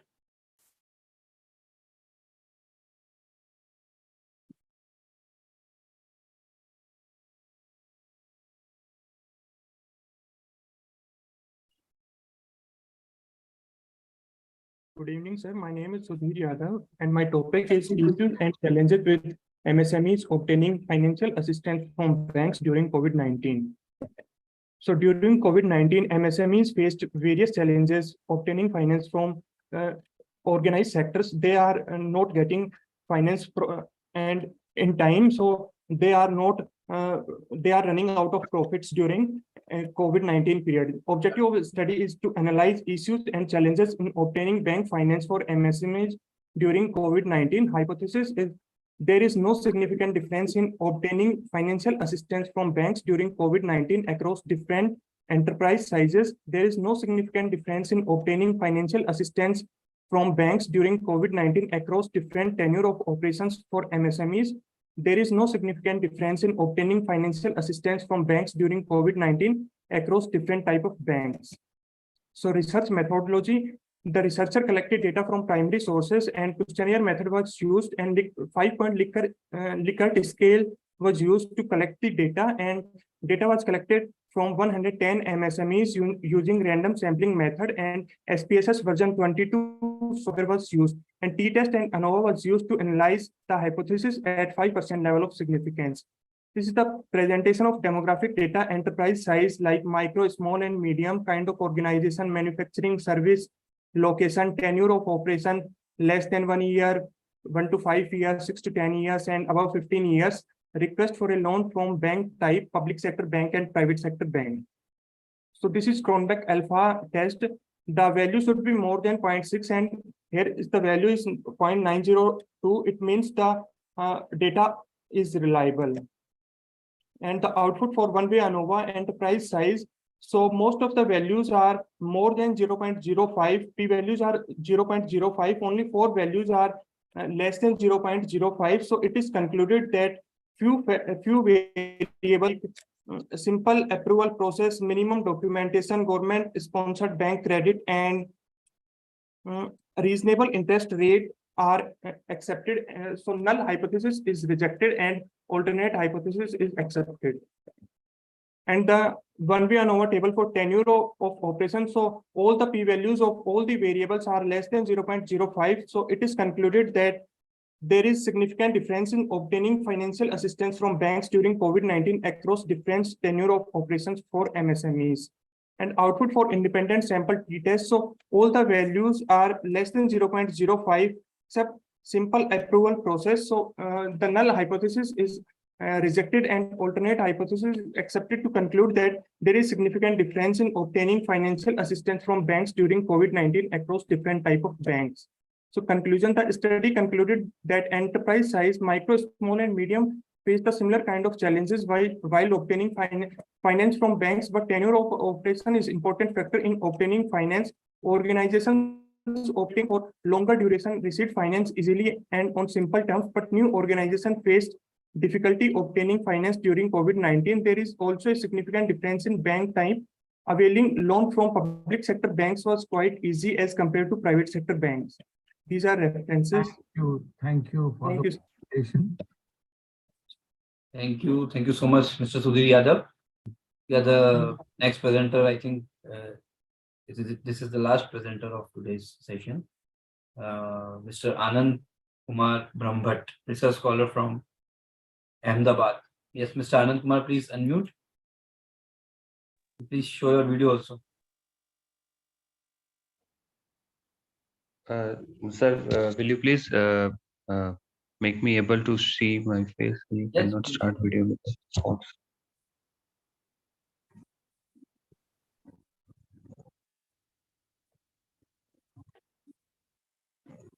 Sir, I am unable to start my video actually. You want to share your slides also? Yeah, sure. Shall I share my slides, sir? Yes, yes.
Am I audible, sir, now?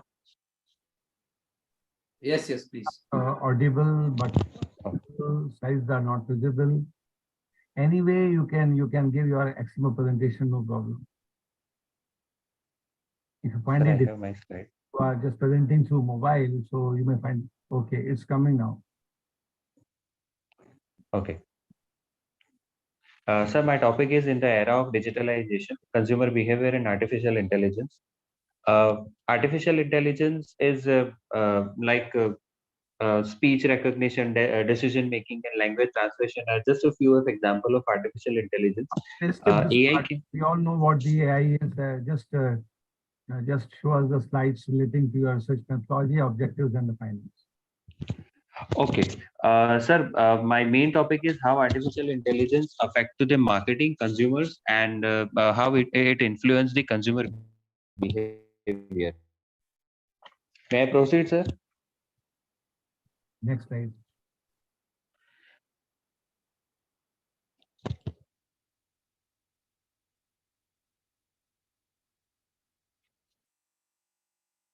Sir, I have just the oral presentation. These are my topics. So may I proceed? Okay, proceed further and try to be very brief now. Okay, sir. Sir, AI is a major factor in the B2C, B2B, and B2G. The AI has a bigger influence on marketing than social media will support firms the personalizing interaction with a customer through chatbots and all such. Marketing activity are now significantly influenced by AI, and the consumer benefited from the wide range of benefit thanks to the AI, including the more efficient operation like automated payments, greater search engine quality, and round the clock customer support. And through the automated product recommendation, the relevant product suggestion, personalized customer care, and the post purchase support, AI offers the customer a novel experience. Uh, how artificial intelligence impact the customer in order to organize and choose the pertinent information. AI system are increasingly beyond the employed, by enabling customer to delegate their purchase decision to algorithms. They can really change the way decisions are made, giving rise to the idea of the algorithmic customer. Artificial intelligence impact that increase the customer spending. They give customer conversion, and they reduce the time spent on the screen. They give the individualized experience while they are opting their product. They are manifest their product, and increasing customers loyalty. The chatbots are replying 24/7. So I conclude that AI is having more impact nowadays on entire consumer behavior process.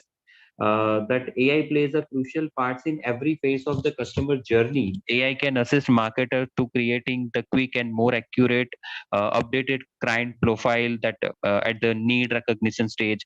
Following, AI may assist marketers in the information search stage by identify the best leads for the better targeting, making and the great product recommendation for the clients. The AI may offer persuasive information to the client who may have highly buy intention while they are still at the assessment and evaluation stage. Please wind up now. AI provide use. Wind up it now. Sorry. Just wind up with the presentation. Sir, this is my conclusion. Okay, fine. This is my conclusion only, that I am at the fourth stage, that AI can provide user intellectual purchase solution that can simplify the purchase process, dynamically notify the pricing throughout the purchase stage. And finally, AI can delight customer and assess their worth throughout the stage of post-purchase behavior through their safekeeping and well-guarding. AI aids in the prediction and modification of consumer behavior throughout the entire shopping process. So this is my main researched literature-based research topic. The only observation is that when you are talking about the AI and its influence on customers and the marketing, you have to be very specific. In fact, the customer of which product or which services. You have taken your customer as a whole, but you will have to yes, sir. Have very well specified that what type of customers you are talking, customer of what product, which industry you are talking about, number one. And secondly, your conclusion should be based on some authentic data analysis always. You cannot make out. Actually, sir, I'm having that, but due to time constraint, I minimize my slides and I everything. But my target audience are fashion, male fashion users, and my industry is a male fashion. That you should mention that your target yeah. fashion products, right? Okay, thank you. Yeah, thank you so much, sir. Thank you so much.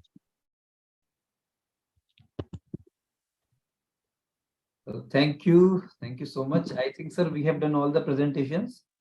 If still anybody is left for the presentation, if he or she missed by chance, they can still write in the chat box, or they can raise their hands also. We will invite them. So thank you so much for presenting in a very beautiful manner, all the presenters. And I would like to request Professor Mehta, sir, once again, for his chairperson's remarks. Professor Mehta, sir. First of all, I would like to compliment all the paper presenters for their nice attempts and presented the papers here. Some of the presenters were even the students of undergraduate level. In fact, I really admire their attempt at least to participate in a conference like this. And secondly, I would like to mention here that the theme of the conference was sustainable practices, innovative sustainable practices. What I observed that of course, paper presenters presented in large number, but very few presentations were relating to innovative, sustainable practices. And secondly, at least the paper presenters should have justified that how their paper is relating with the sustainable development. That was missing. Of course, it was a learning experience. So whenever you are participating in any conference or presenting the paper, you should always keep it in mind that your paper should somehow directly or indirectly related with the main theme of the conference, or you should be able to justify the session theme. Some of the participants, as commented by me also, that the title of your presentation was not up to the mark in many cases. In some cases, the title was very, very general.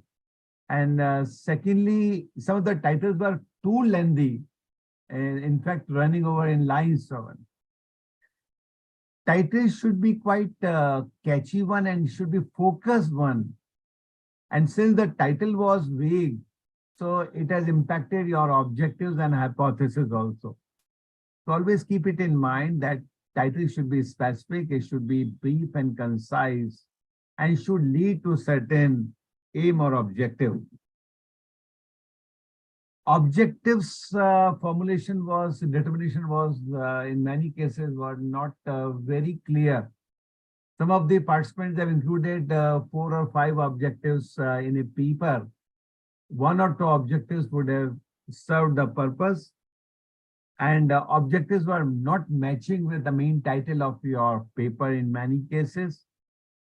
In fact, there should be some close relationship between the title of your paper, objectives, and hypothesis, which was missing. In some of the cases, participants didn't prepare their PowerPoint presentation. Particularly in case of virtual conference, it is very much essential that along with what you are speaking, the viewer should see your presentation also, because it's quite difficult to concentrate. Some of the presentations were quite general in nature, not based on the research, based on the analysis of primary or the secondary data. Of course, in some cases, there were some technical glitches also, which were beyond control of ours as well as yours, because you know that virtual presentations are having their own limitations. But overall, I can say that participants have really done well. They have really worked hard, and such kind of virtual conferences provide a great learning opportunities. Nobody is perfect. There's always scope for improvement, and whatever limitations were there, as we know that since Inspira is streaming all their conferences on YouTube, so you can see your own presentation and the presentation of other participants also. And on that basis, whatever shortcomings or mistakes were there, you should be able to rectify them in subsequent conferences, maybe the Inspira conferences or the other conferences. But I congratulate, I compliment all the paper presenters for their wonderful presentations, I would say.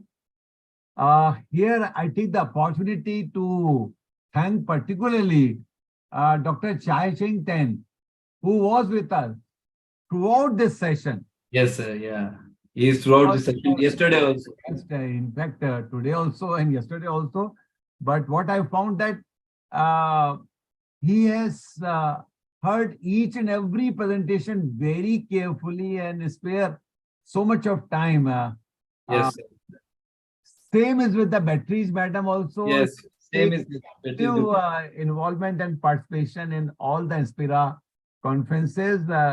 In fact, we express our deep sense of gratitude to both of them. Of course, we the part of the Inspira team, Dr. Aarti or Dr. Ravi and myself as Vice President, we should be always there, but especially Madam Batteries and Chai Ching Ten.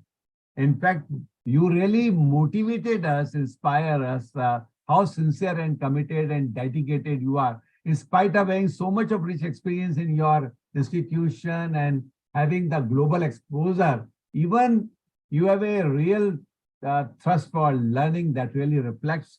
So thank you, madam. Thank you, Dr. Chai Ching Ten, for them. Over to Dr. Ravi Mohan.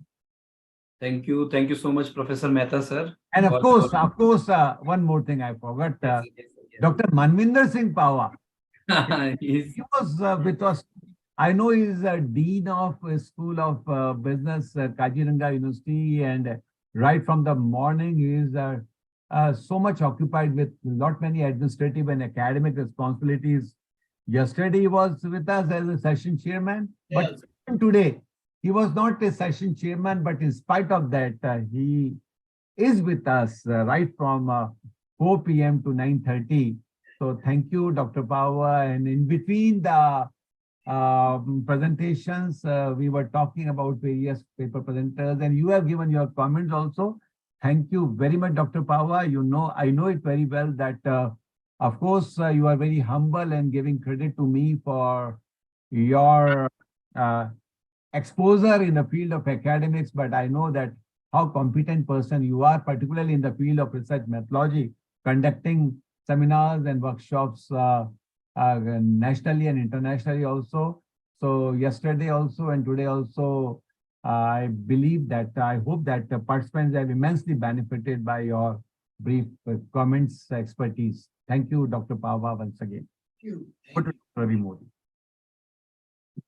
Thank you so much, sir, for your wonderful, insightful speech. Thank you so much once again. And I would like to invite Professor Manvendra Singh Pava for the vote of thanks on behalf of KAZIRANGA University. Professor Manvendra Singh Pava. Thank you, Raviji, and on the behalf of the Thank entire team. you, sir. Actually, I'm really sorry, sir. Actually, I forgot that we have to announce the awards also. So, sir, before Okay, vote okay. of So thanks, before inviting- we'll be announcing the awards first. Inviting Professor Pava, sir. Yeah. Sir, please, you have to wait for some time. So before inviting, sir. Pava, sir, I'd like to invite Dr. Aarti Chopra, Joint Secretary of Inspira Research Association, to announce the Best Paper Presentation Awards for yesterday's session. Dr. Aarti Chopra. Thank you, sir. Sir, it is my pleasure and privilege to announce the winners of the Best Paper Presentation Awards of Day 1, that is 1st of June 2023, in this esteemed 2 days long international conference. As we all know that we witnessed numerous presentations on varied topics from different corners of the globe, and the competition was incredibly fierce. So our judges had to carefully evaluate each presentation based on the presentation style, ability to complete in time, because whenever we are presenting, there is always a time limitation, and obviously relevance to the theme, as Professor Mehta said, that relevance to the theme. So basically, this is a paper presentation award, not the best paper award, because it takes time to go through each and every paper individually. So paper presentation on the basis of ability to complete in time and presentation style and the relevance to the theme. So after much deliberation, we have finally arrived at some winners. That was not easy, but since it is the structure of the program. So for Day 1, I am going to announce, as you all know, that there are 3 awards, first, second, third, and on all 3 positions, we have 2 awards each. That means we have 6 awards each day. So I'm beginning for Day 1, and I'm beginning with the 3rd position. The first winner on 3rd position for Day 1 is Saloni Kabra. Saloni Kabra, research scholar, National Law University, Jodhpur. And her topic was the next frontier, exploring AI impact on education. So do we have Saloni with us? If the winners are present here, just you can raise your hand, or They can also unmute themselves, and they can speak also. Yes. So as I announced the 3rd position, the first winner is Saloni Kabra, and the second winner on 3rd position is Shashi Yadav. Shashi Yadav is the research scholar, Commerce, IGNOU, New Delhi, India. And the topic was global versus local, a choice influenced by ethnocentrism level. Shashi Yadav. So congratulations to both of you. Congratulations. Now moving towards the 2nd position. On 2nd position, again, we have 2 winners. So the first winner on 2nd position is Dr. Suman Kharbanda. Dr. Suman Kharbanda is Associate Professor, Shivaji College, University of Delhi, and her topic was strategies for promoting consumption of eco-friendly products among consumers, learning from the findings of an empirical study. Congratulations, Dr. Suman Kharbanda. Madam, if you are here. The second winner on the second position is Dr. Pratima V. Dr. Pratima V is postdoctoral fellow ICSSR, DOS in Commerce, University of Mysore. And her topic was a study of innovative farm business ideas to empower women through agripreneurship. Congratulations, Dr. Pratima. Congratulations. Congratulations. Now, moving towards the first position. Again, we have two winners on position 1. So, on first position, the first winner is Miss Harsimran, no, not Miss, Dr. Harsimran Kaur. Dr. Pava, you must have remembered that she got her doctorate degree yesterday only. So, Dr. Harsimran Kaur, Assistant Professor, University School of Business, Chandigarh University, Mohali. And her topic was impact of digital marketing on consumer buying behavior towards online shopping. Dr. Harsimran Kaur. Yeah, I think Dr. Pratima is. Oh, Pratima, Dr. Pratima is there. Yes, yes. Ma'am, do you want to speak something? Yeah. Good evening, everyone. I thank everyone for giving me an opportunity to present as well as selecting me for the winning this You one. can, I you did can not show your expect. video also. Pratima ji, you can show your video also. Yeah, sure, sir, sure. 1 minute.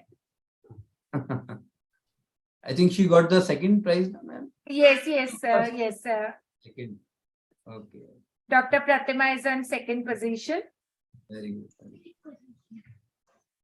Anyway, congratulations, Pratima ji. Congratulations to you. Congratulations. So I was announcing the first position. So one winner has already been announced on first position, that is Dr. Harsimran Kaur. The second winner on first position is Y. Anjani Kumari. Y. Anjani Kumari is Assistant Professor, Department of Commerce, Loyola Academy, Sikandarabad, Kadapa. And her topic was impact of digital payment on business performance, a study of women street vendors in Elwell area. So congratulations, Y. Anjani Kumari is in the list, I think. Anjani Kumari ji is here. Anjani ji, Yes, yes. Yeah, good evening, sir. Good evening, sir. Congratulations, ma'am. If you want to speak something. Yes, ma'am. Yes, ma'am. Thank you so much, ma'am, for giving me this opportunity to present the research paper. And so I'm feeling so privileged getting this award. Thank you, Modi sir, and thank you, Ravi sir, and chairpersons. I'm feeling so happy getting a first award as a first prize. That is a first winner award. I'm so privileged. Thank you so much. Thank you so much. Congratulations. Congratulations. Congratulations to all the winners of day 1.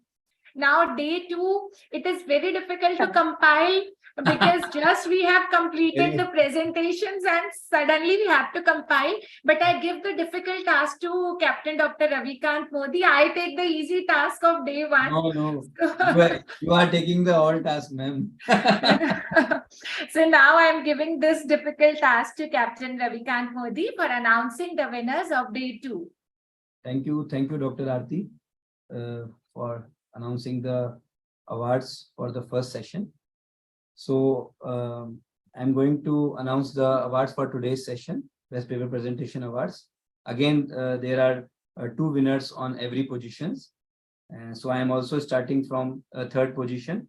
So the first winner on the third position is Sanskriti Ahuja. She is a student of St. Mary's College, Hyderabad. And the topic was the study of stocks performance of BFSI sector in India. So congratulations to Sanskriti ji. Congratulations. Sanskriti ji, I think she has left the meeting. So congratulations to Sanskriti.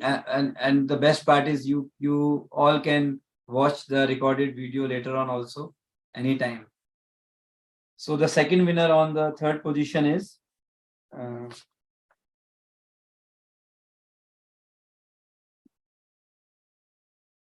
just a minute. Neha Sharma, student, MBA student of MBA, the ASSAM KAZIRANGA University, Assam. So, and the topic was rise of online streaming platforms during COVID-19. So congratulations to Neha Sharma. Congratulations. Congratulations, Neha. So moving on to the second position. Again, the first winner on the second position is Dr. Yogita Satish Garwal. Dr. Yogita Satish Garwal, Assistant Professor, Department of Commerce, Manipal University, Jaipur. Thank you, sir. Thank you so much. Thank you to everyone. Feeling blessed. Thank you so much. And the topic was building a greener future, exploring the contribution of human resource management to green HRM. You can show your video also, Yogita ji. Congratulations, Dr. Yogita ma'am. Congratulations, Yogita ma'am.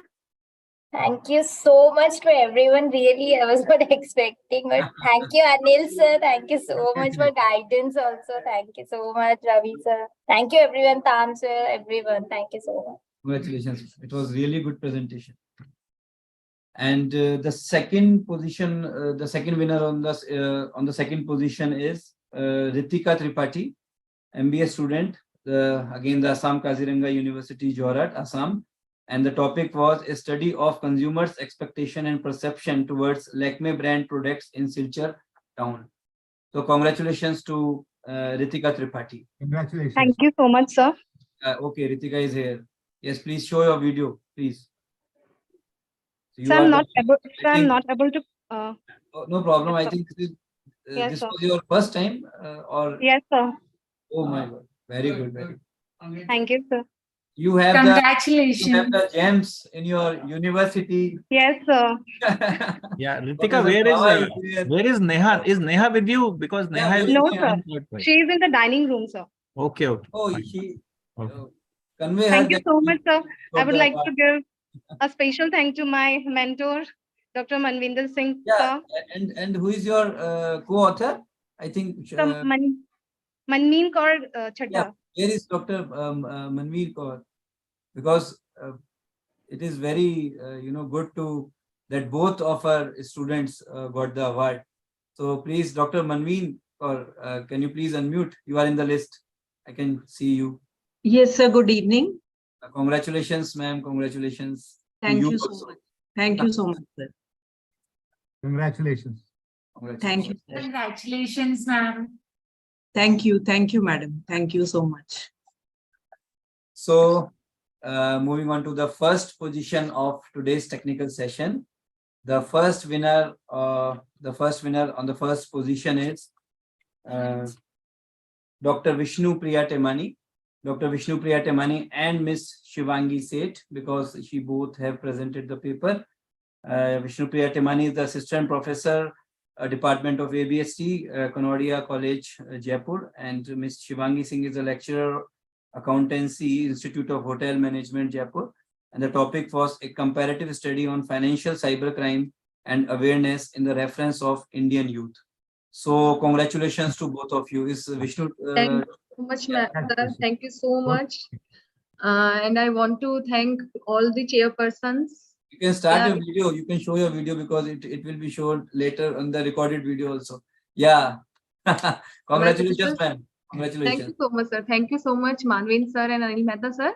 And my heartful thanks to Ravi sir also and Aarti ma'am also, who made this event possible. And I am really heartful.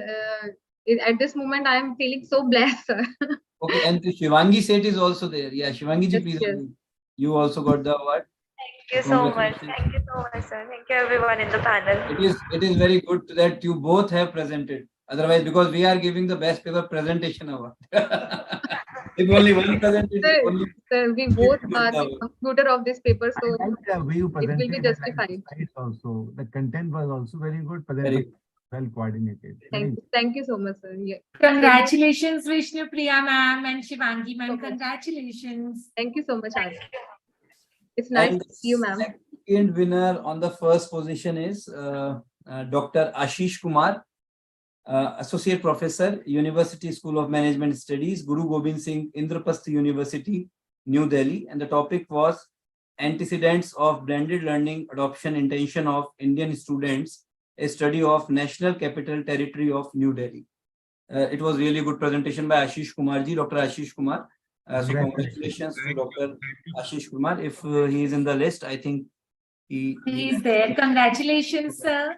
Congratulations, Dr. Ashish. Yeah, sir. One more thing I would like to add over here. Had it been a best paper, it would have also gone to him, because the way he presented, crisping the paper, and that too of the model which was prepared and then confirmatory factor analysis applied. So this I would say even had it been, but yeah, both the things goes to him. Okay, Dr. Ashish Kumar has joined. Dr. Ashish. Yeah, Dr. Ashish, can you please, Ravi ji, can you please allow him to just open the video? सबको allow है sir, सबको allow है. Last में सबको allow कर देते हैं. आशीष जी, बहुत बधाई आशीष जी आपको. Thank you. Congratulations sir. Wonderful presentation. Last में एकदम से इतना अच्छा presentation आया. हाँ, ये this was something. Sir, मुझे इस प्लेटफॉर्म के बारे में one of my very good friend he referred it to me. तो मुझे थोड़ा सा देर से पता चला. मैंने कहा okay, I will also try it. तो फिर मुझे मोदी जी के बारे में उन्होंने बताया था, तो उन्होंने कहा कि आप तो करिए. इस doctor Vikas Batra, he is associate professor at the university. Okay. Yes, sir. But sir, honestly, Professor Mehta, you have taken the right decision, right judgment, because Ashish sir's video was not on, but then also his communication is so strong that everything was everything he has shown, the methodology, hypothesis, everything. Thank you so much. And with very good communication. Even Professor Pava sir is saying, so you can understand. So it is a big thing. Thank you so much, sir. Thank you. Basically, I also hail from Haryana. तो दिल्ली में तो अभी गुड़गांव में बैठे हूँ sir अपने घर में, तो चाह के भी मैं दिल्ली वाला अभी तक बन नहीं पाया. तो ये वाली बात तो रहती है sir. No problem, sir. Congratulations. Thank you so much. Very nice. So congratulations to each and every presenters. Though we have to select the best paper presentation, but every presenter was really wonderful. Every presenter has presented really wonderful. So thank you so much, all of you, and congratulations to all of you once again. Now I would like to invite Professor Pava sir for the formal vote of thanks on behalf of Assam KAZIRANGA University. Yeah. Professor Pava sir. Yeah, thank you, Ravi ji. And because this is it's too late again, so I would not take more than 1 minute. I would like to thank everyone, because first of all, I would like to thank the great God. Because of the blessings of the God, we all have joined together, and every moment is something like that. Means जैसे कोई मिल जाता है ना रास्ते में, और हमारी कभी-कभी लाइफ बन जाती है. ये इंस्पिरा का प्लेटफॉर्म भी ऐसा ही है कि यहाँ पर जैसे हम जब जुड़ते हैं तो साथ ही साथ अपने साथ में बहुत सारी यादें भी ले जाते हैं, और साथ ही साथ बहुत सारी जो है ज्ञान भी ले जाते हैं, ज्ञान अर्जित भी करते हैं, साथ में एक दूसरे के साथ में जुड़ते भी हैं. तो ये एक प्लेटफॉर्म इस तरह का है. तो I would like to thank everyone. Beatrice ma'am who has joined from abroad, and मतलब टाइम लिमिट्स को सब हम लोगों ने तोड़कर इस प्लेटफॉर्म में हम लोग सब एक साथ. Doctor Tan has joined from Thailand. So means people are from all around the world, and Inspira has actually given a platform of, or a real feeling of what we call Vasudeva Kutumbakam. So वो वाली बात है. We all are one family and we all have to grow together. I would not take much time. I would like to thank everyone, each and everyone, those who are present over here online, those who have presented in last 2 days on the behalf of the Assam KAZIRANGA University. And it would not have been possible until and unless we would have got blessings of Honorable SS Modi sir, Anil Mehta sir, Ravi ji and Aarti ji both have taken this. They have always been doing it. So this is something which is just like, you know, again I would say it's a family. So let the journey go on and on. Yes sir. Thank you. Thank you. Thank you so much, Pava sir. Thank you, sir. Thank you, sir. Ravi sir, I would request you, before you go for the formal vote of thanks, please allow me just 1 minute for the informal this thing, because formally you are giving the vote of thanks, but I wish to tell you. Don't need any permission, ma'am. Please. Sir, because as Professor Pava has correctly told, that it is like a journey. लोग मिलते जाते हैं, हम आगे बढ़ते जाते हैं, and we learn with every step. Why I'm telling you this thing? Because it's been 3 years. Sir, ये मेरी 3rd work anniversary है. May 2023. It was 3 years. I became the joint secretary of this organization. And trust me, it was. Thank you, sir. Sir, it was You are May doing 20. you are doing immensely.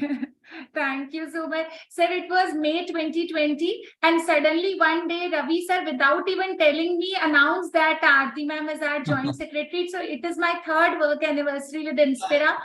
And trust me, sir, I have learned so much. I have met so many people, good academicians, researchers from all across the globe. I have made good friends like Bizotto ma'am has become my friend actually. So all because of Inspira. So I am really thankful to Professor S.S. Modi, Professor Anil Mehta and Dr. Ravikant Modi for giving me this, platform. And Sir Pava sir, people like you, have joined, eventually. So a lot of good people we have met on this platform. Thank you so much, Inspira. Thank you so much, ma'am. Thanks to you for always being there for Inspira Research Association. Thank you so much. Can we have a good photograph also before you move? Vote of thanks. Yes, sir. Yes, sir. Of course. Again, I'm taking the screenshot, sir. No Yeah. problem. Don't worry. So and please on your videos, whoever is in the meeting. So on behalf of Inspira Research Association, I would like to extend my heartfelt thanks to everyone who made this 2 days international virtual conference on innovative sustainable practices, a global multidisciplinary approach, a grand success. We are honored to have the presence of some of the most revered personalities from different parts of the world who shared their insights, experiences, and knowledge during this conference. Our chief guest, Professor T.N. Mathur, Vice Chancellor, IIS University, Jaipur, on day 1, and Professor Sanjay Bayani, Dean and Professor and Head, Saurashtra University, Rajkot, on day 2 of the conference, have been a beacon of inspiration for us, and their presence has greatly encouraged us to do even better. Thank you for gracing us with your esteemed presence. We would especially thank our special guests for both the days, Professor Chai Ching Tan from Thailand and Dr. Beatriz Lucia Bizotto from Brazil, who joined us from different time zones and guided our participants with their opinions and impressive deliberations. We express our heartfelt gratitude to our distinguished chairperson, Professor Manvinder Singh Pahwa, Dean, School of Business, the ASSAM KAZIRANGA University, Assam, for day 1, and Professor Anil Mehta, Professor of Management, Banasthali Vidyapeeth, for day 2, respectively, for their valuable contribution in running the conference proceedings smoothly. Your valuable inputs and guidance have helped us to organize such a wonderful and successful event. So, sir, thank you so much for both of you for being there for us, sir. We would also like to show our deep sense of regards to our additional chairperson, Professor Mamta Jain, Professor and Chairperson, BOS, Department of EFM, University of Rajasthan, Jaipur, Dr. Om Prakash Gosai, Associate Professor, Motilal Nehru College, University of Delhi, for their effective demonstration of the emerging ideas and sharing their valuable insights. Our keynote speakers on both the days, Dr. Ankleda Lulas from Europe, Dr. Meenu Maheshwari from Kota, CMA, Dr. Kindri Thakkar from Mumbai, Dr. Rajneesh Clare from Motilal Nehru College, University of Delhi, who have shared their research and expertise, which have enriched the conference discussion and deliberations. Their contributions will inspire future research works and motivate us to keep looking for innovative, sustainable practices. We thank our keynote speakers for their invaluable contributions to the conference. We would like to express our deepest regards to our patron, respected Professor S.S. Modi, President, Inspira Research Association, former President, Indian Accounting Association, former Head, Department of ABST, University of Rajasthan, Jaipur. Your belief in our vision and willingness has been instrumental in facilitating the smooth running of the conference. So thank you so much, Professor S.S. Modi. We would especially like to mention conference organizing directors, Professor Anil Mehta, Professor Manvinder Singh Pahwa, from Assam KAZIRANGA University for their enthusiasm and effective leadership. We acknowledge Conference Joint Organizing Director, Mr. M.K. Loganatham, Director, Assam KAZIRANGA University, Conference Organizing Secretaries, Dr. Aarti Chopra, Joint Secretary of Inspira Research Association, Professor Sushanta Kumar Nandi from Assam KAZIRANGA University, Conference Joint Organizing Secretary, Dr. Ashok Kumar, Director, Jain Narayanvas University, and Dr. Rakesh Kumar Rai, Dean, Assam KAZIRANGA University, for their tireless efforts and dedication in making this conference a reality. Your support has made it possible for us to organize a conference of this scale and importance. So thank you for being the part of our endeavors. We would also like to thank our collaborators, the whole team of the Assam KAZIRANGA University, Assam, the hero of Assam KAZIRANGA University, Professor Bhava sir, who has supported us strategically throughout the planning stage. So thank you so much, Professor Pava sir. Once again, thank you so much to all your team, your Vice Chancellor, everybody. We also acknowledge our organizing team of Inspira Research Association and life members of Inspira Research Association. Without your hard work, precision, and commitment, this conference would not have been possible. Beginning with the President, Honorable Professor S.S. Modi, who is a guidance source for all of us, Professor Anil Mehta, Vice President, who is always there with the same enthusiasm and adding value to the conference. I am thankful to our ever-smiling and dedicated Joint Secretary, Dr. Aarti Chopra, for her persistent and constant efforts. Thank you for the incredible effort you made behind the scenes to make this conference a roaring success. Thank you so much, Dr. Aarti ma'am, once again. The active participation of all the participants was critical in making this conference successful. The time, effort, and interest of the paper presenters were instrumental in creating an environment of collaboration and knowledge sharing. We are grateful for your presence and for making this conference vibrant and informative. So, thank you so much, all of you. Would you wind up Dr. Ravi Modi again on behalf of all the participants present here? Yes, sir. Yes. I think we should clap for Dr. Ravi Modi and Dr. Aarti Chopra for their most contribution. Clap for Professor Mehta sir, Professor Pava sir. So thank you. And as always, it is my duty to announce our next event. So we are planning to organize an international conference again in the month of July, because it will be the the starting session of the academics. So in the July we will organize a virtual multidisciplinary conference once again, and we will soon share the brochure of this conference with you all. And I will also share a feedback link with you on your mail ID and WhatsApp group. So please submit it, fill it, and submit it mandatory, because certificates will be made on the basis of the information which you have entered in this feedback. Thank you so much once again, all of you. Thank you so much, Professor Pava sir, Professor Mehta sir, Professor Tan sir, Professor Chaiching Tan, Professor Bizotto, everybody. Dr. Aarti is always special. Thank you, sir. Thank you so much for making me feel so special. My friend, she is my sister. So thank you. Thank you.